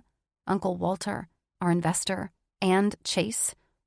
Chase, the walking enigma. I was so torn and confused when we left the private jet that I couldn't stop my mind from going to dark places while we were walking across the airfield. I was torn between feeling stupid for indulging in this trip and him, and the gnawing worry that he was just playing with me. But the way he looked at me with those sad puppy eyes, is he really that good at deceiving people? Or can I trust him when he says that this is just as confusing and hard for him as it is for me? I don't know, and it's driving me crazy. We haven't seen each other since we got back from Hawaii, but we've exchanged a few messages about trivial things, always keeping it light and superficial. It's been a couple of days since our return, and every morning I've woken up to a good morning text from him. If he's playing me for my company, he's certainly trying hard. Chase is all I can think about, even now, as I wait for my uncle in my office. He shows up late again, but I choose to ignore it this time. I don't see any point in doing this, I greet Uncle Walter as he sits down across from me. Nothing has changed. Uncle Walter's brow furrows, and then he finally lets out a sigh as if surrendering to the weight of his own secrets. Okay, Madison. I guess it's time for me to share something with you. He begins, his voice barely above a whisper. He shifts awkwardly in his seat, unable to look me in the eyes, when he goes on.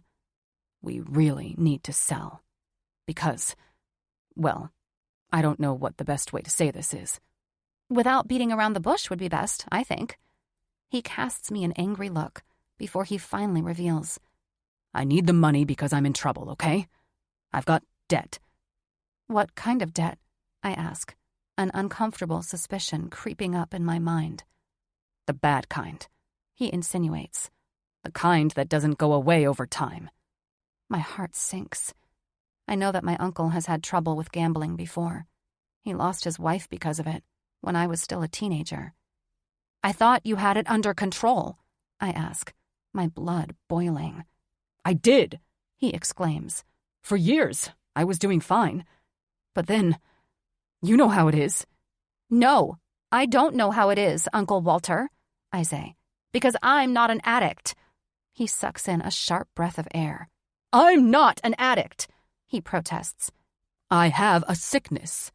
Same thing, I argue, refusing to react to his attempt at painting himself as a victim.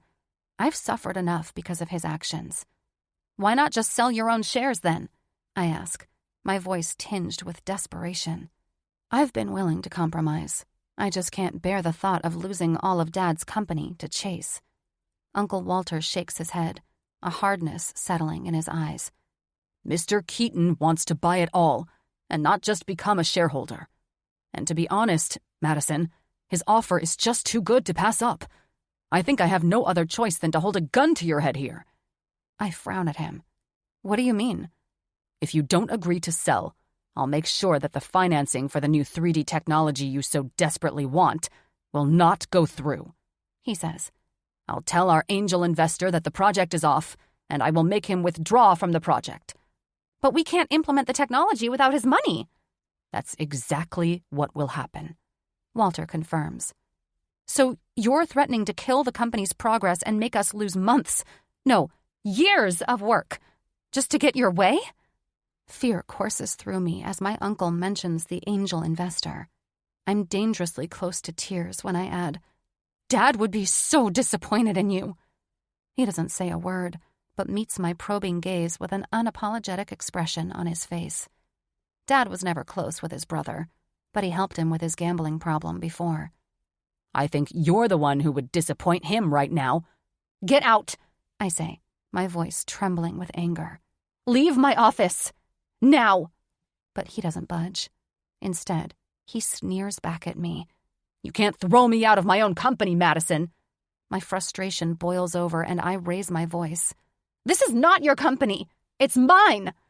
His eyes widen in shock when I rise to my feet, pointing to the door with a trembling finger. I only now realize that the door has been standing ajar, so half the floor must have heard my little outburst. Great. I'm sure this'll make me look real professional in the eyes of our employees.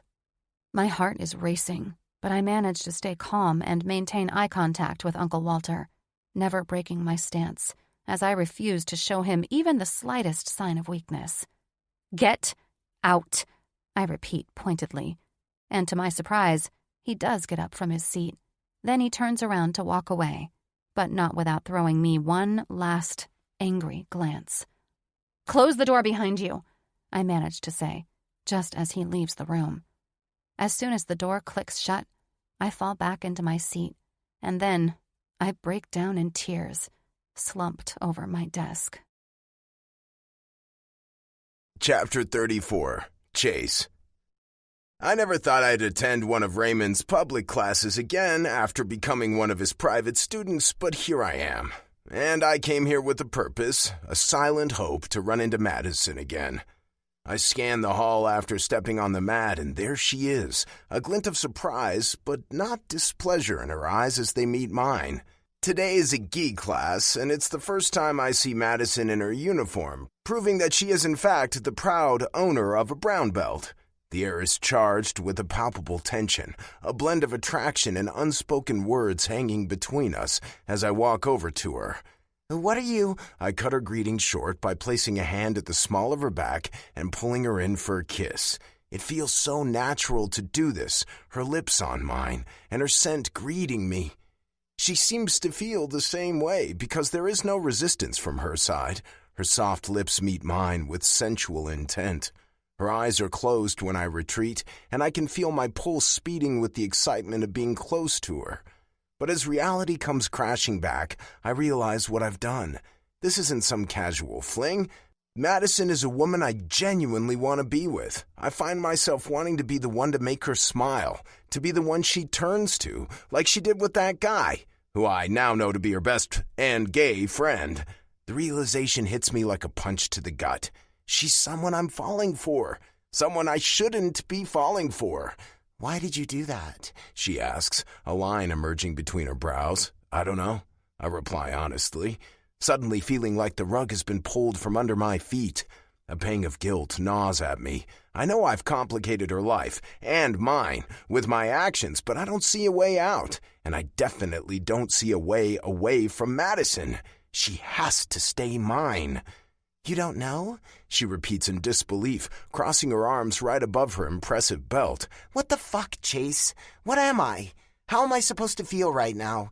Why are you so snippy with me? It was just a kiss and I... Just a kiss? Yes, she says, rolling her eyes.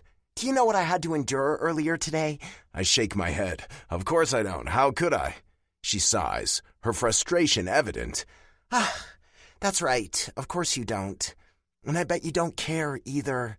Because none of this is your fault, right? She laments. I had a very uncomfortable meeting with my uncle this morning. He's trying to threaten me to get this goddamn buyout on the road. I bet you're happy to hear that. I want to refute her words, tell her that their issues run deeper than my involvement, but I realize it won't help. No, I'm not happy to hear that, I say. What is he threatening you with? Why do you care? She snaps, casting a cautious look around after raising her voice a little too much. The dojo is filling up with other people, but no one seems to pay attention to us. I offer a sympathetic look, knowing that the storm inside Madison is a pain she can't run away from. It's a conflict that runs deeper than our tangled emotions, and I've become a part of her world, and the ripple effects are more complicated than I could have foreseen. I do care, because I care about you. All right, guys, sorry for being late. Raymond marches into the room, clapping his hands to attract our attention. Let's get started. Madison has already turned away from me when I try to catch her eyes one last time before class starts. I have no other choice than to wait until class is over if I want to continue this conversation. I line up among the other practitioners, staying close to Madison during the warm-up. She meets me with a wary look when I follow her, but doesn't say a word when I place myself right next to her. We follow Raymond's instructions for our warm-up session, both getting our muscles and mind ready for the class. When it's time to pair up for the first rolling session, I'm faced with Madison's back as she has already turned her attention to a different guy. It stings to see her walk away like that, but there's nothing I can do about it. Not here and not now. I look for her every time we're asked to pair up with a new opponent, but Madison is moving farther and farther away from me each time, it appears. When the class finally ends, she's the first one to run out the door and I have to hurry to catch up with her. But she disappears inside the ladies' changing room before I can talk to her, forcing me to wait for her outside in the parking lot. To make sure I didn't miss her, I just grabbed my stuff from the locker, skipping the shower and not changing out of my gi. It looks like I was right to hurry because she's still in her gi as well as she steps out just moments after me. She rolls her eyes when she sees me and pauses. She needs a moment to catch herself before she continues on. I can't do this right now, Chase, she tells me as she walks past me. Please, just leave me alone. No, I insist, meeting her fast pace as I walk next to her.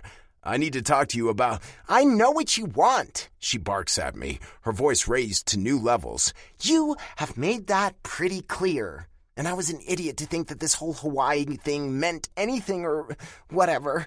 She waves me off, and my pulse speeds when I realize that we're only a few yards away from her Bugatti as she unlocks the car while accelerating her pace. But it did, Madison. I am... Fuck, why is this so hard to say?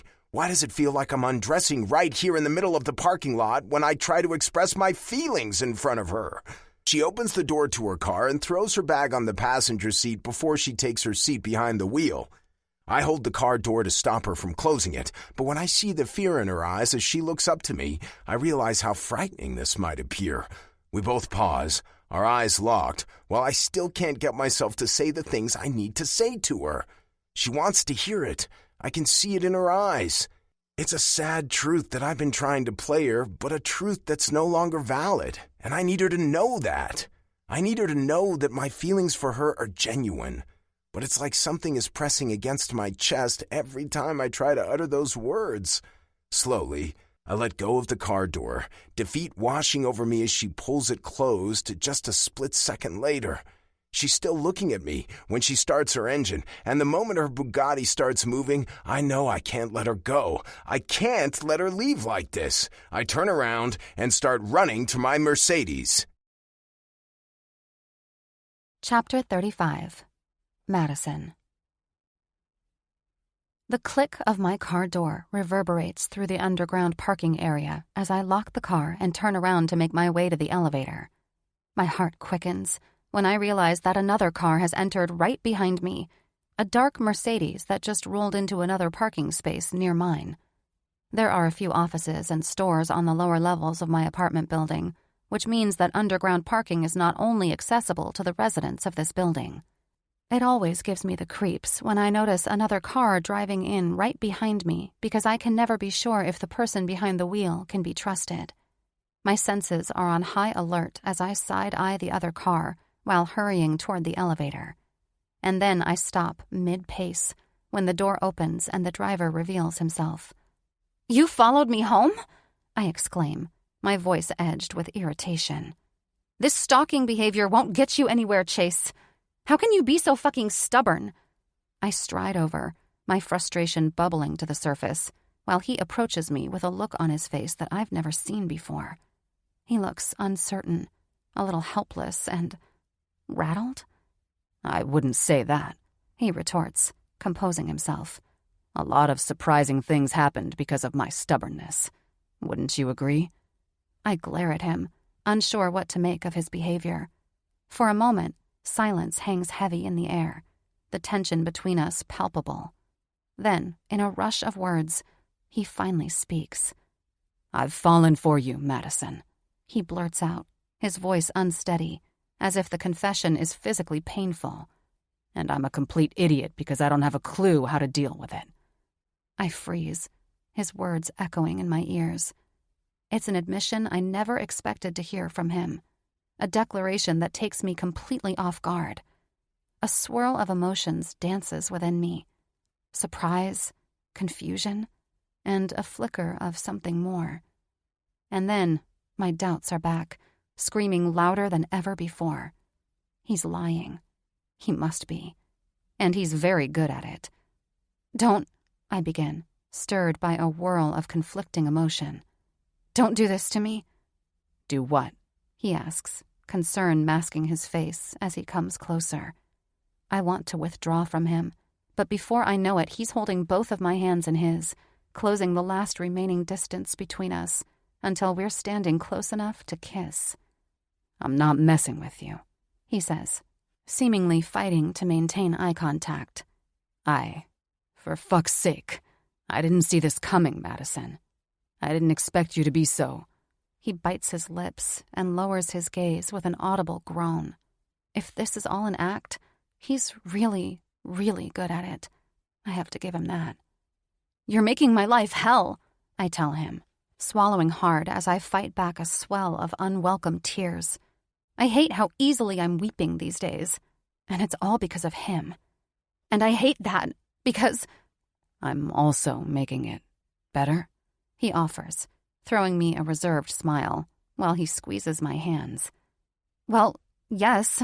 I mean, Hawaii was pure bliss," he concludes. "Yes, for me too. I've never enjoyed the company of another person as much as yours, Madison. I've never..."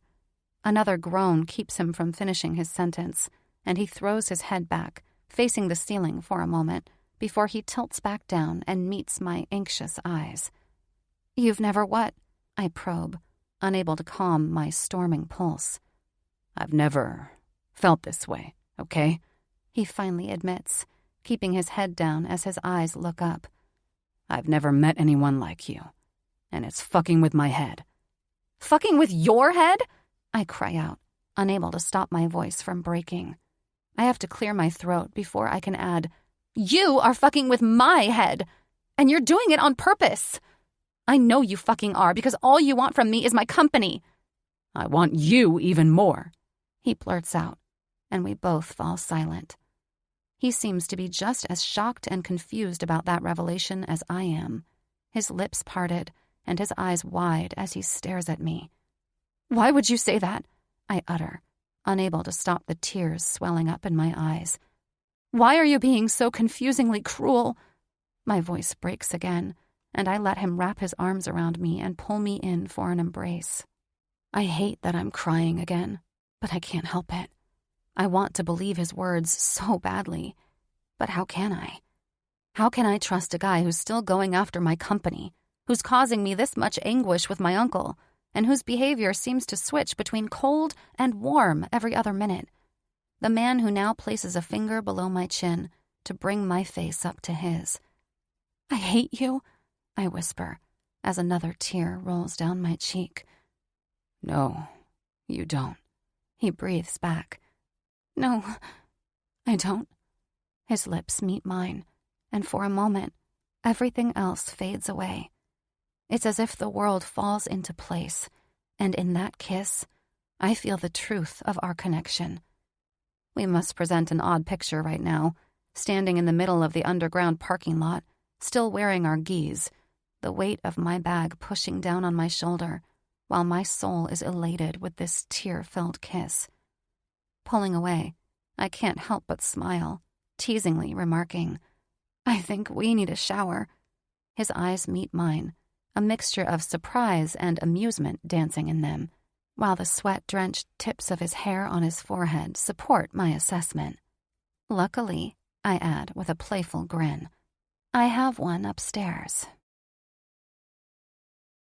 Chapter 36, Chase. Madison's apartment feels like a breath of fresh air when we step inside. The living room is bright and inviting, awash in a soothing palette of white with delicate pastel accents. The flowery accents sprinkled throughout add a touch of femininity, softening the overall minimalist decor. It's a space that feels comfortable yet refined, filled with charm, elegance. After we close the door behind us, Madison drops her bag to the floor, her face illuminated by an automatic light that seems to have been switched on by a motion sensor when she turns around to face me. She steps closer, hooking a finger below my belt while a smirk tugs at the corner of her mouth. "I've never seen you in your gi before," she says in a whisper. "It suits you, Mr. Keaton." "It suits you even better, Miss Haley," I respond, mimicking her gesture by hooking my index finger under her brown belt. I don't stop there, but quickly open the knot, catching her belt with both hands before I coil it up and place it on an empty stand right next to the entrance. She does the same with my belt, placing it right next to hers before her hands glide beneath the jacket of my gi and across my naked chest. The tips of her fingers trace the lines of my muscles, and I can feel the blood rush to my core when she bites her lower lip, revealing how much she enjoys what she's seeing. "You're soaked," she remarks, playfully sticking her tongue out while winking at me. "You brought me up here to shower, remember?" "Come," she says, and I follow her through a corridor to the left, the lights on the ceiling switching on one by one as we make our way toward a door at the very end of it. Madison's bathroom is a space that combines functionality with indulgence in a seamless blend of modern design and comfort. The walls are adorned with gleaming white marble, their surfaces reflecting the soft glow of ambient lighting. A rainfall showerhead hangs from the ceiling in one corner, and the glass-encased shower area boasts intricate mosaic tiles that add an artistic touch to the space. She turns the shower on, and we're undressing each other with urgent speed, our gis landing on the polished marble to our feet, quickly followed by everything else. My lips crash onto hers as soon as we find ourselves under the warm water, my cock poking against her belly. The sound of the water almost drowns her moaning when my hand travels down to her ass. I cup her cheeks, squeezing and massaging, while my right hand moves closer to her middle with each grip. She parts her legs for me, and an especially loud moan flees her lips when my fingers dip between her wet folds. My finger glides inside her slick channel with ease, and she breaks our kiss to throw her head back with a wanton exclamation when I bend my finger inside of her. She's gasping, practically breathing for air, while I continue to please her, using my thumb to circle around her swollen nub while subtly moving my finger inside of her. Her fingernails dig into my shoulders when I add another finger, spreading her, as I prepare her for my thick rod. Fuck me. She breathes through the water, already lifting one of her legs and tilting her hips forward. Not yet, filthy girl, I tell her. Confusion, tinged with a hint of irritation, is mirrored in her eyes when she watches me reach for the shower gel that's resting on a shelf behind me. I fill the palm of my hand with the pink-colored goo before I start soaping her delicious body. She closes her eyes, relishing my hands on her skin while I massage her perky tits, the soap foaming around my hands as I draw circles around her buds. Her nipples harden under my touch, and she hollows her back to lean into my touch. A short-lived yelp echoes through the tiled room.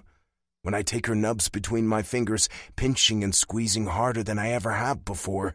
It must hurt a lot, but Madison absolutely fucking loves it. Her eyes roll back into her head, while another groan escapes her, and she holds onto my shoulders while grinding her hips against my hard length. I let go of her tits and continue to cover every inch of her luscious body with pink soap, the flowery smell engulfing both of us while I journey down along her legs until I reach her feet. She giggles when I lift her left foot and massage her sole and between her toes.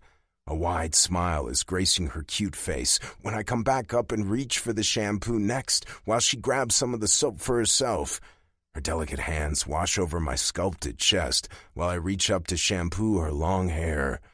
Now I'm the one groaning when she goes down further, closing her hands around my erection as she slowly begins stroking. And I'm forced to lower my hands when she goes down on her knees, washing my legs, just like I washed hers, before she brings her face to my cock. For a while, it seems as if she enjoys watching the water purl down around my tip, while her fingers close around my girth, only moving with small and deliberate strokes.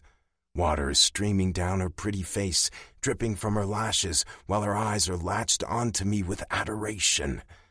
When I gently place my hand at the back of her head, she leans forward, bringing my length between her lips. She closes her eyes as if she's devouring a delicious piece of candy while sucking on my cock. I thrust my hips forward, wishing for nothing more than to be inside of her, but what she's doing feels so good, almost too good. The way her tongue twirls around my most sensitive spot at the tip of my cock drives me crazy, and I realize I can't hold it any longer. I beckon her to stop, hooking my hands below her armpits to pull her up on her feet.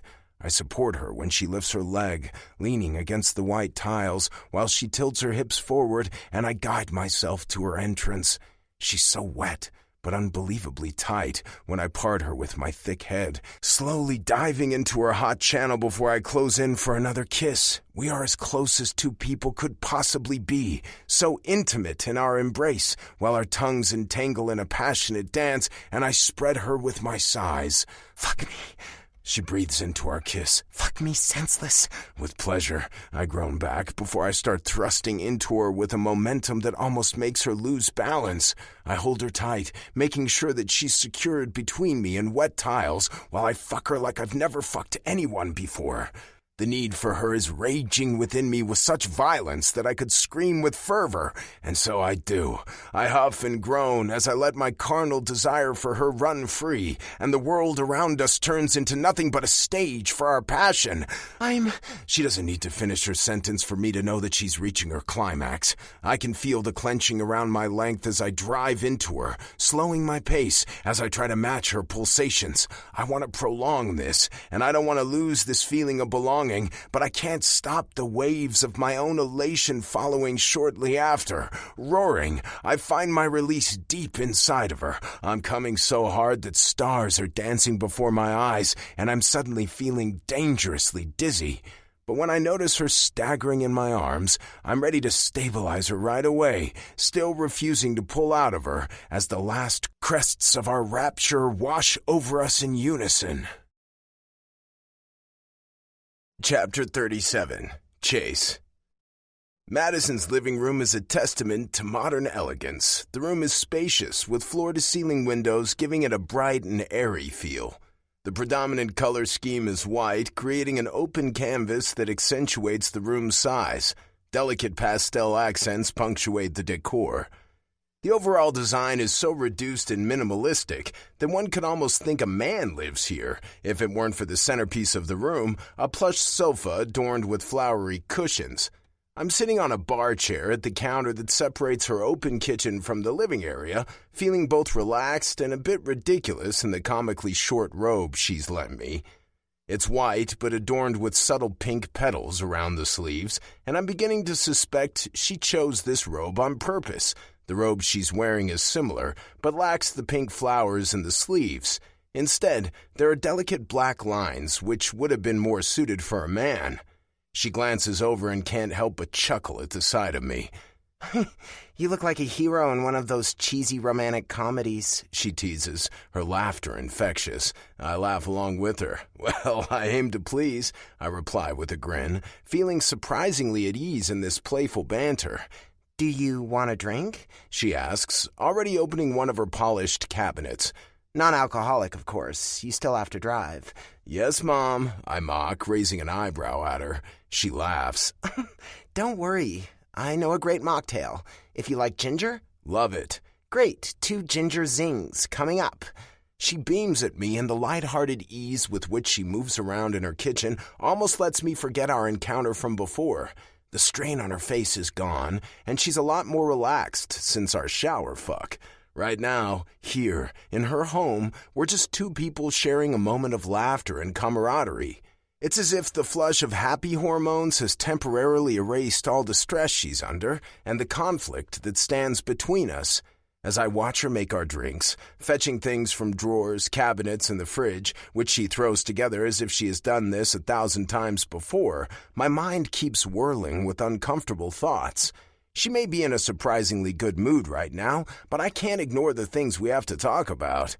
It's just a bit of ginger, agave syrup, lime juice, and sparkling water. Very simple, but so refreshing, she announces as she places the drink in front of me. Sorry, no garnish. I don't have any cucumber or mint or anything.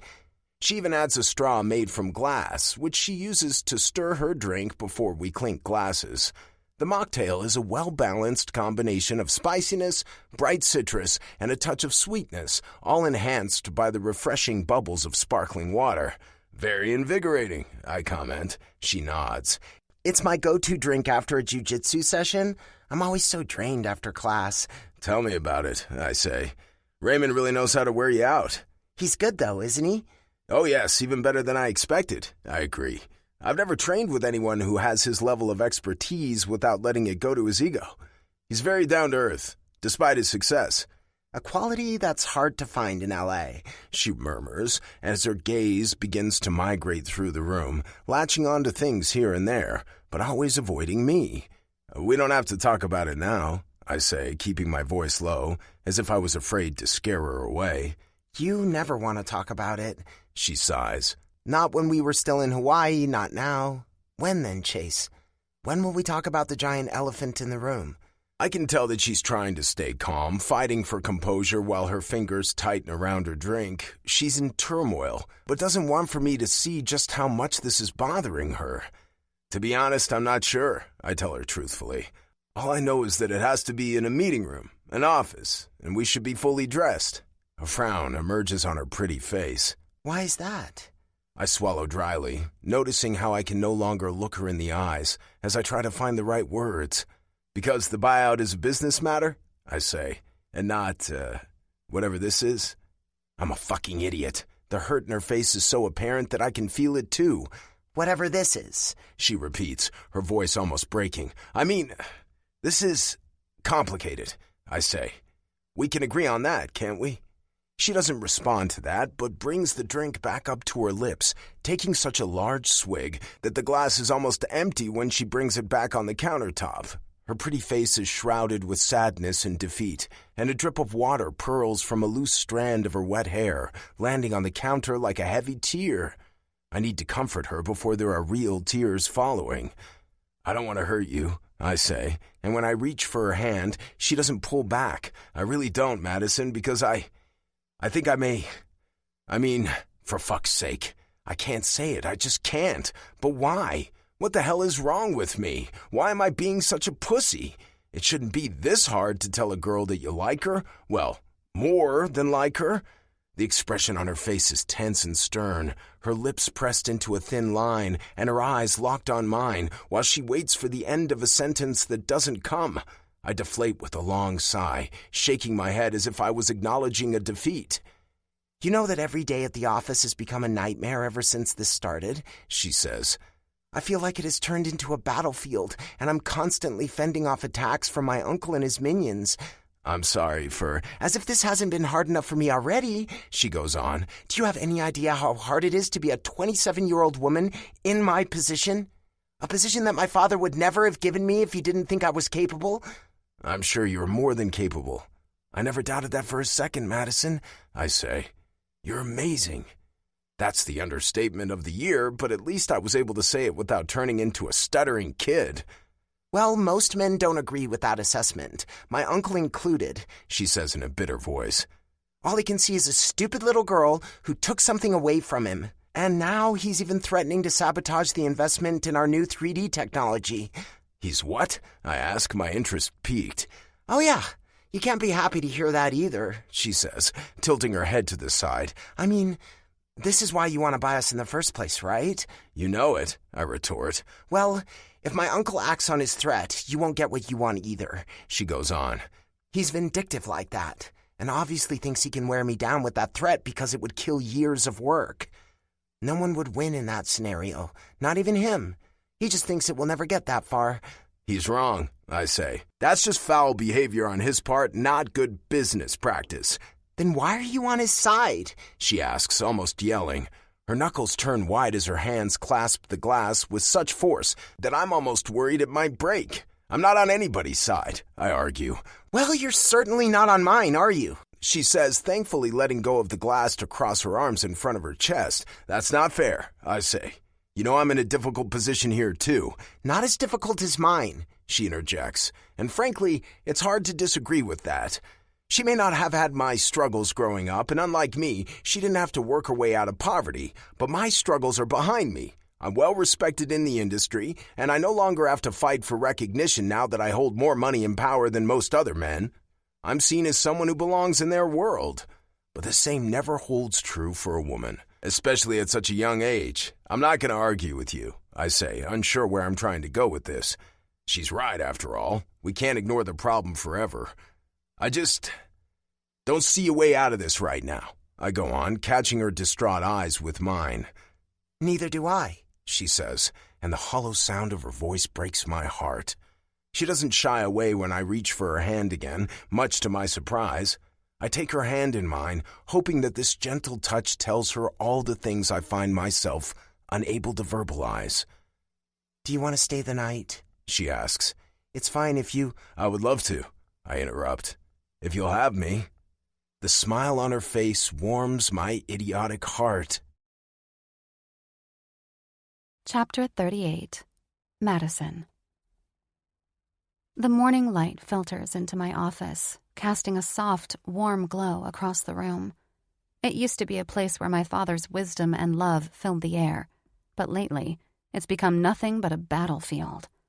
I remodeled the office when I officially took over the company after my father's death, getting rid of everything but my father's large mahogany desk, and I placed a framed picture of Dad right next to my screen, a constant reminder of his enduring presence. My fingers trace his smiling face, and I can't help but wonder how deeply disappointed he would be if he knew what was transpiring right now. "Good morning, Miss Haley," Anne-Marie pipes as she bounces into my office. "Good morning," I greet her. On any other day, her cheerful mood would be infectious, but today, I can barely mirror the smile on her face. "I just wanted to check in with you about that investment being put on hold," she begins, and my heart sinks immediately. "Is there anything I should know? It caught me by surprise, because there's no explanation for it, and I thought we were—" "It's Walter," I say, pinching the bridge of my nose with 2 fingers as I try to keep my cool. "Oh, so should I talk to him, or—" "No, Anne-Marie, you should not fucking talk to him!" I snap at her. She jerks back, her hand flying up to her chest while she stares at me with wide eyes. Once again, I've been venting my anger at the wrong person. My heart plunges into my stomach when I see the look on her face. "I'm so sorry," I murmur, regret washing over me like a heavy wave. "It's just, everything's become so complicated lately." She nods, a silent understanding passing between us. Anne-Marie, like me, shared a deep bond with my dad, and the thought of the company he tirelessly built being sold off weighs heavy on both our hearts. I know that much. Taking a deep, calming breath, I confide in her, explaining the turmoil with my uncle, and how he seems to be using this investment delay as a coercive tactic to force me into selling. She listens intently, her unwavering support a lifeline amidst the chaos. "We have to find a solution," she states, her resolve mirroring my own. "We can't let this happen." "You're right about that," I agree, a little surprised about the liveliness with which she plunks down into the chair on the other side of my desk. "Let's figure something out," she says. "I've been watching this for too long to just go on and stand by while Mr. Haley ruins everything. Girl power!" She raises a fist in the air, and I can't stop myself from laughing. Her upbeat energy is contagious, and I find my heart beating with excitement. Anne-Marie and I engage in a focused discussion, the weight of our predicament heavy in the air. We brainstorm solutions, our determination to preserve my father's legacy unyielding. And then it comes to us, an idea that sparkles with promise in the dimness of our worries. I lean forward, my eyes meeting Anne-Marie's with newfound resolve. "I think this could work," I say, the words infused with determination. "We need to talk to our third shareholder, Mr. Whalen, who holds the remaining 25% of the company." Anne-Marie nods, her eyes gleaming with intrigue, ready to recap the details of what we've just figured out. I continue, my voice laced with conviction. "If I can convince Mr. Whalen to work together, we could convince the investor for our 3D technology, Mr. Johnson from Healthwell Enterprises, to finalize his participation in this. Mr. Johnson and I were on good terms before all of this happened, and Mr. Whalen and I hold a majority over my uncle. I just need him to stay on board and to believe in the future of this growing company, instead of selling his shares." A glimmer of hope dances in Anne-Marie's eyes as she recognizes the potential in our plan. "It could work," she says softly, her voice filled with optimism. "And you're on good terms with Mr. Whalen?" "I am," I say truthfully. "My uncle is simply using him as a pawn in this game. He convinced him that selling would be to his benefit, but it isn't. He just needs to realize it." I nod, feeling a renewed sense of purpose coursing through me. If I can secure the necessary investment on my own, it might just give me the leverage to convince Chase that there's an alternative to buying the entire company. We could form a joint venture instead. After our last conversation, I can't help but believe that there's a flicker of sincerity in Chase's words, that he truly doesn't want to harm me. This could be the moment to test the authenticity of his intentions, to see if he's willing to find a compromise that doesn't involve the sale of my father's company. He just needs to say yes. Chapter 39. Chase. I'm in the midst of a busy morning at the office when my assistant patches through an unexpected call. The name she mentions makes my heart race, and I answer with a cautious tone.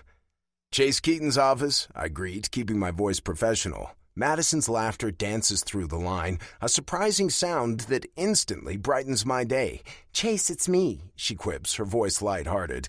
"I thought we should discuss business matters in a business manner, as you suggested." I can't help but chuckle. "All right then, Miss Haley," I reply, genuinely impressed by her initiative. "What's on your mind?" She proceeds to lay out an idea she came up with this morning, and I have to admit it's a solid one. I listen attentively, my mind racing as I consider the possibilities. A joint venture is never what I was after, but after all that has happened and the way she keeps surprising me, I find myself quietly listening instead of immediately rejecting the idea as I would have just a couple of weeks ago. When she finishes, she sounds positively thrilled. I take a moment before responding, my doubts lurking in the background. "I can tell that you've worked hard on this," I tell her. My assistant and I came up with it this morning, she says. I'll just have to talk to Mr. Whalen, but I'm sure I can get him on board, and together we can get Mr. Johnson back to the original agreement. My uncle can sell his shares to you, and we could... I'll give it some thought, I cut her off. We should discuss it in more detail soon. Madison's voice is filled with enthusiasm as she asks, How about tomorrow? I hesitate for a moment, torn between business and personal commitments. My mother's birthday is coming up, and I'm flying her in tomorrow to spend a few days with her. It's a little tradition we started ever since things were taking off for me in California. I'll be a little busy, I admit reluctantly. My mother's visiting for the next couple of days. Madison's tone betrays a hint of apprehension, as if she doesn't entirely believe my words, but then she concedes, All right, we'll talk later. Next week? I will call you, I promise, as soon as I'm free to talk more. She doesn't say anything, but her disappointment is palpable in the uncomfortable pause that follows. I'm sorry, I didn't want to take the wind out of your sails. I try to soothe her. I'm not lying to you. Okay, she says, still sounding a little wary. We exchange polite goodbyes, and as the call ends, I can't shake the feeling that the path ahead is only going to become more complicated. Her solution is smart, and if she can really pull this off, I would be an idiot not to consider a joint venture. It would be a compromise, though, and I never wanted a compromise. I lean back in my chair, my gaze absent-mindedly scanning the view through my window as I contemplate my next move. All of my life, I've always known what I wanted and what decisions I need to take to get it, but this is the toughest nut I've ever had to crack. My phone rings again, but this time it's my cell phone, dancing across the surface of my desk as the ongoing vibrations announce an incoming call. It's my old college friend, Gabe. You guys were right, he says without even saying hello. About what? I ask. Ella, he says, and my blood begins to boil. I never should have done this. She never deserved a second chance. His voice trails off as if he was doubting his own words. I don't know what you want to hear from me. A good old I told you so? I retort, noticing the strain in my voice. I guess so. What else can you say? I feel like shit, he says. How are things in your world? Distract me from this crap. How's the snake doing? She's not a snake, I tell him. A lot's been going on, but I'm not sure if my tales are a good distraction for what you're going through. Oh, now I'm intrigued, he exclaims. Spill it. I go on to divulge the intricate web of emotions and business dealings that have entwined me with Madison. It's the first time I'm sharing the whole story with anybody, leaving out almost no detail as to what has transpired between us. When I explain Madison's business proposal and my doubts about its merits, he lets out an annoying groan. Well, it sounds like that's a good solution for her, he says pointedly. But you wouldn't get what you're after. Well, it would be a joint venture, if she gets the other shareholder and the investor on board like she promised. Dude, since when do you let some random woman torpedo your plans? She came up with this all by herself because it's what's best for her, not for you, Gabe says, practically fuming as much as I was the last time we talked about him and his ex-girlfriend Ella. He's right, and I know it, but there's more to it than that. And you said the investor is a Mr. Johnson? Craig Johnson of Healthwell Enterprises? I'm taken by surprise at his question. How the hell do you know that guy? Gabe laughs. Man, how can anyone not know him? He's big. And you know he invested in one of my earlier endeavors, right? I can't believe you don't remember him. I mentioned him a lot back then. We're still buddies, actually. Now that he mentions it, I actually do remember the guy. And I'm a little shocked that it didn't come to me earlier. I was so absorbed with Madison and all the trouble surrounding her that I didn't pay attention to the other players in this game, and the power I may yield over them. Don't let your heart get in the way of what's best for you, Chase. This is business, and in business you sometimes have to make tough decisions, even if it means hurting someone else's feelings. Gabe's response is swift and unyielding, his words echoing with conviction. I nod, my thoughts swirling with the complexity of the situation, but then he says something that changes everything. You know, I could talk to Craig, he proposes. I think I could turn him in your favor and make sure his investment is secured, but only if the company ends up in your hands. What about Madison? I implore. Well, she came up with a solution that suits herself. This way you could respond with a solution of your own. He elaborates. She can keep her shares as long as you get all the others. I'm sure Craig could back you up and coax the other shareholder to sell to you. Granted, you wouldn't get all of the company, but you would get most of it. It's a compromise, just like what she suggested, but a compromise that makes you better off and not her. And Madison would still have a place there, I muse. This could be an option. It's still a compromise because I wouldn't end up with all the shares as I had intended. But could this be the solution we need? Chapter 40. Madison. 2 days have passed since my conversation with Chase, and I find myself in my office, surrounded by the familiar trappings of corporate life. Papers are scattered across my desk awaiting my signature, and Anne-Marie hovers nearby, assisting with the final touches. "And one here," she says, sliding me another piece of paper that needs my name. "Shall I get Mr. Keaton on the line after we're done here?" she asks, while I'm bent over my desk to sign the document. "No, I want to talk to Mr. Johnson first," I tell her. "I couldn't get a hold of him yesterday, and I want to settle things with him first before making an appointment with Mr. Keaton." "Very well," she says, reciprocating the smile I cast her. I'm in a good mood today, a stark contrast to the tension that's hung in the air recently. These past few days have been a whirlwind of activity. Chase's hesitant response to my proposal lingers in my mind, but his promise that we'd discuss it eventually gives me hope. He really seems to harbor some affection for me, right? After the night we spent together at my place, I've been choosing to trust him when he says he doesn't want to hurt me. And while he did seem reluctant, he did not shatter my idea of a compromise right away, like he did just a few weeks ago. Things have changed between us, and if we can get this whole buyout thing out of the way, we might actually have a chance. I want to believe it, because I've never met a man like him.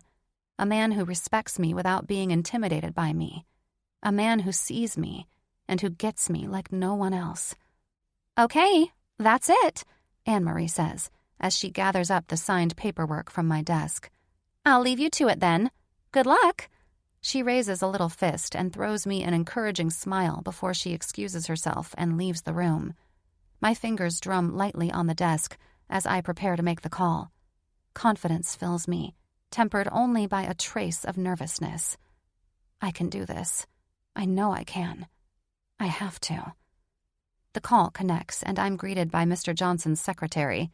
She patches me through to him, and I take a deep breath as I prepare to lay out my plan for his investment in our 3D technology project. But before I can utter a word, Mr. Johnson's voice fills the line, curt and to the point.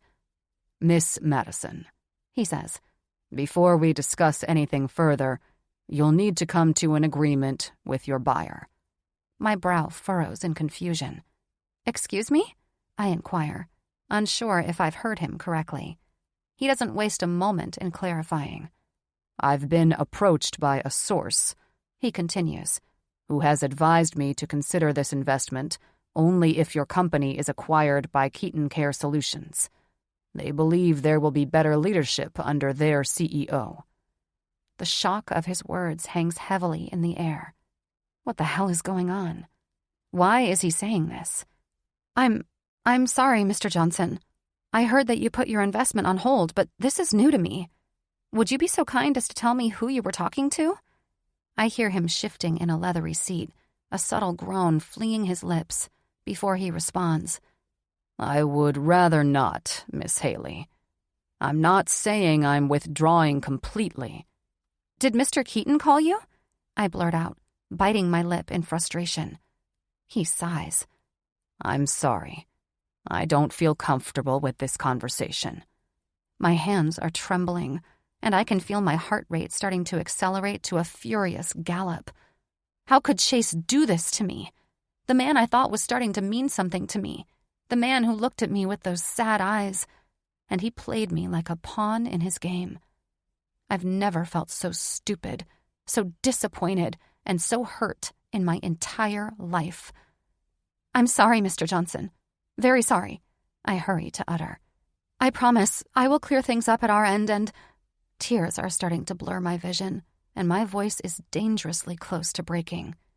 I have to end this call before Mr. Johnson realizes that he is, in fact, talking to a little girl who can't control her emotions. I'll take care of things, I promise, trying my best to sound confident and stable. I'm sure you will, he says, thankfully adopting an amicable tone. My voice trembles as I mutter another quick excuse to him. I hang up the phone and lean back in my chair, a whirlwind of emotions engulfing me. I can't let him hear me crying. It would only add insult to injury. I feel as if the rug has been pulled out from under me. The tears fall freely now, and I angrily wipe them away. How did I let myself fall for Chase's charm, for his words and his touch? It was lies. All of it. He played me, just like I suspected he would. I should have listened to that voice of reason that had kept me at arm's length from him in the beginning. I was right to be skeptical. Instead, I let myself become easy prey. Chase planned all of this from the beginning. That's why he was so reluctant when I told him about my idea. He couldn't push it aside right away because he had to keep me hanging for just a little bit longer before dropping this bomb on me. He distracted me so he could use that time to cozy up to Mr. Johnson and win him over behind my back. The anger builds within me, an inferno threatening to consume everything in its path. How could he have manipulated me like this? I had believed him, trusted him, thought he might be different. But in the end, he was just like everyone else, looking out for his own interests. With trembling hands, I pick up my phone, my heart pounding as I scroll through my contacts to find Chase's number. Chapter 41. Chase. The sun casts a warm, golden glow over Venice Beach as we sit out on the restaurant's patio overlooking the picturesque California shore. The decor matches the atmosphere of the beach, with shades of turquoise and sandy neutrals adorning the interior. It's the perfect place to celebrate my mother's birthday, and she deserves nothing less. My mother is in her late 50s, but looks much younger in her flowing, long summer dress, a cascade of pastel blues and delicate floral patterns. A wide-brimmed sun hat perches atop her head, shielding her fair complexion from the harsh rays. You shouldn't have, she says, her voice soft and filled with gratitude as she gestures around the area. It's a familiar refrain, one she's uttered countless times over the years. Of course, I have planned everything down to the last detail. I picked one of the best and most expensive places in the area, and I made the reservation weeks ago. I ensured that she was greeted by name, with a drink specifically created to her tastes. I know she deserves this, and so much more, for all the sacrifices she's made for me. It's way too much, Chase, she adds, leaning closer because she's whispering as if we were doing something illicit. I'll never listen to that, and you know it, I respond. Her warm smile is a beacon of kindness, and her eyes, a gentle shade of blue, reflect a lifetime of love and nurturing. But I can see the insecurity, a slight unease that she's been trying to hide with her gracious demeanor. She's a humble woman and always will be. Her shoulders tense when the waiter arrives at our table to serve our first course, and her eyes widen with appreciation when the noble dish is placed in front of her. Seared Hokkaido scallops with champagne beurre blanc, the waiter announces, and I almost burst out laughing when my mother casts me an amused but quizzical look across the table. I didn't understand half of what he was saying, but I love scallops, she says after the waiter has left our table. These look great. I'm sure they are, I say. Happy birthday, Mom. She throws me a warm smile and reaches across the table to give my hand a quick squeeze before she turns her attention to the scallops.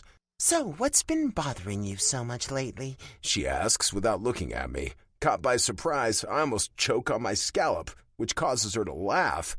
What do you mean? I ask, meeting her amused smile. Oh, come on, Chase. I'm your mother. Of course I notice when something is bothering you, she says. You've been in a world of your own ever since I got here yesterday. Remember last night when you wanted to make me a tea and forgot to put the kettle on the stove, and you kept glancing at your phone as if you're expecting something important? Something is up, and don't you try to deny it. It's just work stuff. I try to save myself. You know how it is. I have a stressful job. She huffs and rolls her eyes at me. We both know that's not it, Chase. I meet her gaze, feeling the weight of her words, and for a moment, the turmoil that's been brewing within me threatens to spill over. But this is her special day, and I can't burden her with my own troubles. Instead, I offer her a reassuring smile, squeezing her hand in return. Today is about celebrating you, Mom. Let's not— You! A voice bellows from somewhere. A familiar voice. I turn to my right and can't hide my surprise when I see Madison marching toward our table, pointing at me with her right index finger and her cheeks flushed. She looks oddly misplaced in her office attire, a black pencil skirt and a light blue blouse as she strides to our table on black heels. How could you? She cries at me as she comes to a halt right next to our table, and before I know it, she reaches for the glass of water that's standing next to my plate and empties it into my face. How could you do this to me? I fucking trusted you, Madison goes on. I'm still busy wiping the water out of my face. No! She shouts. And before I know it, she reaches for my mom's glass of water and throws the contents of that one into my face as well. I'm talking. I don't want to hear your pathetic excuse, you foul monster. You've been playing me all along, haven't you? You deceitful, lying bastard. Excuse me. My mother interjects, loud enough for the entire restaurant to hear. Madison pauses and stares at my mother, as if she hadn't even noticed her before. Then she looks at my soaked clothing, and her eyes widen with horror. Madison, my mother, I say in a deliberately calm voice. Mom, this is Madison. Time seems to stand still, all of us freezing. Madison and my mother staring at each other while I try to decide what to do next. Madison has caused quite the scene, and all the other guests in the restaurant are side-eyeing our table, some women shaking their heads in disapproval. I lock eyes with the waiter and let him know that the situation is under control by suggesting a subtle nod in his direction. Is it under control, though? I'm not so sure right now. Madison, maybe we could talk another— Oh, no, we cannot, she yells at me. You're just afraid that your mother is going to find out what a cruel, self-centered, and greedy asshole you are. You lied straight to my face, because all that matters to you is this goddamn buyout. She pauses to gasp for air, and from the corner of my eyes I can see my mother leaning back in her chair, her eyes focused on Madison. You said you would think about my proposal, and then you go behind my back to make sure the investor pulls out? She goes on, and my heart jolts when I see tears dwelling in her eyes. Wait, what? How did I find out? She bellows. I just talked to him just now, actually. He said he wouldn't invest unless we sell and work under a new CEO. Apparently, someone put the idea into his head that I can't be trusted as much as the CEO of Keaton Care Solutions. I wonder who that could have been. Chase, you did what? My mother chimes in now, tilting her head to the side as she crosses her arms in front of her chest. It wasn't me, I retort truthfully, defensively raising my hands. What the hell did Gabe say to Mr. Johnson? He said he would make a call in my favor, but we never said anything about dethroning Madison in this manner. Of course it was you, Madison insists. Who else would do this? And who even knows about this impending investment? You are the only one who benefits from this outcome, Chase. Don't you fucking try to deny it. I wasn't the one who talked to him, I try to explain. I just talked to a friend who— Oh, you talked to a friend? Madison intercepts. Well, that makes it so much better. Madison, please, listen to me, I say, rising to my feet, to be closer to her. I try to lay my hand on her shoulder, to calm her down, but she jerks away from me, and I can't blame her. I swear, I never meant to undermine your position, I say. I was simply looking for a compromise that could work for both of us. A compromise that still robs me of my father's legacy, she says with a bitter voice. I sigh. It's not that simple. Yes, it is, Chase, she snaps. She clears her throat and then, as much as she's obviously trying not to, she starts crying. Chase! My mother reprimands me, nodding toward Madison with an empathetic look on her face. But when I try to approach Madison to console her, she shies away from me again, violently shaking her head as she steps away from me. I should have known, she says, her lips quivering. I should have known that this was a stupid idea. I never should have trusted you with anything. I should have listened to my gut. She chokes on a swell of tears, and now my mother jumps up and fetches her napkin to give it to Madison. Oh, my dear, my mother says as she hands her the napkin. Here, take this. Madison stares at my mother through tear-filled eyes before she takes the napkin from her hand. Thank you. Madison, please let me explain. No, She cuts me off while she's wiping her face with my mother's napkin. I don't want to hear it. I can't do this, Chase. You'll hear from my lawyer. Lawyer? But... You asked for it, Madison cries out. You've gone too far, Chase. This is not only cruel but borderline defamatory. I will not talk to you again, ever. And with that, she turns on her heels and starts to stalk away in long, hurried steps. Leave her be, my mother says, holding me by the arm while I try to go after Madison. Respect her wish for now. She needs some time. My mother's voice is soft as she speaks, unlike the grip on my arm that's almost tight enough to hurt. Now, she says then, meeting my eyes with an unyielding gaze, you'll tell me what you did to that poor girl, son. Oh, shit. I know to tread carefully when my mother calls me son. She's only ever done that when she caught me doing something wrong and I was about to receive a lecture.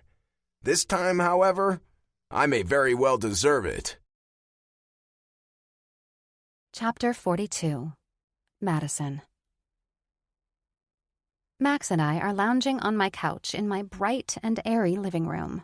I like it clean and simple, but only added a few pastel accents here and there, like the pale blue throw pillows and the soft pink vase on the coffee table. Max has always loved those flowery cushions on the sofa, and they add a touch of warmth to my minimalist decor. Tonight, the room is transformed into a temporary mayhem of indulgence. Empty pizza boxes and various snacks are scattered haphazardly around us. We've traded our usual glasses of wine for champagne, a nod to a night of cathartic wallowing. I take another deep gulp of champagne and let out a sob, my emotions bubbling over. I can't believe how stupid I was, I mutter between choked sobs, my voice tinged with bitterness.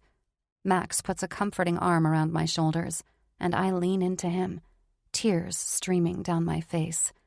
You're not stupid, he murmurs, his voice full of sympathy, while I feel the weight of my own foolishness pressing on me. I knew he couldn't be trusted. Or I should have known, I whisper, my words trembling with pain. I was falling for him, Max. I really thought he was serious when he said he liked me. But he went behind my back, and now I can't believe I let myself get hurt like this. Max squeezes my shoulder gently. It's not your fault, Madison, he says softly. I was the one who practically pushed you into his arms, remember? I'm so sorry for that. I really am. I had no idea he could do this to you. He seemed so genuine and nice during our brief conversation at the gala. I sniffle and wipe away my tears. No, Max, don't blame yourself, I reply, my voice wavering but determined. I was the stupid one. You only told me to have some fun with him. You never told me to fall in love with him. Max inhales audibly and stares at me with his mouth formed to a perfect O and his eyes wide. In love? He repeats. You fell in love with him? I shovel another bite of pizza into my face instead of answering him, while another crest of tears swells from my eyes. I'm so pathetic, sitting here with my goddamn pizza, looking like an ugly ghoul while I cry about a man who doesn't deserve it. Maybe, I utter, still chewing. Holy shit, Madison! Max rejoices, much to my annoyance. 10 years I've known you, but I have never, and I repeat, never heard you say that. You've never fallen for anyone before. This is huge. Max's weird excitement comes to a halt when he notices the way I frown at him through reddened eyes. It's not huge. It's dumb, I maintain. A warm smile spreads across his face, and he wraps his arms around me again, pulling me close and weighing me like a baby. Love is never dumb, Madison. My girl Madison Haley doesn't just lose her head and heart to anybody. She can't be played. Well, your dumb girl was played, I utter. I thought I had it under control, but now I regret ever getting involved with him. I never should have. Don't blame yourself for opening your heart to someone. Max comforts me. And for what it's worth, I don't think it's that simple. What do you mean? I don't think he really played you, Max says. When I talked to him at the gala, I had a feeling that he was genuinely infatuated with you, And not just because you're a bombshell. Max, I interject, giggling. Well, even I can see that you're a hottie, Madison, he says, winking at me. But that's not it. I can't bring myself to believe that there was nothing there on his side. I would never have let him be alone with you at the gala if I didn't think that there was something genuine about him. I sigh as I slump down into his embrace. You're just a hopeless romantic, Max. Maybe, he says. Or maybe I'm right. I don't think this is the last you're going to hear of him. Well, I guess we can agree on that, I reply, adding a dismissive huff. I'm sure he won't let go of his atrocious plan, which is why I have to talk to my lawyer. I need him to check the paperwork we had with our investors and talk to him about what I can do to get my uncle off of my back, too. A long, sad sigh flees my body as I deflate into Max's embrace. Maybe it doesn't have to be that way, he says, his voice cautious and low. But whatever happens, I'll be there. You know that, right? I won't let anyone dim your fire, Madison. Remember that. I'm sure it's the alcohol, but I'm so touched by Max's unwavering support that another set of tears starts rolling down my cheeks. Thank you, I murmur. I don't know what I'd do without you. He squeezes me again, and I can actually muster a smile when I free myself from my slumped position in his arms and sit up straight. I hate all this wallowing, I announce. Let's watch a movie or something. He claps his hands. Yes, let's. I'll get us another bottle while you pick something. I cast him a grateful smile as he gets up from the couch, picking up the empty bottle of champagne before he teeters over to my kitchen. Chapter 43. Chase. The quiet click of my bicycle gears fills the air as I pedal down the sun-drenched streets, my body moving in rhythm with the gentle cadence. Exercise has always been a way for me to clear my head, but I've been steering clear of the tent show, the place where Madison and I first crossed paths, deliberately avoiding any potential encounters. The thought of running into her fills me with dread. I can almost hear her cutting words in my mind. She has every right to be furious with me. My mother's parting words reverberate in my thoughts. She has a knack for seeing through my facade, always hitting the mark with her insights. She left for her flight this morning after offering some tough love. If you really like that girl, you should reconsider that whole buyout thing, she said, a heavy hand resting on my shoulder. I know you boys don't like listening to your mothers, but I think she could be good for you, Chase. After all you've told me in that fire she showed at the restaurant. She shook her head then, laughing as she recalled the incident. She's a tough cookie, strong-willed and ambitious just like you. You know, I never believed in the saying opposites attract. Every Jack has his Jill, and she could be yours. Her words rendered me speechless, and I simply nodded as I kissed her goodbye before I watched her walk through security. Could she be right? And how could she think that after only seeing Madison for a few minutes, during most of which she was screaming at me? Maybe that's exactly why, I think, chuckling as I enter a steep curve on my bike. My mother may have seen someone who can handle me in Madison, a partner who can stand up to me and put me in my place when needed. It wouldn't surprise me, and it wouldn't be entirely wrong either, because that's exactly what I see in Madison too. But does that mean I should let go of something that I've been wanting for years? The world passes by in a colorful blur as I navigate the familiar streets, my mind wrestling with the guilt and regret that settled within me. Running away from the problem won't solve anything, I know that. Madison deserves better, and it's time I find a way to make amends, no matter how difficult this might be. For now, the open road and the gentle hum of the bicycle beneath me are my solace, a temporary respite from the turmoil as I exert my body to the limit. As I continue pedaling along the sun-drenched streets, a sudden commotion up ahead pulls my attention away from my swirling thoughts. Two teenage kids, a boy and a girl, are standing on the sidewalk, their young faces twisted in shock and confusion. From what I can see, it looks like they were about to cross the street on their skateboards when a car, seemingly oblivious to their presence, cut them off, narrowly avoiding a collision. They almost hurt themselves as they had to jump off their skateboards to get out of the way. Before I can fully process the unfolding situation, the driver, a burly man, angrily jumps out of the car.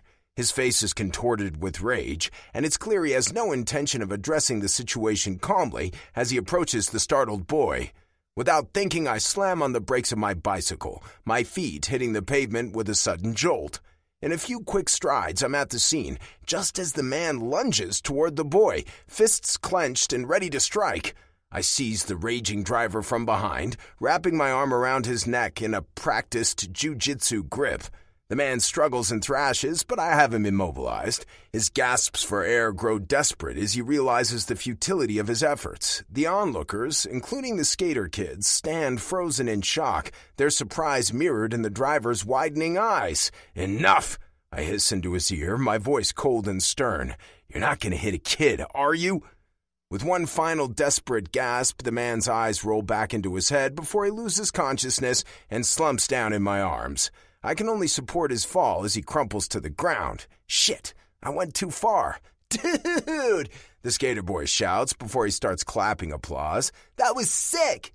But I don't feel quite so amazing about what just happened. I could have seriously hurt this man because I momentarily lost my temper. I turn to the skater kids, my expression softening. "You guys okay?" The boy nods, his wide eyes filled with a mixture of gratitude and awe, while the girl just stares at me. Will he be okay? She asks. I offer a reassuring smile. "Yeah, he'll be back up and shouting in no time, don't worry." However, there's more conviction in my words than there is in my mind. I check the man's pulse just to make sure and release a sigh of relief when I realize that he's in fact just unconscious. "Thanks for stepping in, man," the boy says, kneeling down next to me as his hand lands on my shoulder. "I would have been in big trouble, and it's not like anyone else would have stepped in." My eyes follow his as he scans our surroundings. I hadn't even realized how many people have come to a halt on the sidewalk around us, some of them holding up phones. Great, this is just what I needed. "Oh, he's waking up," the girl pipes. She's standing next to us, having picked up her skateboard from the ground and carrying it with one arm, while she uses the other to point at the man on the ground. He's groaning when I look down at him and blinking with confusion as his eyes slowly open. What's happened?" "You're all right, sir," I say in the most polite tone available to me. "Looks like you became dizzy behind the wheel and collapsed when you tried to step out." Both the boy and girl regard me with looks of confusion, but I gesture for them to go along by casting them a pointed look. The man tries to get up on his feet, but I stop him halfway. "Take it slow, buddy," I say, adding a well-meaning tap on his shoulder. "Let's just sit for now. Your body needs a minute."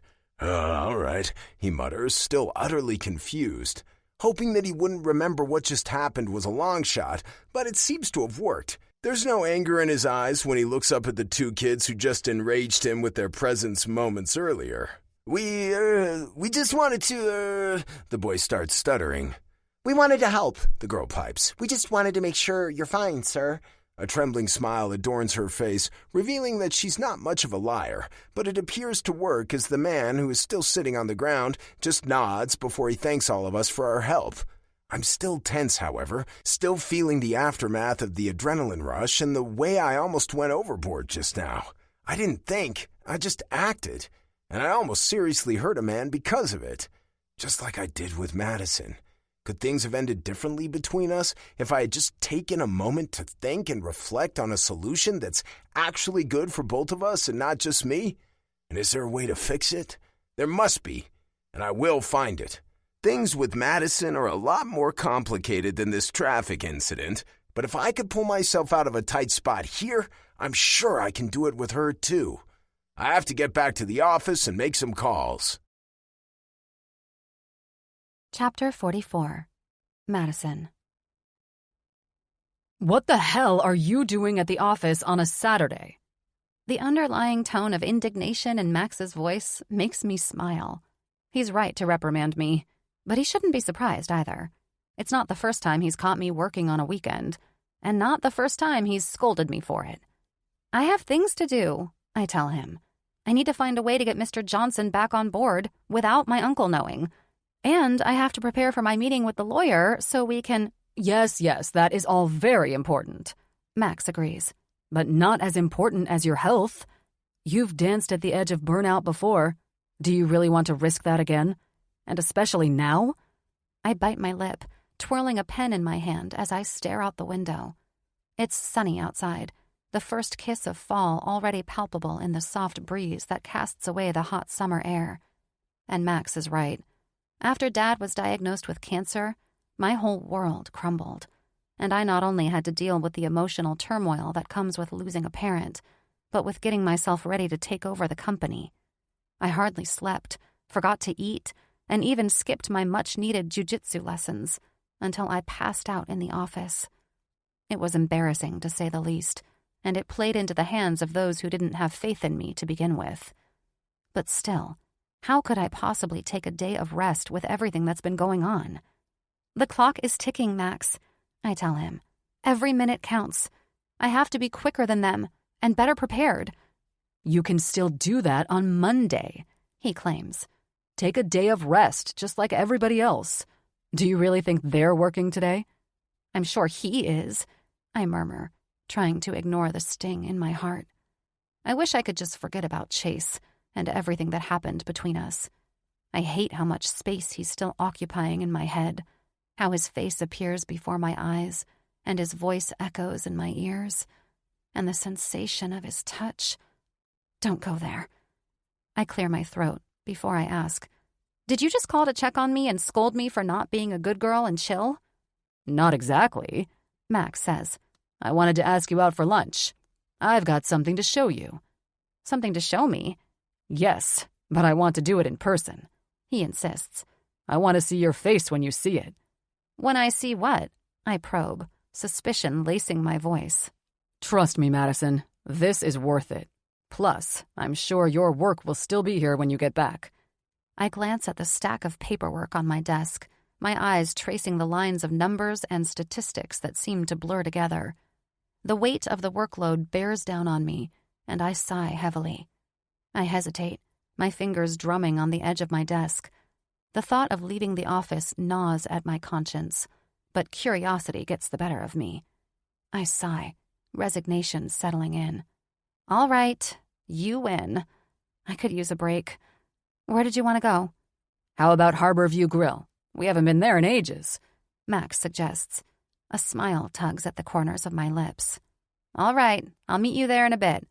With the call ended, I gather my things and leave the office behind. The warm California sun greets me as I step outside, and I actually feel a glimmer of excitement.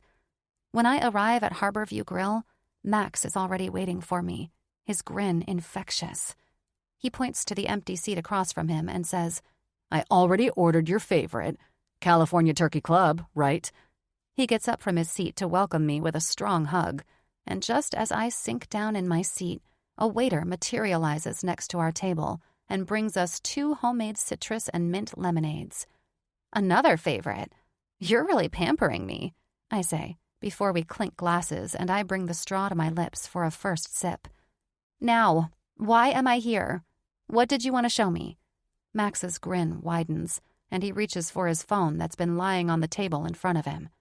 "Okay, let's cut right to the chase," he says, and the wink he adds to his words is more than unsettling. "What?" I blurt out. "Why are you mentioning him when I specifically said—" "Just wait," he interjects. "Trust me, you want to see this." "I doubt it," I murmur as I watch him scroll on his phone. My heart is racing and my insides are churning with unpleasant anticipation. "So, you know how much I enjoy these feel-good videos about people doing something nice for animals or other people?" he says, his eyes still glued to the phone. "I can't wait to see where you're going with this," I say. "So, yesterday, I was just scrolling on my usual sites, and a local viral video popped up that, oh, well, you just gotta see it." He taps his finger on the screen, and a video starts playing as he hands me his phone with a conspiratorial grin, his eyes gleaming with excitement. On the screen, a chaotic scene unfolds. 2 teenagers, a girl and a boy, are seen confronting a car that seems to have cut them off in traffic. The situation escalates quickly as the car's driver, a burly figure, steps out and advances toward the teenagers with aggressive intent. But then, out of nowhere, a man bursts into the frame, moving with such speed and precision that I can't help but be captivated. But then I realize that it's Chase who intervenes, positioning himself firmly between the teenagers and the irate driver. In the blink of an eye, he wraps his arms around the driver's neck, executing a rear-naked choke with expert precision. I watch in amazement as the driver struggles, his face turning crimson as he gasps for air. Chase's grip remains unwavering until the driver's resistance dwindles, and he releases his hold. The driver drops to the ground, dazed and defeated. The video captures the teenagers thanking Chase, their faces filled with gratitude and relief. Chase, on the other hand, looks visibly worried for both the teenagers and the driver. His head turns back and forth between the man on the ground and the kids, and he doesn't even seem to notice how many people are watching him. I hand Max's phone back to him, my mind racing with a mix of emotions. "Quite the hero, your guy, isn't he?" Max says, excitement flaring in his dark eyes. I nod, feeling a sense of complexity about Chase that I hadn't considered before. "I mean, the way he just jumped in there to help those kids," Max goes on, almost jumping up from his seat. "And that quick and unyielding move. So elegant and efficient. He really saved that boy's ass. Who knows what would have happened if he hadn't stepped in?"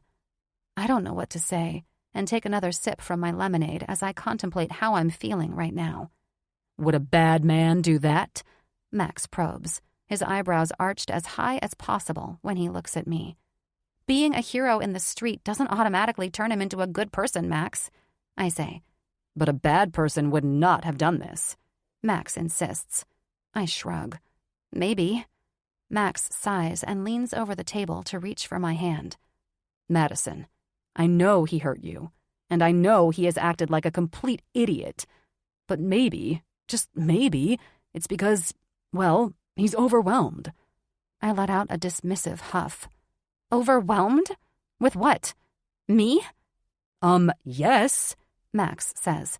"I mean, yeah, maybe he just wanted to get into your pants and convince you to sell, but maybe not? What if what he said was genuine, and now you're not even giving him a chance to make things right?" He can make things right, I retort, by letting go of this buyout. Max nods. "Yes, but from what you've told me, it sounds like he may actually be looking for a compromise." Do you not remember what he did to me? He called our investor and told him I was an unfit CEO, I exclaim, a little too loud. I slouch in my seat when I notice eyes from all around turning in our direction. "You don't know for sure that he did that," Max adds for consideration. Who else would have done it? I retort. "I don't know," Max says. "Maybe it's all a big misunderstanding? He said it wasn't him, right?" Well, yes, because he was lying, I maintain, even though I feel a sense of doubt at the back of my mind. Chase insisted that it wasn't him who talked our investor into backing out, and he looked visibly shocked when I approached him at the restaurant. And I know that there's a very small chance that it was my uncle. He denied any involvement in this when I asked him about it, but he could be lying just as well.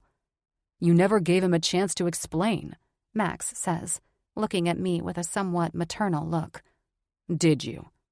No, I admit, suddenly feeling very small.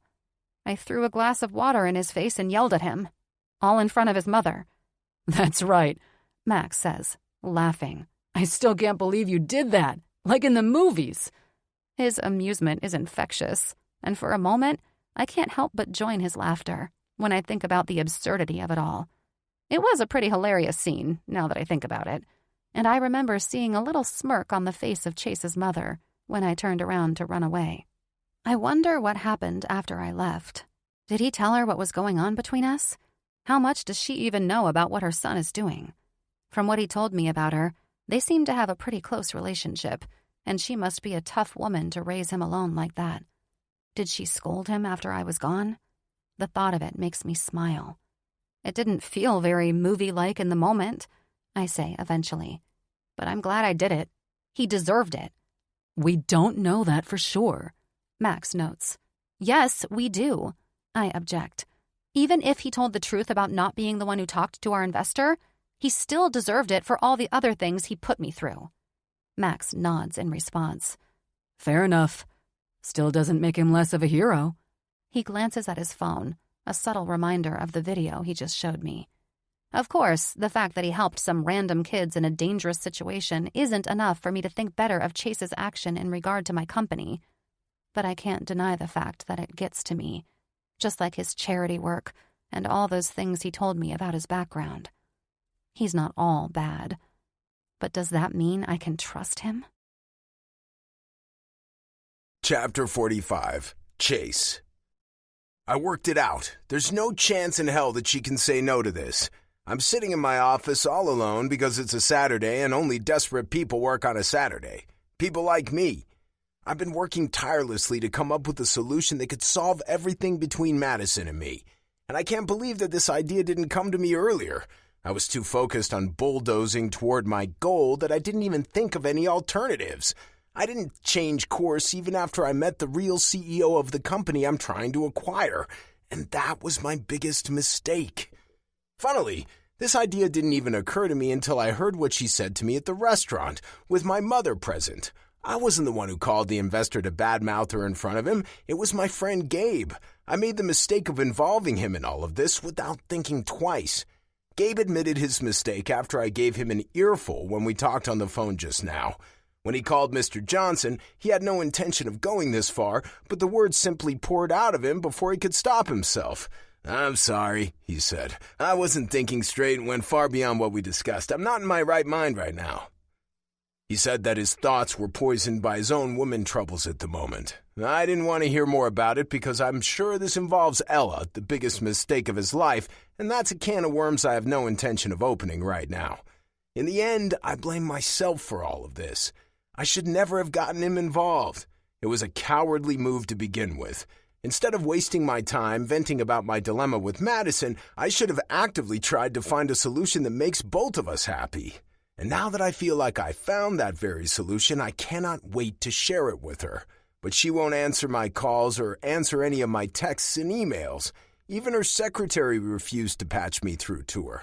So there's nothing left for me to do but to ambush her again, which I know she will just freaking love. My gaze wanders across the skyline that spreads before my window as I contemplate my options. I consider waiting for her at home, but that feels a little too predatory, even for me. Besides, she could easily run away from me and lock the door, or, even worse, call security on me. I don't want to scare her like that, so it's better to find her at a public place, a neutral place that feels safe to both of us. And then it hits me. I jerk up in my seat, my back suddenly as straight as an arrow and my eyes wide, while a new notion manifests inside my head. Yes, this is it. This could work. She will have no other option but to hear me out. I just have to make the arrangements accordingly. I reach for my phone.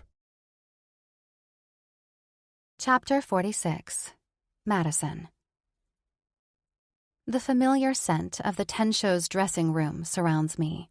I have been going to class almost every single day, ever since things have gone awry with Chase, and I hate that I can feel his presence here, too, even though I haven't seen him at the Tenshow for weeks.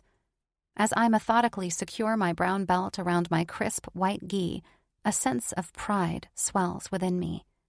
There's something about gi classes that I enjoy, a chance for everyone to gauge my level of expertise with a single glance. No one ever underestimates me when they see this belt around my waist. With my belt tied securely, I exit the dressing room and make my way to the training room. The anticipation hums in the air as I push open the door to a room already brimming with other people.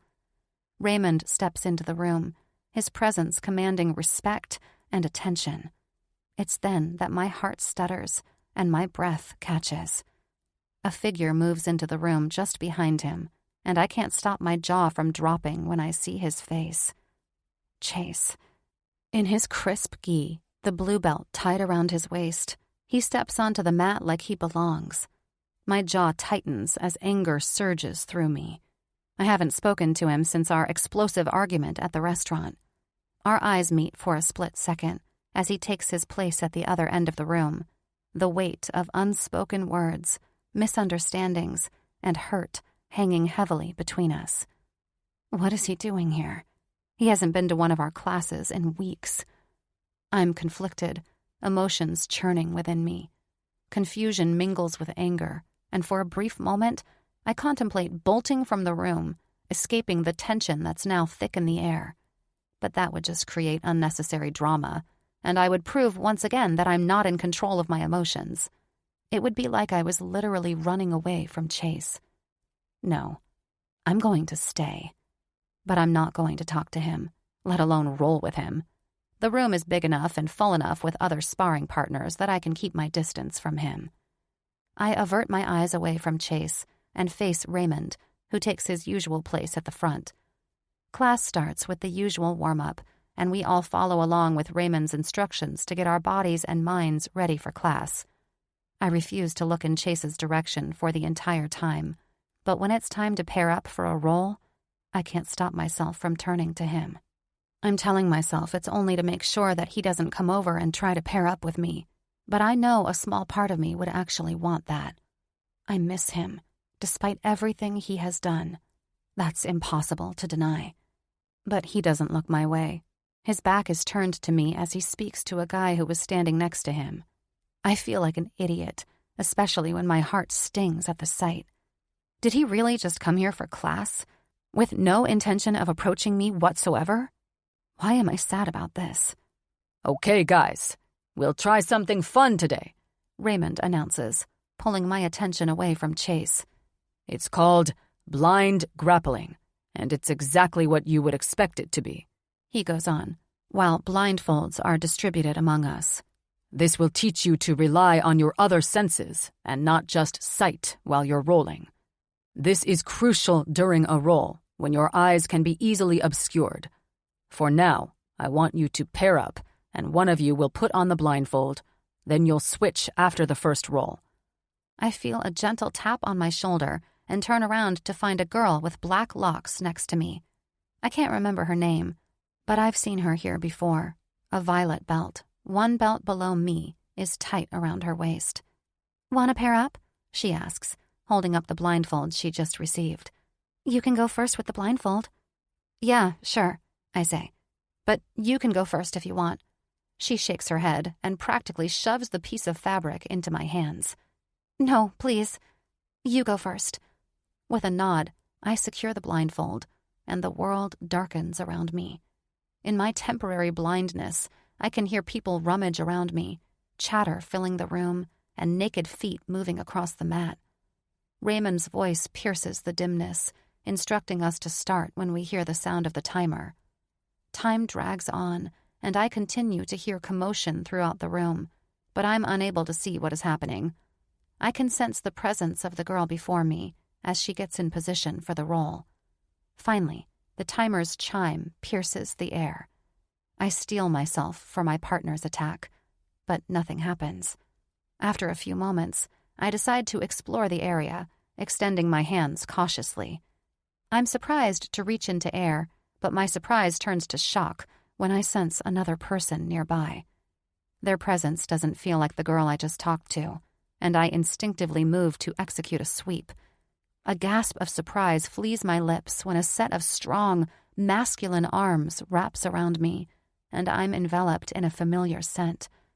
"What the—" His grip tightens around me, drawing me nearer, trapping me in his embrace. Panic surges through my veins as I summon the strength to wrest one arm free and yank the blindfold away. My voice escapes in a mixture of shock and anger.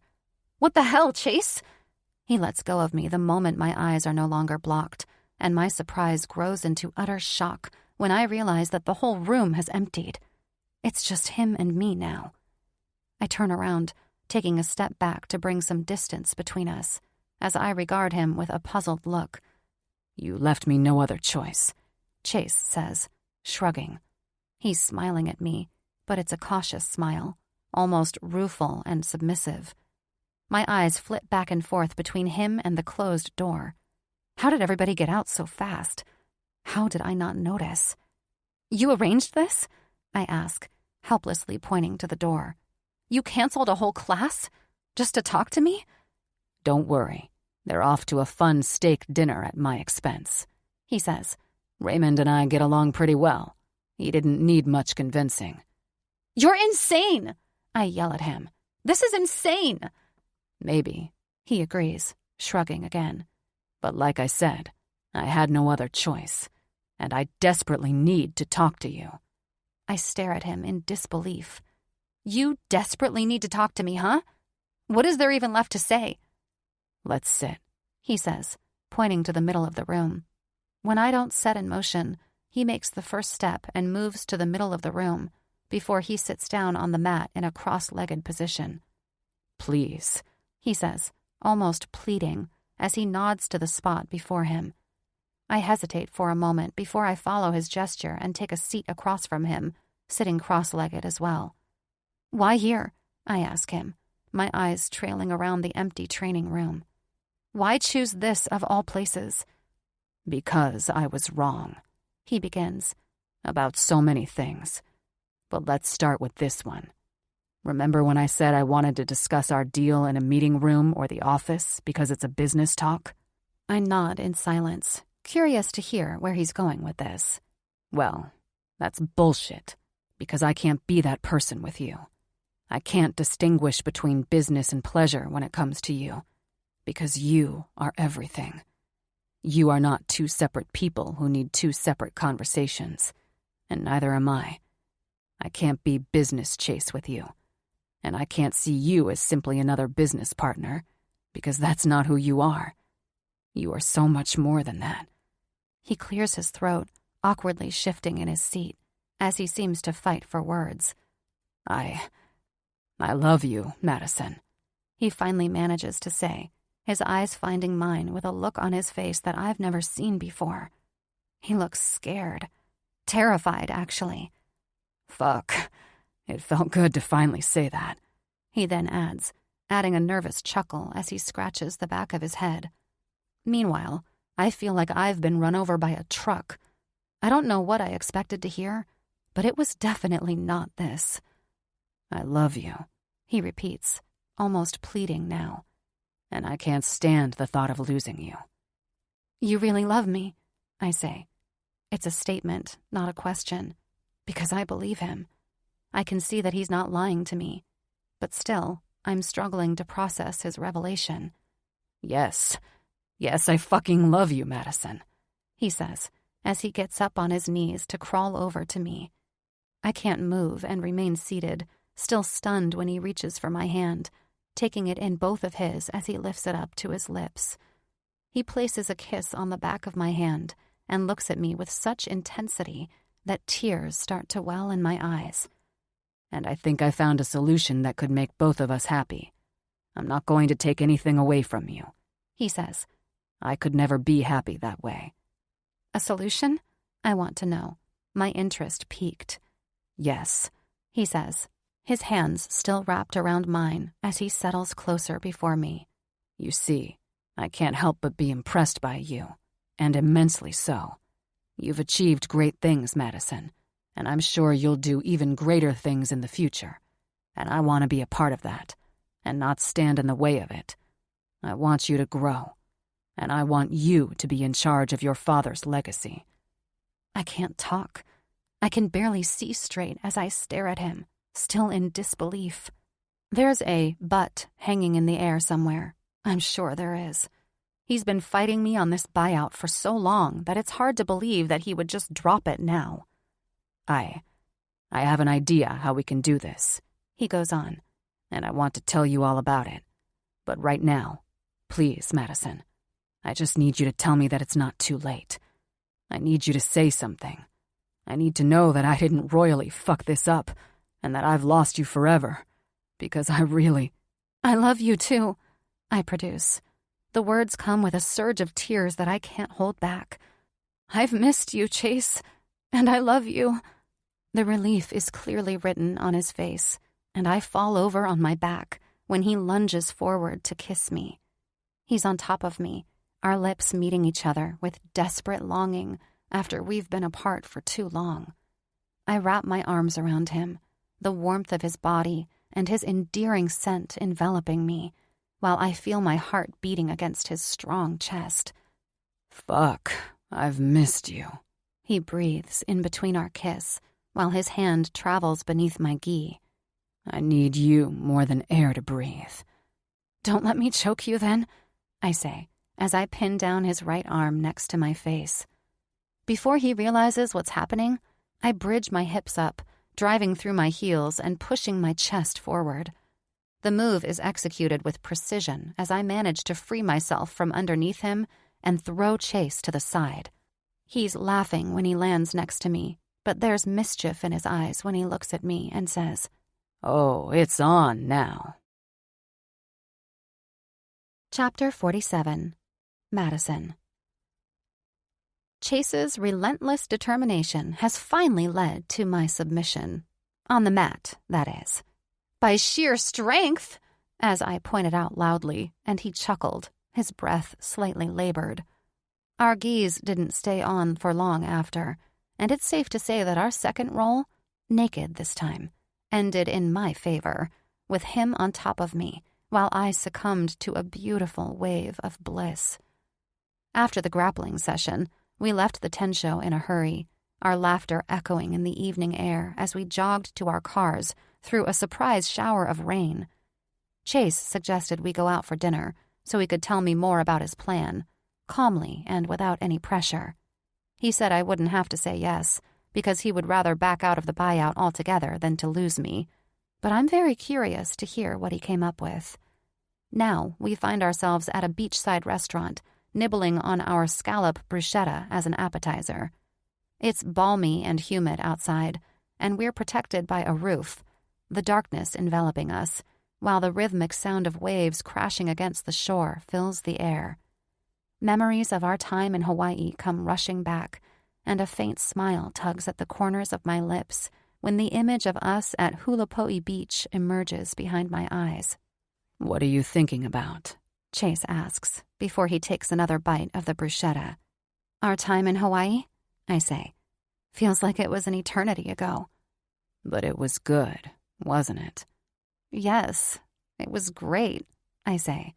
You really spoiled me. A wide grin appears on his handsome face. So it's me, then. You're smiling because of me. That makes me chuckle, and I throw him an amused look.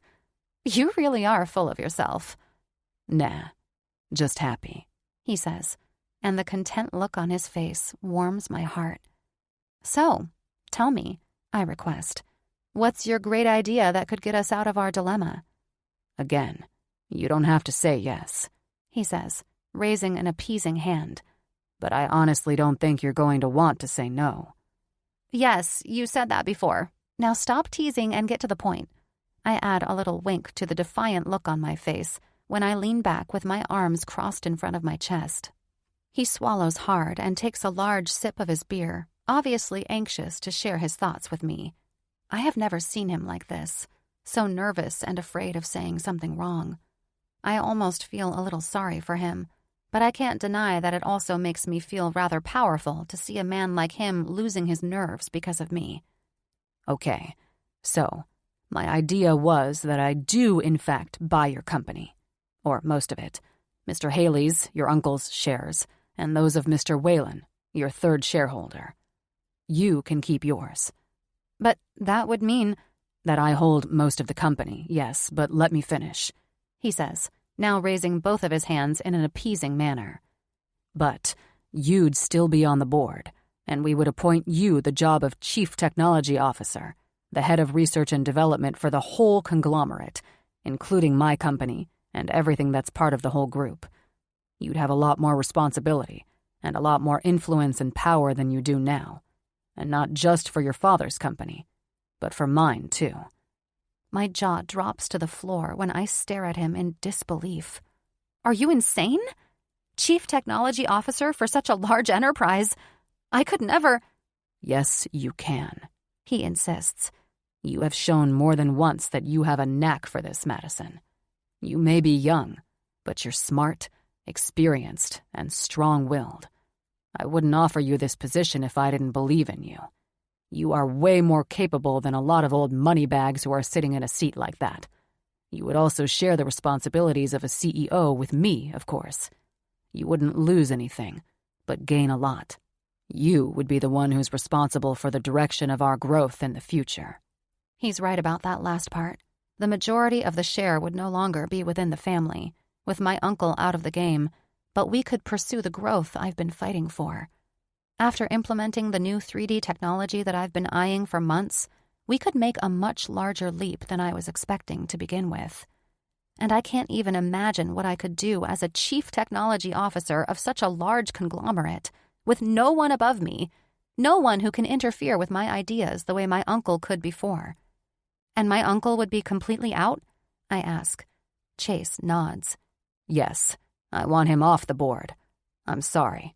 I know he's your uncle, but after what he tried to do, I no longer want to work with him at all. He can't be trusted. Agreed, I say solemnly. And your father's company would still be yours, for the most part. Chase adds. What about the name? I probe. You can keep it, he says quickly. Or we come up with a new one, whatever you decide. But it doesn't have to be absorbed by mine. Good, I say. It would, I don't know. It would feel like losing my father all over again. My heart aches when I realize how true that is, and how true it has been the whole time.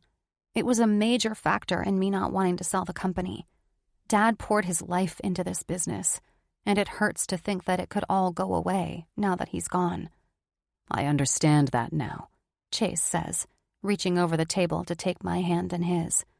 I didn't get it in the beginning, and I'm sorry for that. I acted like an idiot. You did, I say, squeezing his hand. Thank God you came to your senses. Chase's laughter bubbles up, a delight that fills the air around us. It's not just any laughter, but a release of tension and pent-up emotions. His eyes crinkle at the corners, and his shoulders relax, no longer burdened by the weight of uncertainty. The sound is warm and infectious, pulling a reluctant smile from my lips as I watch him. I can see the relief in his eyes, a gleam of happiness that dances within their depths, and I feel exactly the same. So, you'll think about it? He wants to know next. I don't have to decide right now? I ask. He shakes his head. Of course not. It's a big decision. Good, I let him know. But yes, I will think about it. But you think it's a good idea? He probes. Yes, Chase, I think it's a good idea, and I do see the opportunity it would give me, I say. But I still have to think about it. Yes, sure. That's all I'm asking, he says, smiling brightly. I'm sorry. I'm just a little too excited right now. Even after that role? I tease, winking at him. He laughs again while shaking his head. We would be a team, Madison. A real team. For a moment, it looks like he's choking on tears. And maybe he is, but the moment is gone as quickly as it appeared. I just never expected to meet someone like you. A real partner. He finally manages to say, his eyes glistening. Someone who can keep up? I ask, familiar with the feeling. Well, yeah, he says. But you do more than that. You don't just keep up. You spur me on. My vision begins to blur, but unlike him, I don't feel the need to hide my tears. Not this time. I get up from my seat and walk around the table while he pulls his chair back and welcomes me onto his lap. I sit down on his strong thighs, and he wraps his arms around me, pulling me close for a kiss. His lips are warm and taste of beer and a hint of sweet tomato, his hair still wet from the rain, and his soothing scent embracing me as our tongues intertwine. We still have a long way ahead of us, though, I say, breaking our kiss. And I can't wait to walk this path with you, my partner, he replies, before our lips meet for another kiss. Epilogue 1. Chase. 10 months later. The grand hall is buzzing with chatter, the clinking of glasses and soft melodies playing in the background. I stand amidst the opulence of the ballroom, the light shimmering off crystal chandeliers and casting a warm glow over the guests.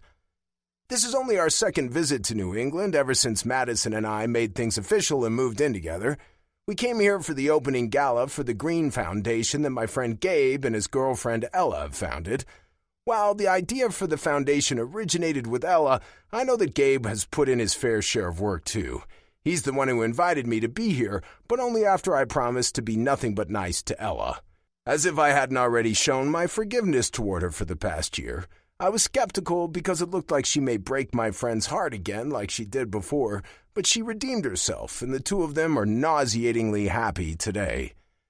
Besides, I wasn't the only one who had to make apologies for past behavior. I didn't know it at the time, but back then Gabe was the worst person to give relationship advice, as he was going through something with Ella again. He was heartbroken, angry, and disappointed, which meant that all women were in his bad books at the time. So of course he told me to overturn Madison's proposal and just stomp ahead with my own selfish plan while breaking her heart. He apologized profoundly when he realized the kind of turmoil his suggestion had caused, even though I was the bigger idiot for going along with it and hurting Madison. I wonder why she's not here yet, as it's getting late. She promised she'd be here before the opening speech, but as the room fills with more and more people, she remains nowhere to be seen. I find myself growing increasingly concerned as time ticks away. She said she had a work-related video conference with some of our shareholders that she needed to finish, a detail that had struck me as odd. After all, we're on vacation, and I couldn't understand why she'd need to work on this particular day. Sometimes I feel like she's even worse than me when it comes to being a workaholic. Still, I'd taken her at her word, trusting that it was an important call. Reluctantly, I'd left for the gala without her while she stayed glued to her laptop in our hotel suite. Now, as the minutes stretch into eternity, I can't help but worry. Why is she so late? Has something gone wrong? I decide to sweeten the wait with a drink and follow after one of the waiters who are roaming the hall with trays full of champagne flutes. "That's a very good idea," I hear my friend Gabe say as I reach for one of the drinks. He takes one for himself and we clink glasses before bringing the sparkling drink to our lips. "Nervous?" I ask him, as I notice the way his eyes flit through the hall. Tonight is very special for him, and not all of it has to do with the foundation that's being celebrated. "Fuck yes," he utters, exhaling audibly. I feel like I'm gonna throw up at any moment. I laugh at his expense. "I guess I better keep my phone ready to take a video then." "Ha ha," he says, rolling his eyes at me. "Have you seen Ella? She's out of her mind with nerves too, and I'd feel a lot better if she was next to me right now. She's powdering her nose." Logan and his girlfriend Kat have joined us, unnoticed by Gabe and me, which causes both of us to jerk in surprise at Kat's words. She chuckles at our reaction before she adds, I saw her go over to the ladies' room when we walked in just now. "Also, hi," Logan adds, before providing each of us with a strong hug. "Thanks for being here," Gabe says absent-mindedly. "Glad you could come." Where's Madison? Kat asks. She had to finish a work call," I say. "She should be here any moment." Oh, good. Kat looks visibly relieved and happy. I was hoping to talk with her. She said she wanted to come and check out Books and Brews while you guys are here. "Yeah, she mentioned that," I tell her. She was quite excited about it. "Congrats, by the way. I hear it's going well." Kat nods, beaming with pride. Logan helped Kat to open her own bookstore a few months ago, and from what I've heard, it's going rather well. Madison, who took a liking to Kat from the first time they met a few months ago, has been looking forward to seeing Kat's first entrepreneurial endeavor. Gabe, who has been standing quietly next to us, stares at the exit that leads to the restrooms, and he bites his lower lip. "I better check on Ella," he says eventually. He provides us with a friendly nod before he disappears to check on his soon-to-be fiancé, though she doesn't know that part yet. "That poor man," Logan jokes. "Right? I haven't seen him this wrecked since we started our legal tech platform way back when," I say. "But I guess tonight he has every reason to be." Why's that? Kat implores, obviously oblivious to what is about to happen. You'll see," Logan says, winking at me. We all agreed not to spill the beans, not even to our girlfriends, a true Plutus boy pledge that shall not be broken. Why won't you tell me? Kat wants to know, pouting at Logan. "Let's get ourselves one of those drinks," he says, instead of answering her. Kat casts me a quizzical look before Logan ushers her away. I'm just about to check the time on my watch again when I see Madison storming through the entrance. She looks marvelous in an elegant evening gown that drapes over her form in alluring, luxurious folds, the fabric seemingly spun from moonlight itself. Her long chestnut hair is swept up in an elaborate updo, a cascade of tendrils framing her face. The soft, romantic lighting of the gala casts a gentle halo around her, making her seem almost ethereal as she walks over to me. "Finally!" I welcome her before planting a kiss on her perfect lips. "You look amazing. Thanks. She breathes, and a timid smile appears on her face. It's gone as quickly as it appeared. Everything okay? I ask. Is something wrong? Now that she's standing so close to me, I realize something is bothering her. Her face is pale, her eyes wide and apathetic, and her shoulders a little too high up to her ears. It's nothing, she dismisses. What do they say? We're not in trouble with the financing again, are we? I probe. But Madison hastily shakes her head. No, it's fine. Really. I'm just exhausted because I had to hurry so I wouldn't be late. I can't shake the gnawing feeling that she's lying to me. Really, nothing is wrong, she insists when she notices my eyes on her. The call went fine. We just had to clear up a few things, and it took longer than I had planned. It was a bit stressful. She smiles at me, and it looks a little more believable this time. I don't understand why you had to talk to them today anyway, I say. We're on vacation. I didn't even bring my laptop. Well, you're not quite the workaholic I am, she says, placing a gentle kiss on my cheek. I never thought I'd ever hear that sentence from anyone, I respond, laughing. Usually I'm the one who doesn't know when to quit. Well, I guess you found your match, Madison says, and my heart does one of those silly hiccups when she winks at me. For a moment, worry clutches at me. Does she know? No, she can't. I hid it too well. It's impossible for her to find. I'm just waiting for the right moment to give it to her. Soon. She has no idea how true her words ring, because she really is the match I never thought I could find. And soon, the whole world will know that she belongs to me forever. Epilogue 2. Madison. I have to tell him, and I have to do it sooner rather than later. But how can I tell him about this? I've been telling myself that I'm just waiting for the right time. But how do I know what the right time is? All I knew was that I couldn't tell him while we were still traveling. I had to wait until we were back in California because I need the comfort of our home, a bit of stability and calm within the storm that's been raging inside of me for the past few days. We've only been living together for a few months, but I've made myself quite at home at his place. I was sad to give up my apartment downtown. I loved it, but this is so much better. I'm sitting out on the patio, a peach iced tea next to me, and the neighbor's cat curled up on another lawn chair on our porch. I was told her name is Pika, and she lives down the street with an elderly woman. She took Pika in after finding her out on the street, together with her 4 kittens. They were babies still, just a couple of weeks old, and Pika was doing her best to take care of them, despite barely finding enough food for herself.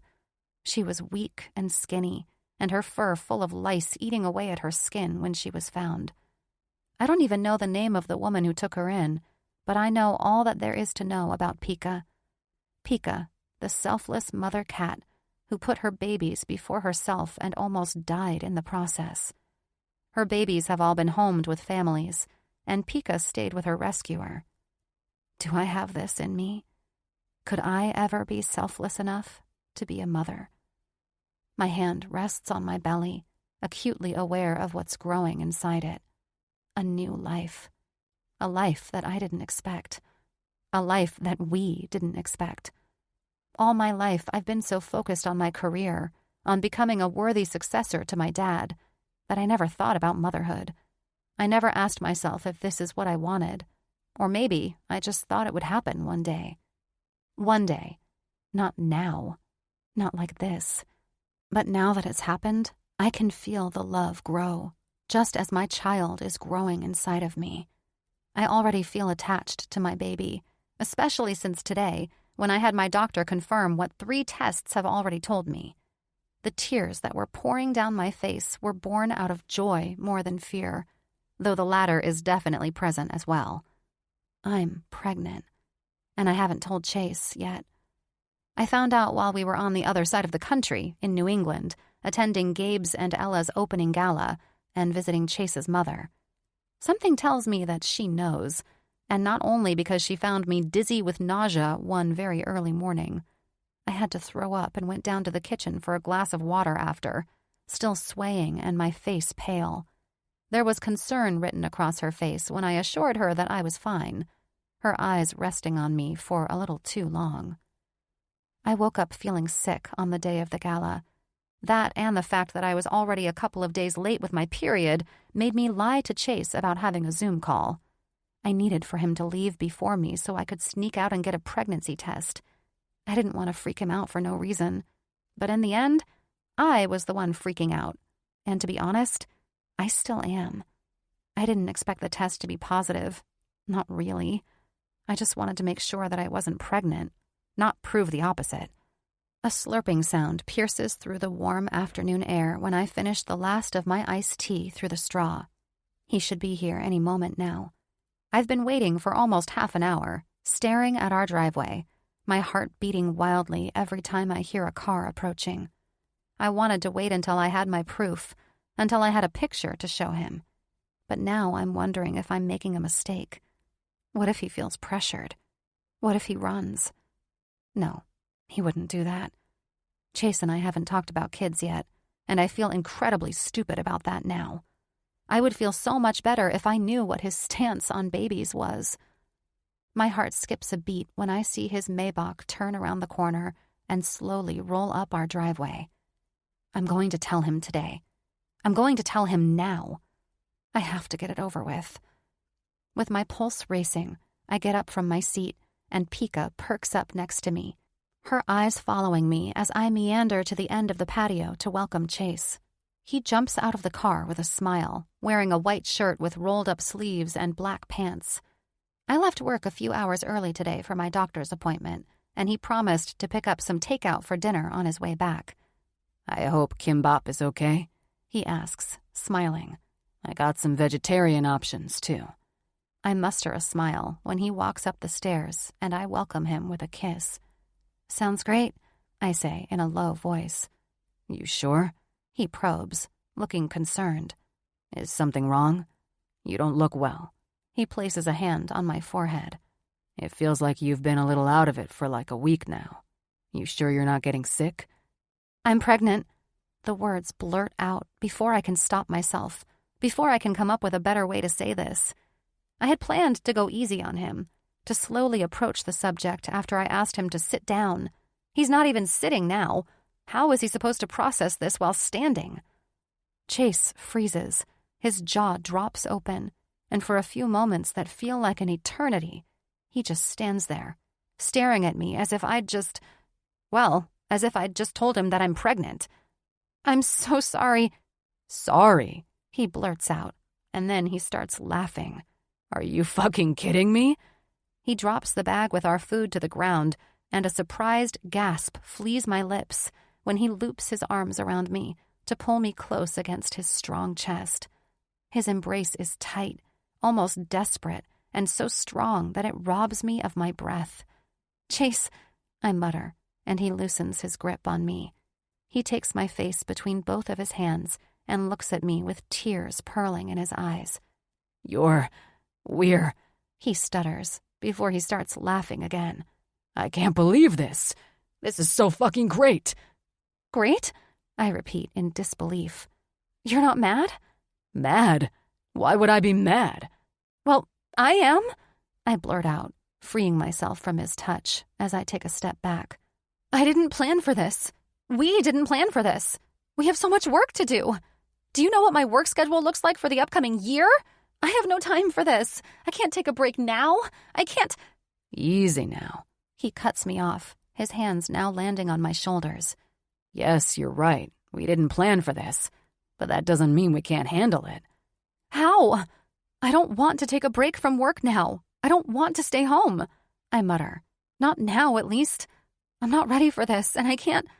I'm ready, he asserts, much to my surprise. And I get it. You are Miss Career Woman. But you're forgetting something. You're not alone in this. I'm going to be a father. He has tears in his eyes, while the widest smile I've ever seen on him spreads across his face. I am going to be a father, he repeats. And I'm going to be a great father, an involved father. Hell, why not a stay-at-home dad? Yes, I think I would actually like that. You what? I exclaim, unable to stop myself from laughing. Why not? You just said you're worried about work and your schedule and whatnot, and I don't want you to worry, he says, taking both of my hands in his. I don't want you to worry. I want you to be as happy as I am about this." "I am happy," I say, as my lips curve into a smile. "I just thought you wouldn't be." A frown appears on his face, and he looks almost hurt at my words. "You really have no idea how much I love you," he says. "How could I not be happy about this news? I mean, I was about to... Oh, fuck it." He lets go of my hands, and my heart almost stops when he goes down on his knees, reaching into his pants pocket. "I've been carrying this around for weeks," he says, casting me a coy smile as he reveals a little jewelry box. He opens it, and a diamond in a bezel sitting on a platinum ring comes to light. "I've just been waiting for the right moment, and I can't think of a better moment than now, after you shared this wonderful news with me." "Chase, what?" "No, wait. Let me do this," he says, clearing his throat before he goes on. "Madison Haley, you stormed into my life like a tempest. From the moment we met, I knew that you were the challenge I was looking for, the woman who would never fail to amaze me, the only woman who can push me to achieve everything I want to attain, and more. This past year with you has been the best year of my life, and I can't believe how lucky I am to walk through life with you at my side, as my wife. Madison Haley, will you marry me?" His hands are trembling as he holds the ring up to me, but my eyes are locked on his, my tear-filled vision blurred as I go down on my knees, nodding at him. I didn't think it was possible to feel this way, to be this unbelievably happy and content at the prospect of the future. Chase brought a light into my life that I didn't know I was missing, and he has shown again and again that he's ready to catch me when I fall. I was so scared about this unexpected turn of events just a few minutes ago, and now I can't see anything but joy ahead of us, as a family.